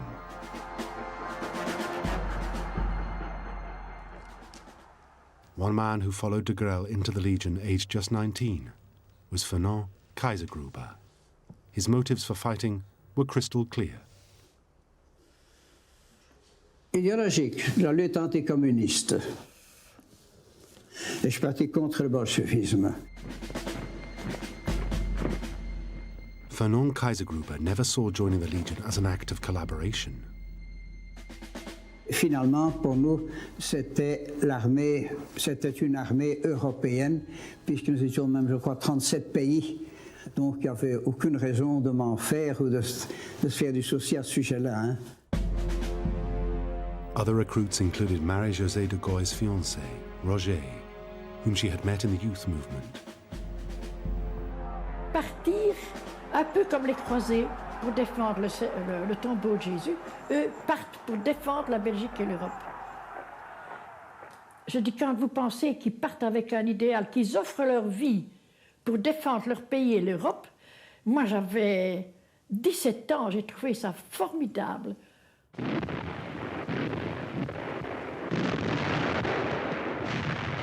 That winter, de Grelle and the Legionnaires got stuck into violent combat along the Russian front line.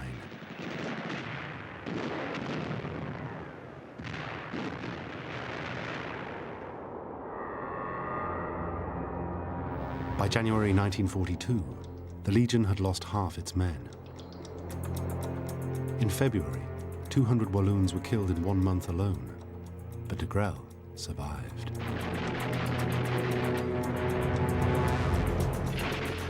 He was involved in more bitter fighting around the Mayas River in southern Russia. Outnumbered and cut off, the Legionnaires bravely blocked a huge Russian attack for 10 hours.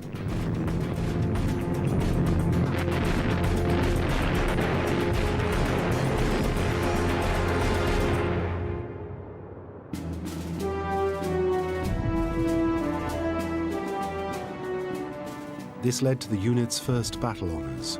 De Grelle, along with other Walloons, was decorated.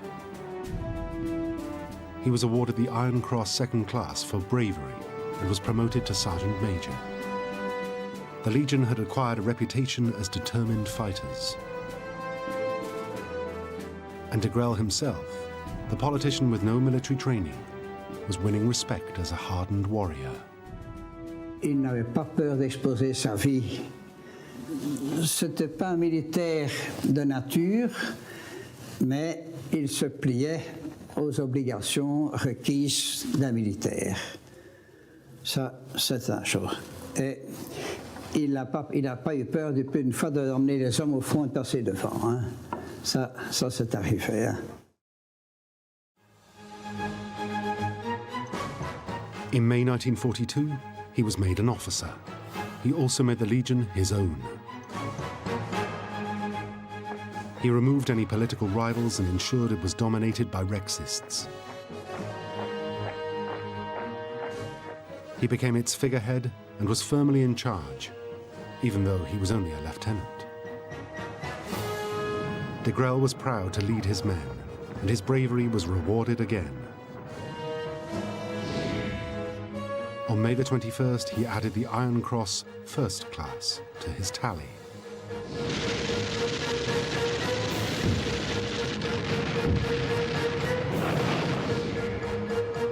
Three months later, he received the coveted Infantry Assault Badge, awarded only to those soldiers who had seen the whites of the enemy's eyes.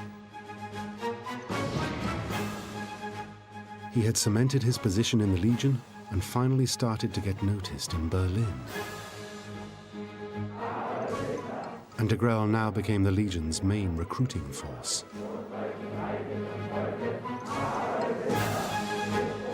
His gamble to become a soldier was paying off.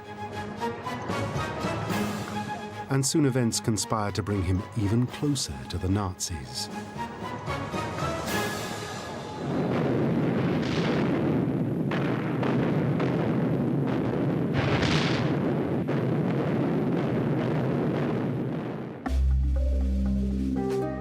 February 1943, Stalingrad, a defeat of epic proportions for the Nazis. 400,000 German troops were lost or captured. It was a hammer blow to Hitler's campaign in the East and the first major disaster of the war.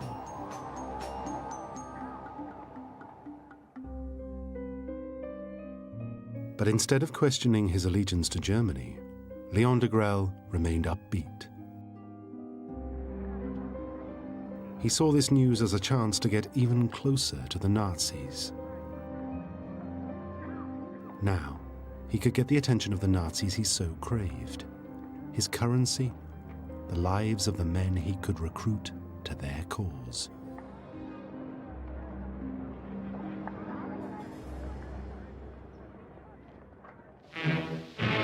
And so, on the back of his military record and the reputation of his Walloons, de Grelle set out to win the blessing of that most Nazi of organizations, Adolf Hitler's SS.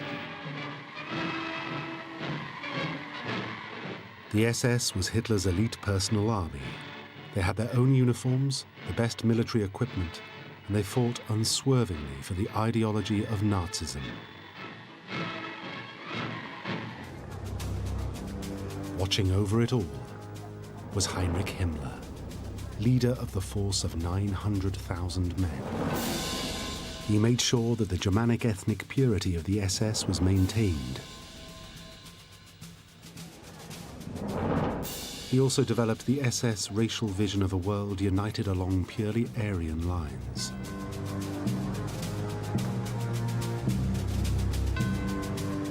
To join the SS, de Grelle would have to prove himself worthy and adopt their beliefs wholeheartedly.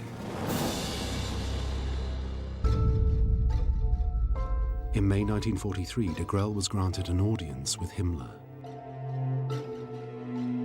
He listened to the SS Reichsführer's vision of a greater German empire, Germania, a racially pure superstate of Germanic peoples, and de Grelle signed up for it.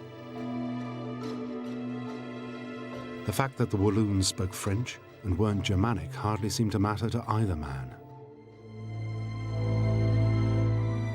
Instead, the former Belgian patriot agreed to carve up his country and cede Wallonia to the Reich. Belgium would be a thing of the past. It meant the death of his homeland and its subjugation to Hitler forever.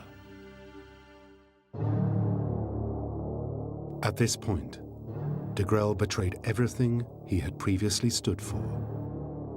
He had crossed the line and become a fully fledged Nazi. The SS Sturm Brigade Wallonie was duly formed in June 1943, numbering almost 2,000 men. For Fernand Kaisergruber, joining the SS did not bother him. De toute façon, je n'avais pas de raison d'être honteux, hein? Certainement pas. Je dis sincèrement, quand nous sommes passés à la SS, j'ai considéré, comme le plus grand nombre d'entre nous, que c'était, comment dirais-je, une promotion. Finally, all those years ingratiating himself with the Nazis had paid off. He now had that private army he had always wanted to lead. He had proven that he had leadership in his blood, and he had joined the ranks of the SS. But even that wasn't enough. He still hadn't received the adulation of the Führer himself.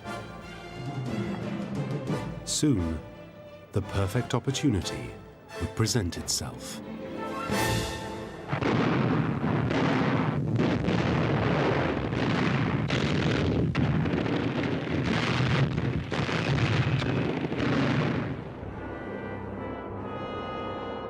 (1943) was a year of more defeats for the German campaign in Russia.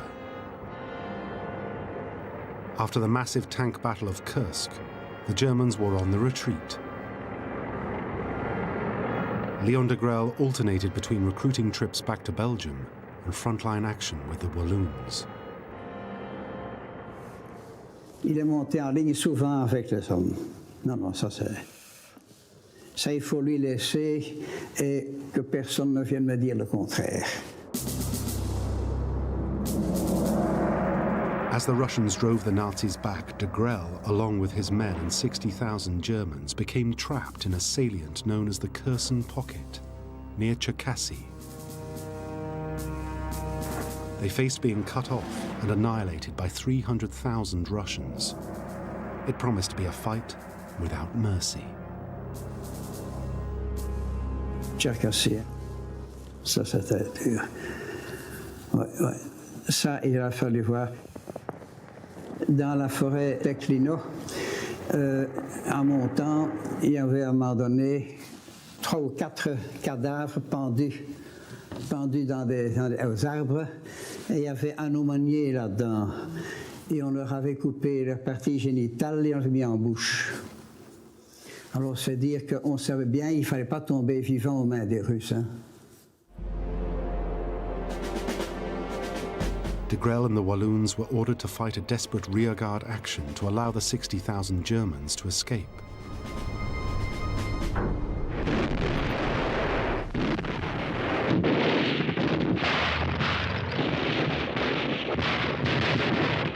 Il y avait un blessé allemand que j'avais vu bouger, là, qui vivait encore, et un chat russe qui l'écrasait, il est passé. Et je me souviendrai toujours, son bras était resté accroché dans sa manche à la chenille.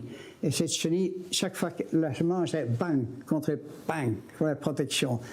Et quand le chat est passé dessus, sa tête devenait rouge, comme si le sang sortait de ses pores, comme ça.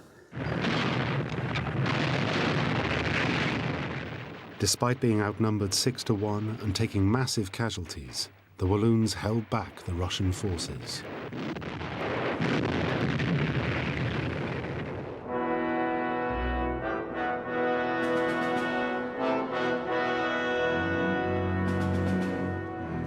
Quand nous sommes montés à Tcherkassy, nous étions 2200 et nous sommes sortis à 632. Hein.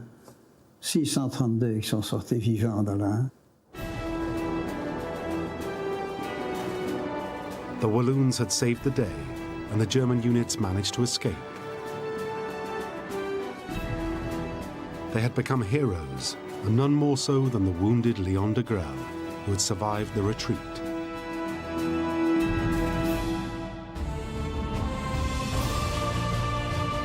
After the battle, de Grelle was whisked back to Berlin.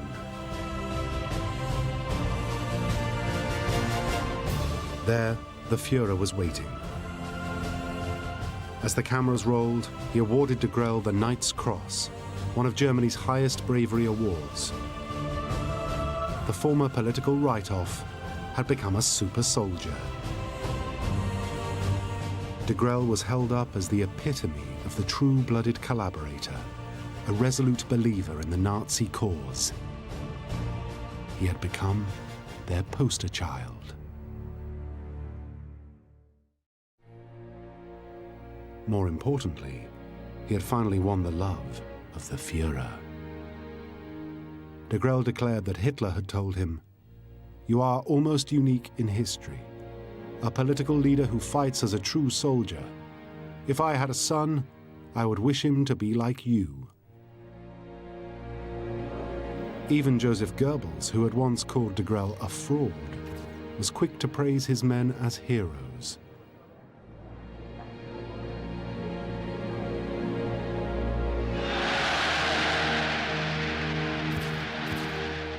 De Grelle was feted in Berlin and Paris, where he addressed a host of collaborators and sympathizers.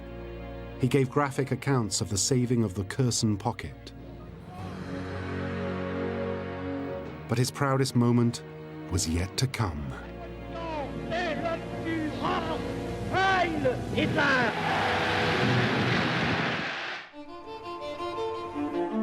He and the Walloons were allowed to return here, to Brussels, for a lavish victory parade in their homeland.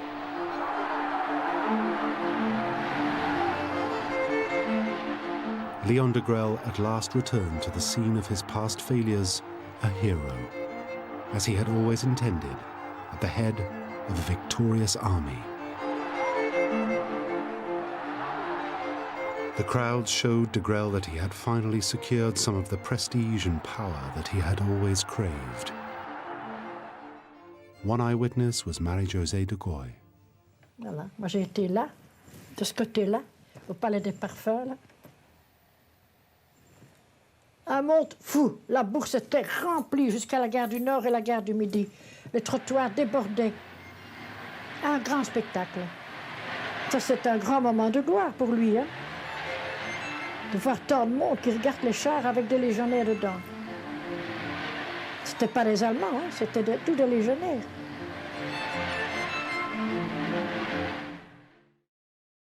Que d'un déferlement pareil peut sortir une révolution socialiste, mais certes. After the parade, he triumphantly addressed a mass rally in Brussels. On les abattre. Désunis, nous sommes perdus.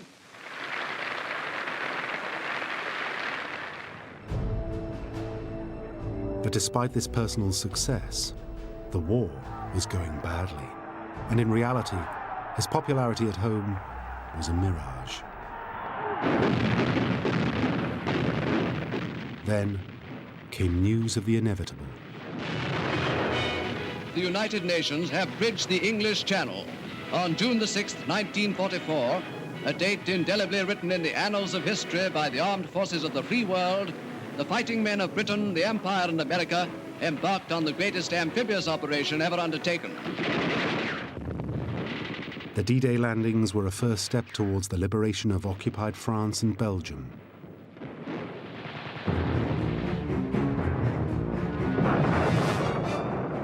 Violence and retribution now erupted in Belgium at the prospect of liberation by the Allies.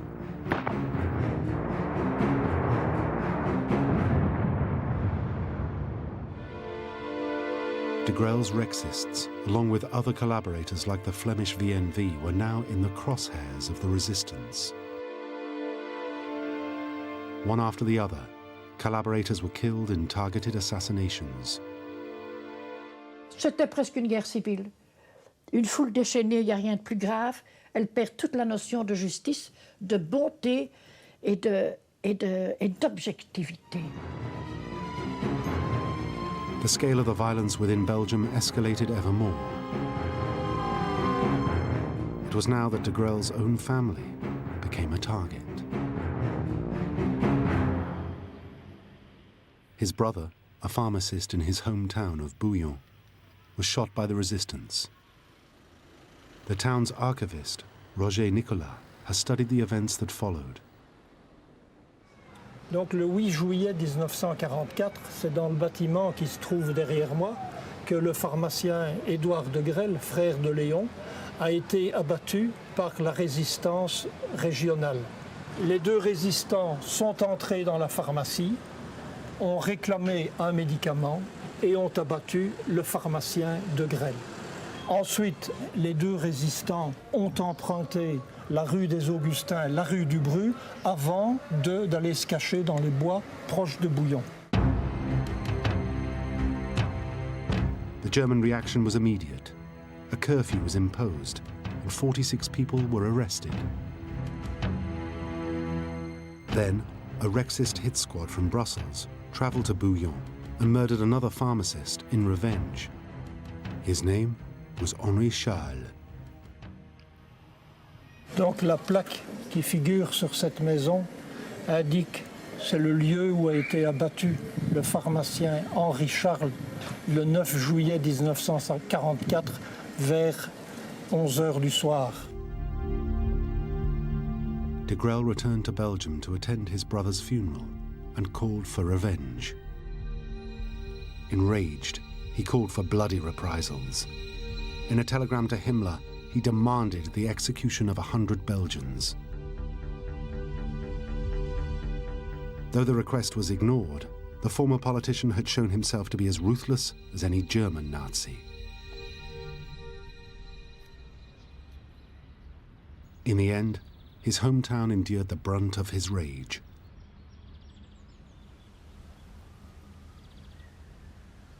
Three hostages from Bouillon were chosen. Dans cet endroit précis de la forêt de Bouillon, les trois otages qui ont été pris le 11 juillet 1944 sont assassinés par probablement 2 officiers allemands de la SD d'Arlon.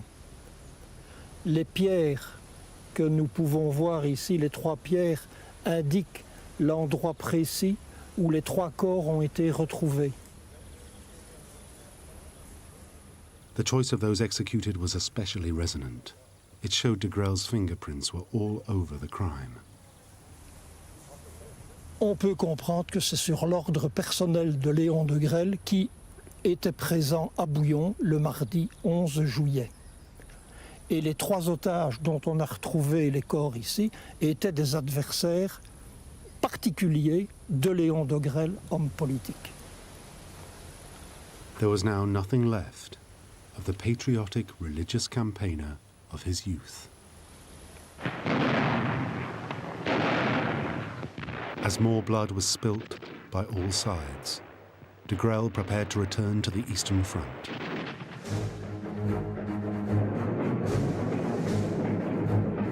But even in these desperate times, he managed to recruit more Belgians to accompany him. It was testament to what a figure he had become. for some Belgians at least. With his new volunteers, de Grelle fought in the defense of Estonia at the northernmost point of the Eastern Front. But it was a hopeless attempt to stop the advancing Russian juggernaut. He threw more and more Walloons into a succession of suicidal battles. Then bad news reached the front line. Early September 1944, Allied tanks drove into a liberated Brussels. Fini la Kommandantur, fini la Werbestelle de la Porte de Namur, fini la Gestapo. In Belgium, any sympathizers or soldiers suspected of being Wallonian legionnaires were rounded up.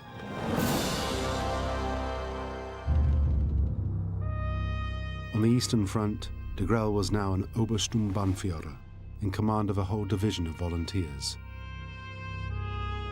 But they were now an exiled band of survivors, following a leader with no homeland. And anyway, the game was up. Defeat was inevitable. By the end of the war, only around 30 Wallonian remained. Of the 800 or so original legionnaires, de Grelle was one of only a handful to survive the Russian front as a combatant. He had been wounded a total of 7 times in 4 years of combat. But this wasn't the end for Leon de Grelle. Far from it. It was time to devise another plan. In the end, it was typical de Grelle. He requisitioned a Heinkel bomber and took off for Spain, the last friend of fascism in Europe.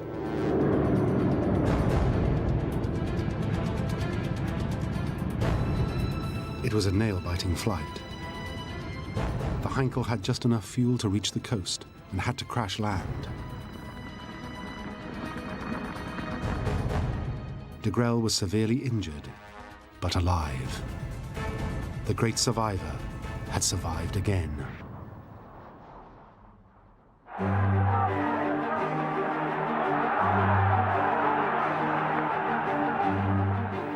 But while de Grelle was untouchable under Spanish protection, other Rexists and Legion volunteers back in Belgium were less fortunate. J'ai trouvé même pas juste ridicule. On m'a condamné, j'ai été 1 mois en prison. Ils ont dit on vous condamne à 15 ans de la perte de vos droits civils et politiques. J'avais 21 ans, sans doute à peu près, jusqu'à mes 36 ans. Et 10 000 francs d'amende. 10 000 francs d'amende. Her husband, whom she had married in 1945 and who had survived the war, was arrested. Il a été condamné à mort comme officier de la Légion Wallonie. Les 2 ans qu'il a été condamné à mort, je pouvais aller le voir tous les 2 jours. Tous les 2 jours, 10 minutes. Marie-José's husband was eventually released, and they set about quietly rebuilding their lives. But unlike many of his followers or former comrades, de Grelle was more vocal. Rather than renounce his past, he talked with pride of his time as a Nazi collaborator. He often wore his SS medals and uniform. He made numerous media appearances where he vehemently justified his choices. It was as if he were frozen in a past era. He continued to extol the racial theories and prejudices of the Nazis' ideology.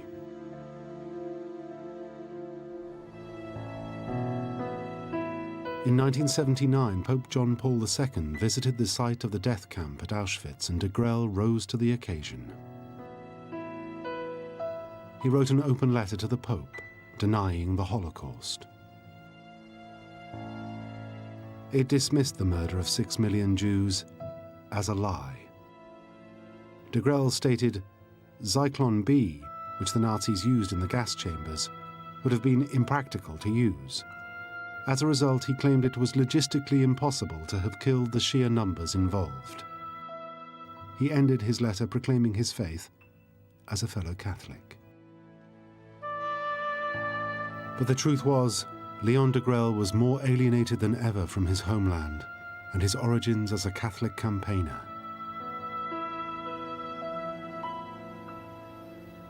He had been sentenced to death in Belgium, and several attempts to extradite him had failed. In the end, Leon Degrelle died aged 87 in 1994 in Malaga, Spain.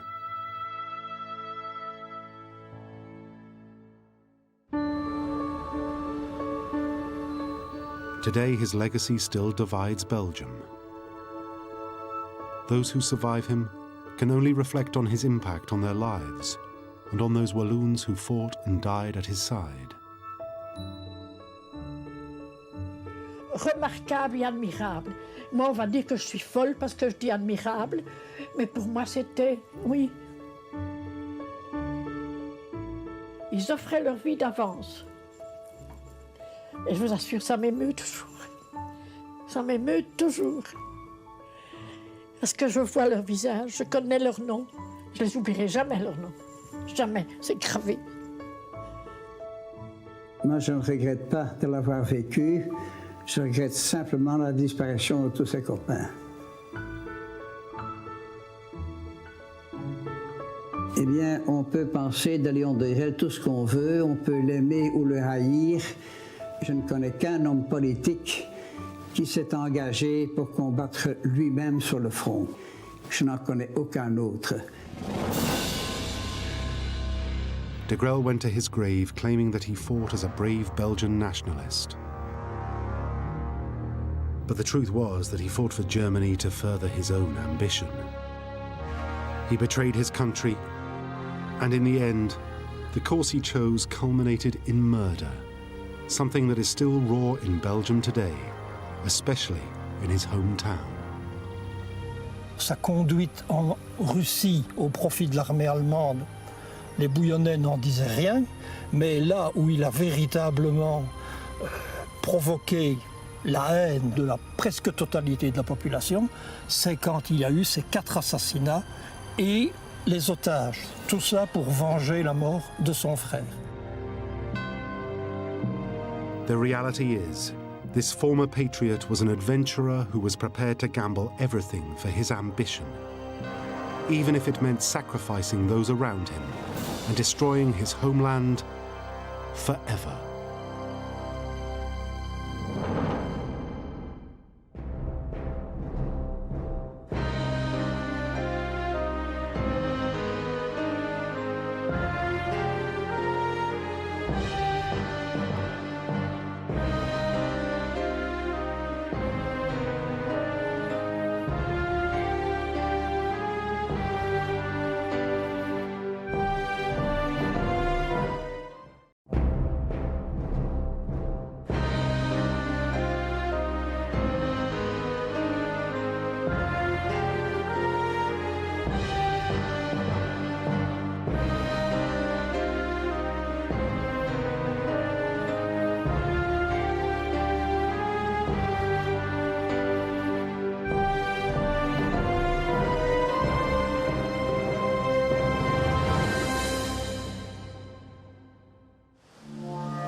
A quiet street in an Argentinian coastal resort.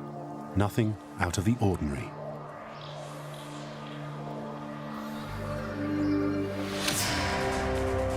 But early in 1998, the peaceful atmosphere is suddenly shattered as the world's press descends on the home of a 77-year-old Croatian called Dinko Sakic.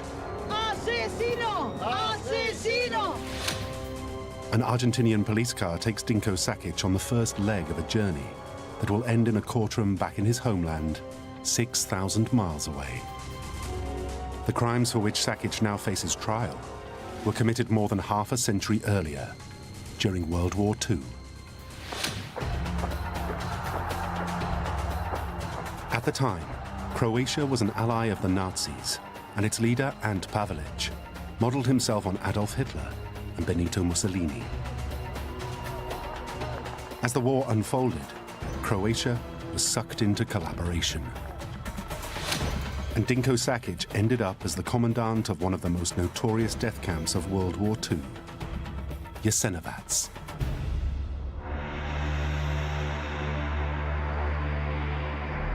Jasenovac became known as the Auschwitz of the Balkans. Here, Sakic carried out acts of torture and mass murder in the name of the Croatian people. Now, after more than 50 years on the run, justice has finally caught up with Dinko Sakic. But in his homeland, his case raised old and deep divisions. Dinko Sakic may be the man facing trial, but the horrifying deeds that he stands accused of cast a stain not only on the newly created country of Croatia, but also on the Roman Catholic Church. Can collaborating with the Nazis ever be justified in the name of freedom? And was Dinko Sakic an honorable freedom fighter or a sadistic war criminal? Mire, no hablo lo que era antes ni lo que era después, pero mientras yo estaba nadie podía tocar. Nadie podía tocar a nadie.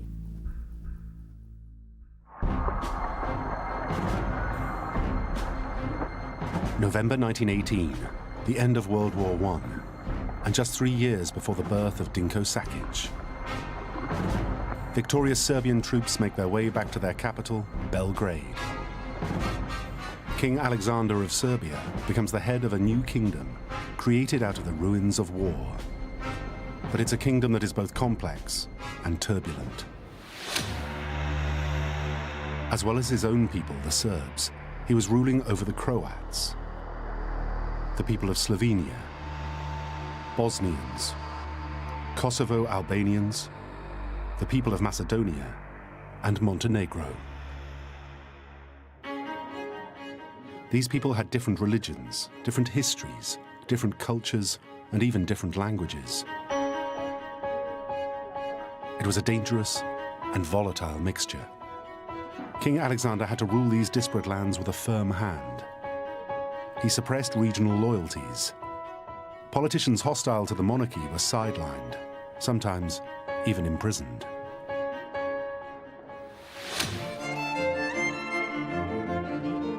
In 1929, Alexander gave a new name to his kingdom.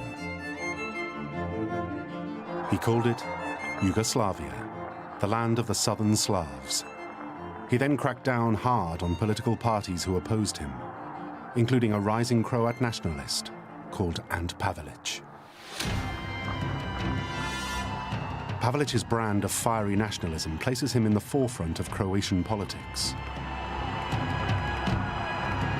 But Alexander's crackdown now forced him and his followers to flee to neighboring Italy. Deve cristallizzare una posizione di potente ingiustizia, perché ha dato la fiamma il sangue. Italy's leader was Benito Mussolini, then at the height of his power and popularity. La vittoria è per noi, per I primi.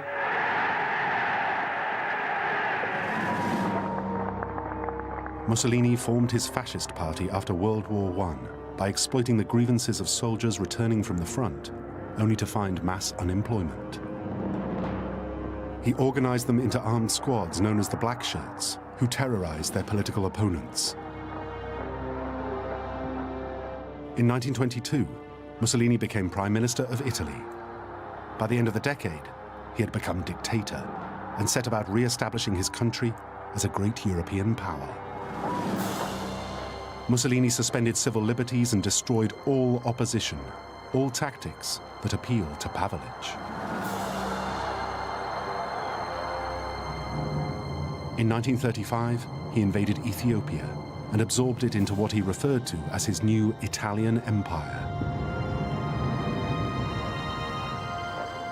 He also provided military support to General Franco in the Spanish Civil War. Later, influenced by Adolf Hitler, Mussolini began to introduce anti-Jewish legislation into Italy.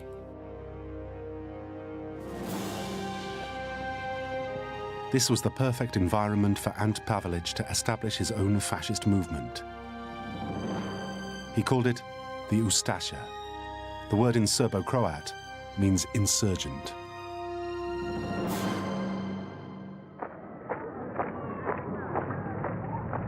For his part, Mussolini saw the Ustasha movement as a means to break up the Kingdom of Yugoslavia and to expand Italian influence in the Balkans.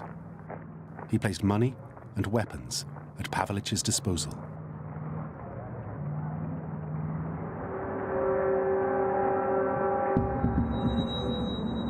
Then, in October 1934, the Ustasha made their move.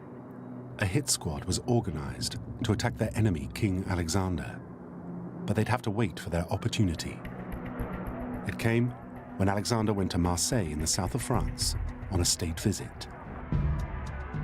The king and his French guests were greeted by the people of the city, completely unaware that fascist terrorists had infiltrated the crowd.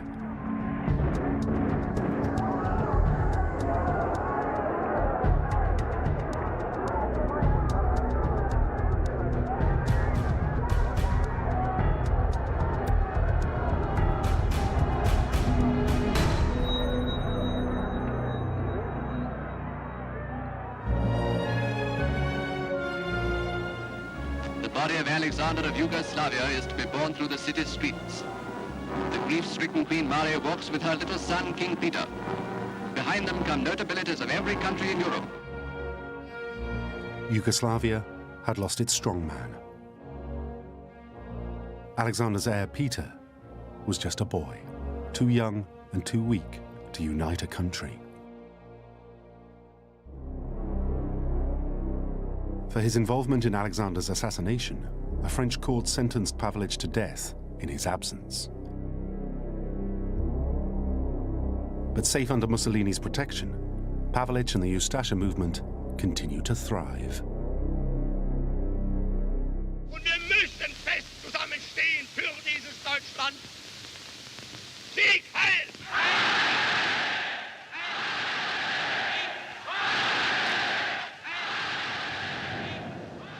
By now, Ante Pavelić had another potential ally, Adolf Hitler, the dictator of Nazi Germany. In the late 1930s, Adolf Hitler and Benito Mussolini came together to form what became known as the Pact of Steel. Their alliance gave great hope to right-wing nationalists throughout Europe. Pavelić believed Italian fascism and German Nazism to be the wave of the future, and the means by which Croatia would regain its freedom. His dream was of an independent Croatian state entirely free of foreigners like Serbs and Jews. It was extraordinarily attractive to many Croats, especially to a young man like Dinko Sakic. Fired up by Croatian nationalist zeal, Sakic was ready for action. It wasn't long in coming.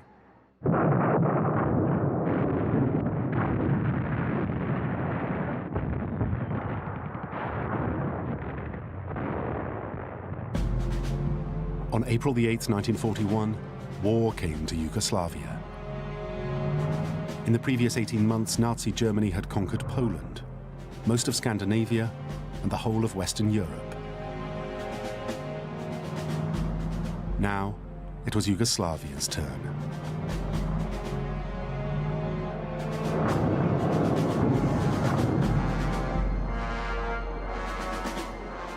The Yugoslav army quickly collapsed, and in just 11 days the fighting was over, and the Yugoslav monarchy fled.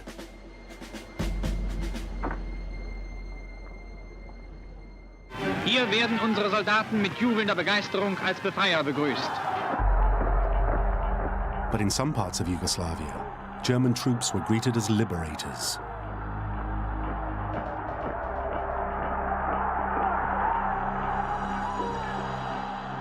The arrival of German and Italian soldiers now allowed the underground Ustasha movement to seize power in the Croat capital, Zagreb. The local population, Croats, I would say, many of them were happy when this state of Yugoslavia collapsed, because they were not happy in that semi-democratic regime terror, repression. People were thinking that the war is over, but it was, of course, it wasn't. The catastrophe, the tragedy then started.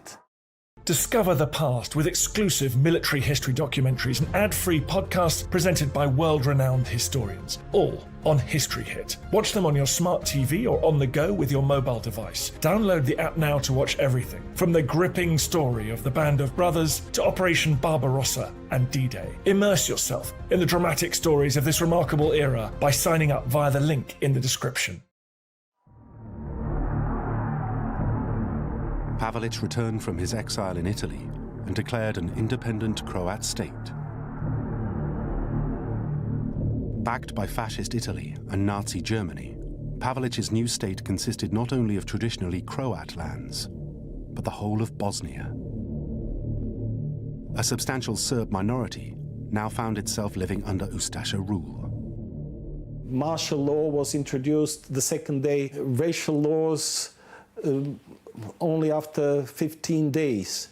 First, anti-Serbian measures also in the first days. Mass killings took place already at the beginning of May. That means 20 days after the creation of the government. They were very, very, very fast.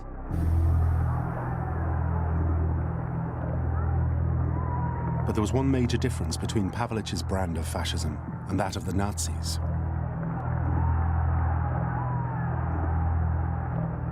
Whereas the Nazis largely despised religion, Pavelić's regime was staunchly Roman Catholic. And Pavelić wanted to create an exclusively Catholic state and cleanse his native land of all alien elements. They had this strategy of the thirds. That means 1/3 of the Serbs should be killed, 1/3 of the Serbs should be sent to Serbia, and 1/3 should become Catholics. And if they become Catholics, then they become Croats, and that's how he thought that he will resolve so-called solution of the Serbian question.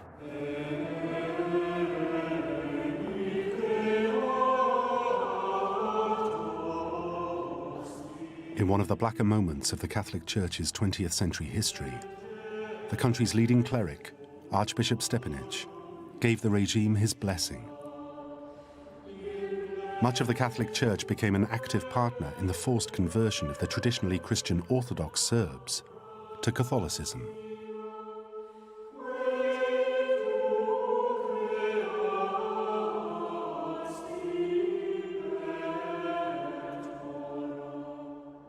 Croat fascism and the Catholic Church would remain uncomfortably entwined for the rest of the war. The position of the Catholic Church in the Second World War is, of course, full of controversies. When the first Ustaša crimes happened and they saw what was going on, the Church was never united in the attitude. Some of them cooperated with Ustaša, and some of them even committed crimes. Pavelić now unleashed a reign of terror on the Serb minority living within Croatia. Tens of thousands of them were expelled, killed, or imprisoned.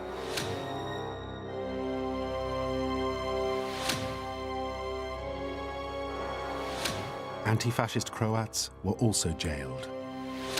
Bowing to German wishes, the Ustaša targeted gypsies and Jews as well.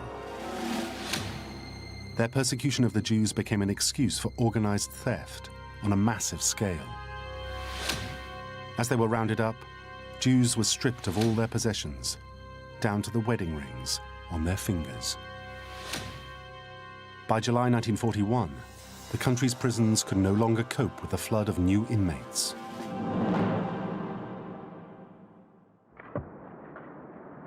That summer, the Ustaša embarked on the construction of what would become some of the biggest and most horrific concentration camps in Europe. Dinko Sakic, now 21, seized his moment to join the cause and signed up to be a camp guard. Over the next few years, he would rise through the ranks to become what many allege was one of the most brutal, if little known, Nazi collaborators of World War II.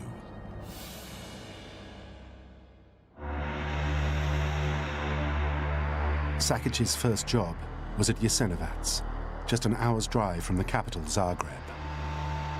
At Jasenovac, a number of separate camps were built on the banks of the Sava River. The complex housed the largest number of prison inmates in the whole of Croatia.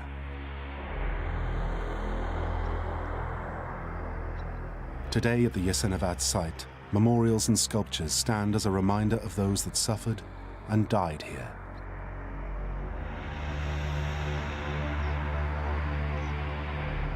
The mastermind behind the camp was Max Luburic, head of Pavelić's newly formed special police force and overall commander of the Ustasha's concentration camp program.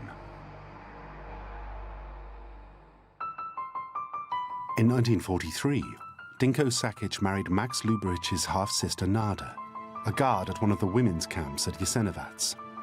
It was a move that secured a place in Luburic's inner circle.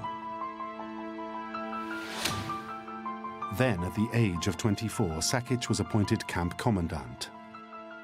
Luburic was a very important person, and he, of course, wanted to have in Jasenovac a person who is 100% loyal to him, and Dinko Sakic definitely was the person of that kind.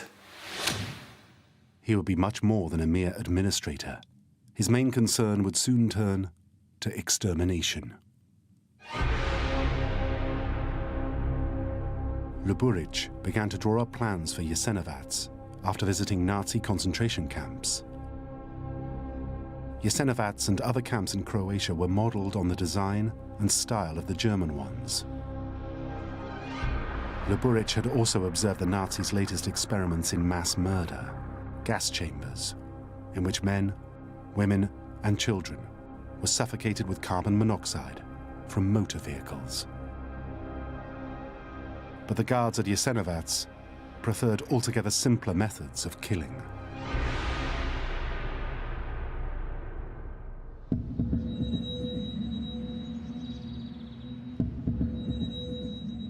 The Jasenovac Memorial Museum in Croatia shows some of the gruesome artifacts from the original site.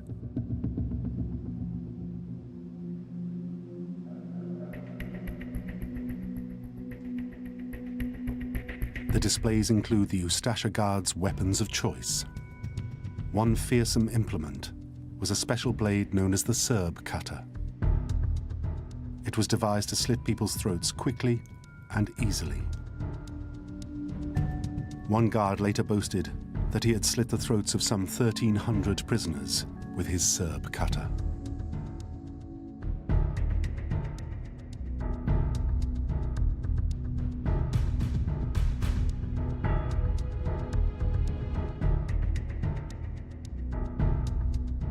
Inmates were also thrown into the ovens of a brick factory inside one of the camps at Jasenovac and burnt alive.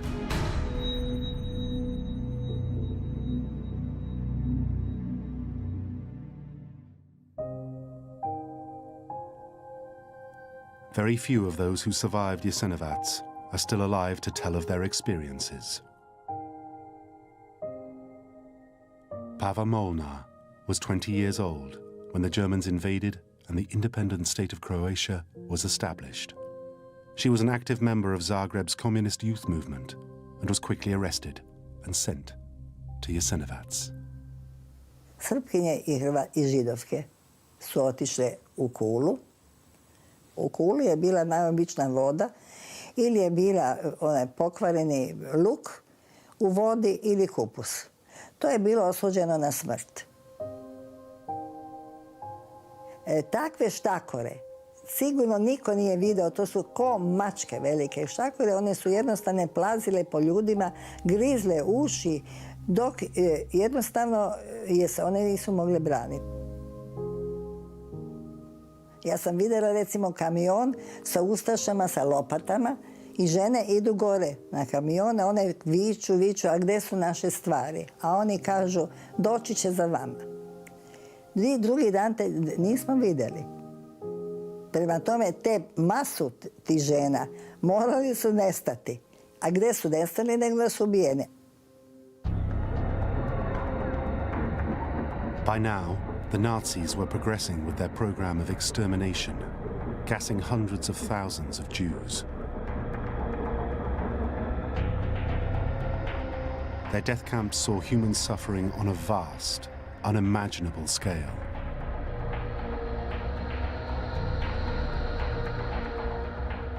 Although it hardly seems possible, the killing techniques employed by the Ustasha in Croatia were even more sadistic.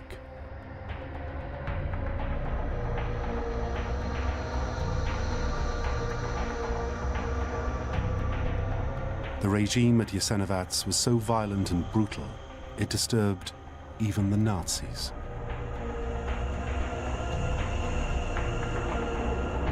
Heinrich Himmler, head of the German SS, regularly received reports from German eyewitnesses in Croatia. One of them recorded in 1942.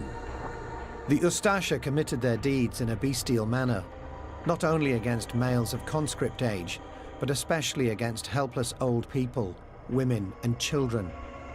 The number of the Orthodox that the Croats have massacred and sadistically tortured to death is about 300,000. Ja sam vidjela kad su došli recimo žene iz Kostajnice, pa smo mi morali Hrvatice njih pregledavati, jer Ustaša stoji i gleda i mi njima šapćemo, mi smo isto što i vi, predajte što imate.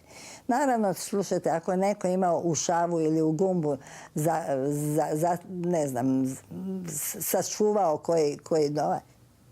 Ustaša je za nama išao, pregledao ih je, one su se poplašile, one su sve počele bacati one novce koje su imali. On je postrojio njih 10 i odmah je to je ono što smo mi vidjeli.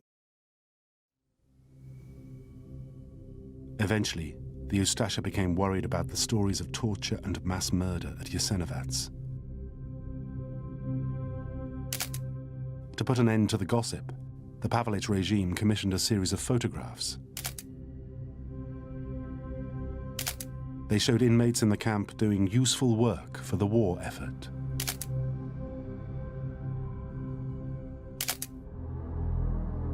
But beyond the reach of the camera lens, the cruelty and mass murder continued without let-up. Kad su te kolone iz Kozaraške dolazili sa djecom, onda su oni tu djecu odvojili od majke. To su mala djeca, neka tek rođena, neke do 15 godina. Oni su ih odvajali i to nije bilo u Kuli, jer nije bilo mjesta u Kuli, to je van Kule bilo. Oni su tu, to je krik, ja mislim da je cijela Gradiška od tih jauka, od te djece vriskali. To je ono što se ne može oprostiti. To je strašno. Onda su ta djeca na koncu u jednom posebnom zgradu bili. Neke naše Hrvatice su oko njih malo vodile računa. Naravno da su sve to od proljiva, od tifusa, od gladi, sve to umrlo.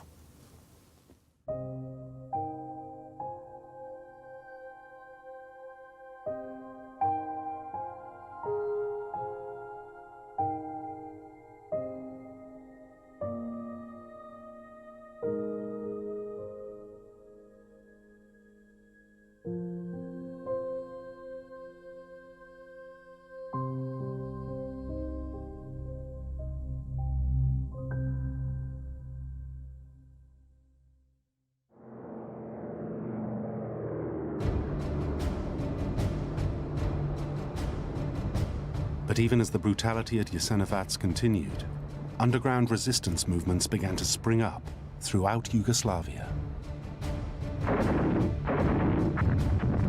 By the end of 1942, the Pavelić regime, together with its German and Italian allies, had its hands full fighting the growing number of partisans resisting fascist occupation. Led by Croat communist leader Josip Broz Tito and supplied and trained by the British and the Americans, this guerrilla army now presented a mortal threat to the Pavelić regime. Tito's partisans came into the middle of the conflict offering something what they called brotherhood and unity. We want to win the war against the Nazis, fascists, and collaborators. We are offering a solution.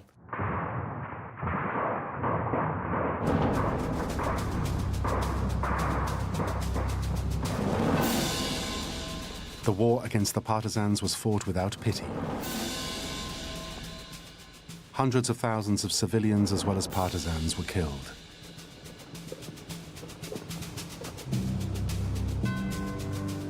However, the guerrilla army managed to hold out. And time was running out for Dinko Sakic and his fellow Ustasha killers at the Jasenovats concentration camp.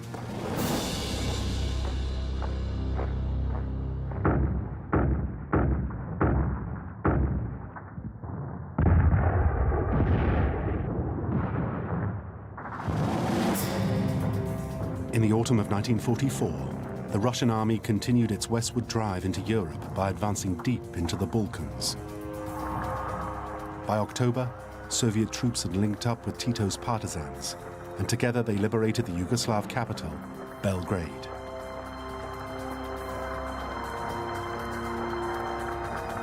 The Croatian puppet state was now under serious threat. Dinko Sakic was ordered to kill all the survivors at Jasenovats and obliterate the evidence. Sakic ordered his men to carry out what became known as the Autumn Liquidation.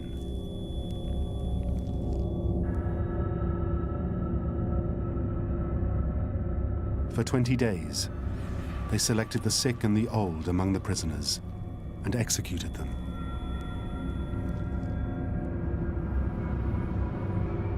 Afterwards, they threw their bodies into the Sava River.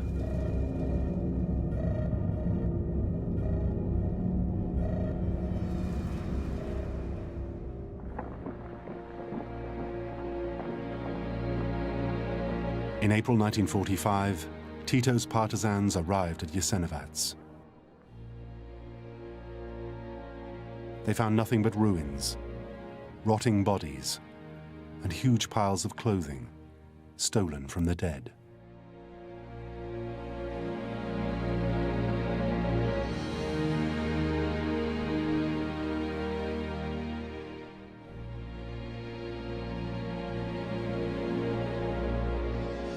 Investigations began into just how many people had died at Jasenovats at the hands of Dinko Sakic and his Ustasha comrades in the previous 4 years. But in the absence of documents which had all been destroyed, no reliable figure was ever produced. Historians now believe that an estimated 1 million Yugoslav citizens perished between 1941 and 1945. It's thought that 1/3 of these, over 300,000, died at Jasenovats.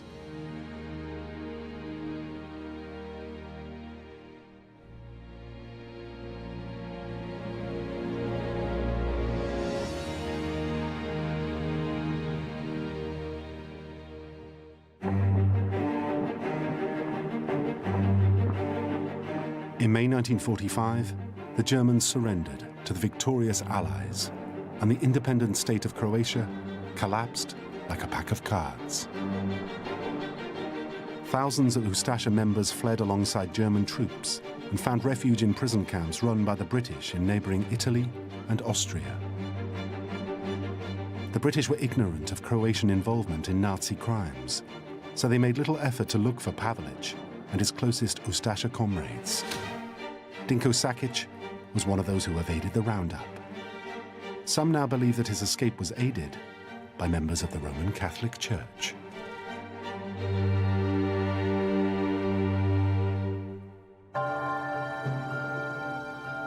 It's thought they received help from a senior member of the Catholic Church closely linked to the Vatican. With money and false papers supplied by this Catholic rat line, they were able to seek a new life abroad, with South America as one of the most popular destinations.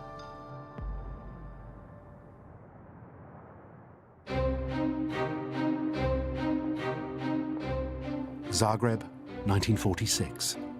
The Catholic Church found itself on trial for its support of the Ustasha regime. Unable to catch any of the key players, such as Pavelić, Luburić or Sakic, the communist government of Joseph Tito put Archbishop Stepanic in the dock. He was tried for collaboration with the Ustasha and for permitting the forcible conversion of Serbs from Orthodox Christianity to Catholicism.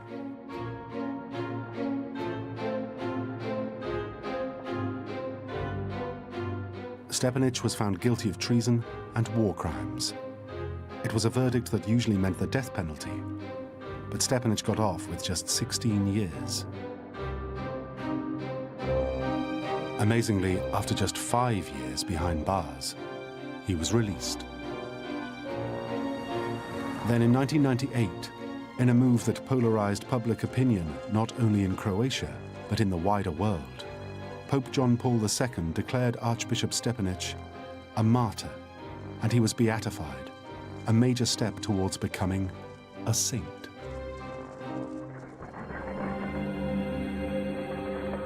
And at the same time, there was more bad news for the Catholic Church. A secret document released by the US Treasury Department revealed that for the previous 50 years, the Vatican had held on to some 200 million Swiss francs, plundered from Serbs and Jews by the Ustasha. Ella para nosotros, paso de la historia de la nación. Meanwhile, Dinko Sakic was enjoying the hospitality of Argentina's president, Colonel Juan Perón. Perón was a charismatic leader who admired right-wing European dictators and even styled himself on them. He regarded men like Sakic and Pavelić as heroes in the struggle against godless communism and welcomed them with open arms.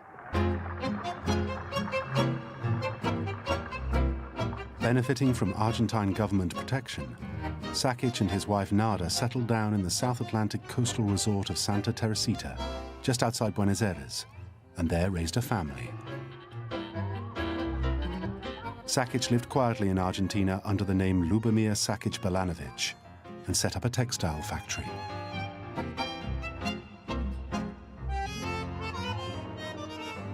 He remained active in Ustasha emigre politics, and so did his former wartime chief, and Pavelić. Durante estas luchas, el reino. Then in 1958, Pavelić made a rare appearance on television, justifying his past as Croatia's wartime fascist dictator. El Estado Independiente de Croacia fue proclamado el día 10 de abril de 1941. Después de la insurrección general del pueblo croata encabezada por el movimiento Ustasha. A year later, Pavelić was murdered, the victim of an assassin working for Tito's secret police. But Dinko Sakic stayed safely in the shadows. Then, after almost half a century's exile in Argentina, the past began to catch up with him.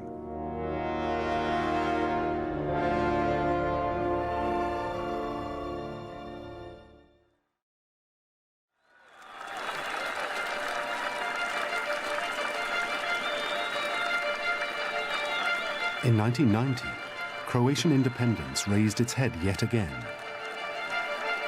10 years earlier, President Tito had died, and although he'd managed to keep his beloved Yugoslavia together, now it was about to break apart.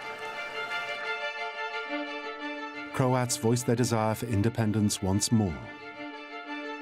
Their newly elected leader, Franjo Tuđman, had always been a loyal supporter of Tito. But as Yugoslavia began to implode, Tuđman took up the cause of Croatian nationalism. Na povjerenju što ste nam ga očitovali izborom na ovu časnu I odgovornu dužnost. This was the cue for civil war to break out.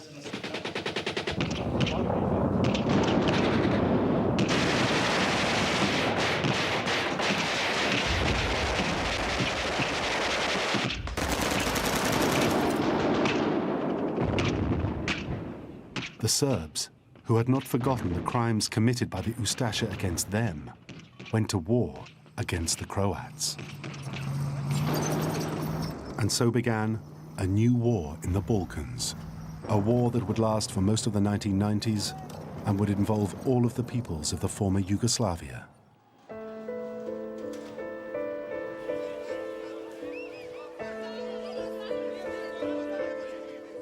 As hundreds of thousands of people were massacred or forced to flee from their homes, a new phrase entered modern political vocabulary: ethnic cleansing. But for men like Dinko Sakic, ethnic cleansing was nothing new. That had been their task at Jasenovac.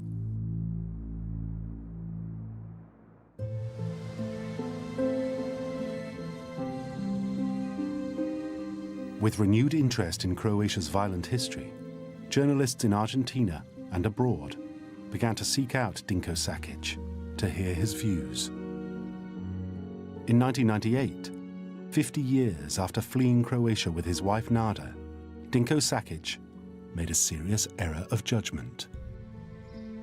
One day, a reporter from Argentinian TV program Telenoche knocked on his door requesting an interview. Sakic agreed and invited him in. Hardly able to believe his luck, the TV reporter wanted to gain Sakic's trust, so his first question was intended to make Sakic feel at ease. ¿Cuándo vino de Europa? Yo vine a la Argentina el día 22 de diciembre de 1947 por la mañana. ¿Y en qué circunstancias? ¿Cómo como inmigrante, porque pasamos un grupo de croatas, como 500 croatas llegaron con una visa múltiple que el gobierno argentino en el primer momento otorgó para emigrados croatas. Yo tenía ya obtenido antes la visa de inmigración y vinimos con como 150, un grupo de 150 con el buque Tucumán. The TV reporter now began to probe a little deeper into Sakic's past. Soy patriota croata que lucho por mi pueblo. Y así yo ya empecé. Entonces era el hombre de confianza. Usted estuvo en Jasenovac también. ¿Cómo? Usted estuvo en Jasenovac también. Para decir sí, por ahí sí estaba en una unidad. Allá. Dinko Sakic was uncomfortable owning up to being at Jasenovac, but the TV reporter persisted. Usted fue comandante del campo al final. No, fue director, no comandante. Fue nombrado, fue 100 días nomás. Mire, cuando yo estaba, no había ningún guardia ni ningún administrativo que podría tocarle a un prisionero de cualquier, sea judío. Recuérdeme las fechas. Esto fue entre el 41 y el 44. 42, en diciembre 42 y octubre de 44. En esa época no se podía tocar a los prisioneros. Mire, no hablo lo que era antes ni lo que era después, pero mientras yo estaba nadie podía tocar. Nadie podía tocar a nadie. Ellos tenían sus normas internas. Y si alguno ha hecho algo, entonces la administración interna lo castigaba con lo que sea. Entre fines del 42 y fines del 44 no se mató a nadie. Yo no vi ni se mató. Que nosotros no teníamos interés en matar a la gente. Necesitábamos a gente para trabajar, para abastecernos.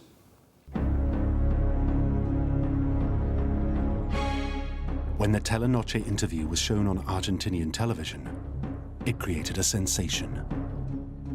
Dinko Sakic had finally stepped out of the shadows into the full glare of publicity. And the consequences for him would be disastrous. Efrem Zurov one of the most senior Nazi hunters at the Simon Wiesenthal Center, got to hear about Sakic's TV appearance. He immediately set about securing his extradition to stand trial. In the Croatian capital of Zagreb, the reaction to Sakic's public reappearance placed President Tudjman in a dilemma. Tudjman saw himself as a Croatian patriot, proud of his country's wartime history. He had used it to help rebuild his country. He had even argued that the death toll at Jasenovac had been inflated. According to Tudjman's version of history, Sakic was a freedom fighter and an honorable Croat patriot. But in the mid-1990s, Tudjman needed to demonstrate to the world, especially to the United States, that Croatia was a modern, pro-Western democracy. Americans in particular regarded Sakic as a Nazi collaborator and sadistic killer, one of the last living commandants of a World War II death camp. Asesino! Asesino! Cárceles! Cárceles a los asesinos! Within weeks of the Telenoche interview, Dinko Sakic was arrested. The media descended on the quiet neighborhood. ¿Qué fue lo que dijo? No, no dijo nada, no estuve delante de él. No estuve para nada, habló de conmigo, no habló nada.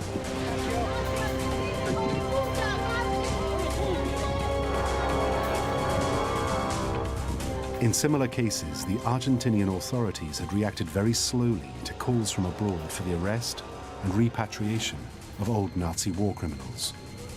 But this time, the response was different. Are you a killer, Mr. Sakic?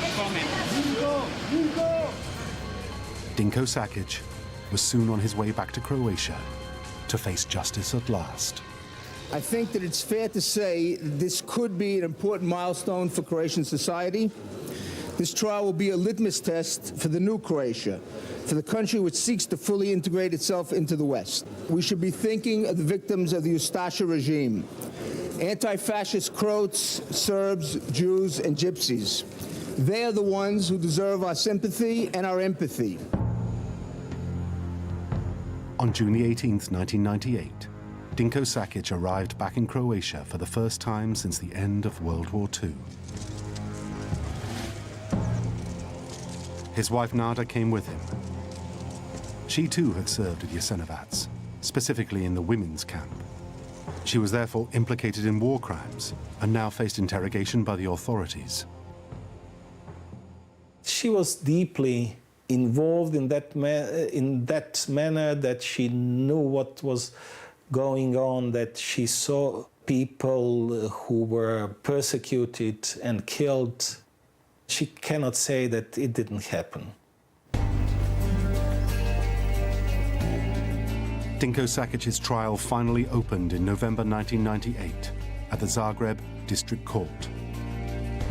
He was charged with the deaths of thousands of prisoners while he had been the commandant at Jasenovac. More than 30 witnesses, including camp survivors, testified against him. However, throughout the trial, Sakic maintained his innocence. The professor of Croatian contemporary history at Zagreb University, Dr. Ivo Goldstein, was called as an expert witness. When I was speaking, he was laughing when I was speaking about the Ustaša system of terror, but he was laughing when some other witnesses were speaking as well, so it was not nothing new. The judge was warning him a couple of times, Mr. Sakic, don't laugh, it's not funny, don't laugh. And he was laughing again and again and again. Sakic was eventually found guilty of killing or condoning the killing of more than 2,000 Serbs, Jews, and Gypsies. He was sentenced to 20 years imprisonment, the maximum penalty available at the time. The trial judge said his lack of remorse contributed to the length of the sentence. Although interrogated, Nada Sakic never stood trial. For most people, Croatia had finally faced up to its fascist past. In July 2008, Dinko Sakic died in a prison hospital, aged 86. He was no Heinrich Himmler or even Ant Pavelic. He was just a small cog in a big machine. A machine that had given him the power of life and death over thousands of human beings. To the very end of his life, he felt he had no need to apologize to anybody for his actions. The crimes of Dinko Sakic and his Ustasha comrades were committed in the name of the people of Croatia. Even today, there are many of his countrymen and women who believe that Sakic was no war criminal, but a heroic fighter in the cause of freedom for their nation. They believe that his victims, the Serbs, Jews, communists and gypsies, were the real criminals, not Dinko Sakic. In their eyes, Sakic's collaboration with the Nazis was in defense of their nation and the Holy Catholic faith. Dinko Sakic's remains are held here, in the main cemetery in central Zagreb. At his funeral, the Roman Catholic priest told the mourners that he was proud he had seen Sakic in his coffin, dressed in an Ustasha uniform. He added, "Every honorable Croat is proud of the name Dinko Sakic."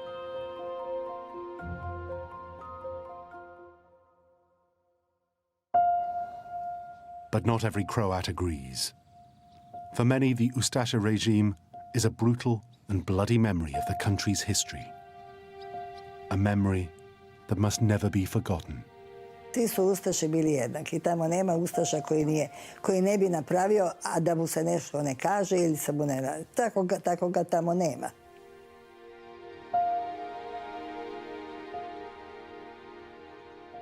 Tako da ja o tome pričam kao jednom zlo koje je bio, koje se više neće ponoviti, jer verujem da se više ne može ponoviti tako nešto, jel?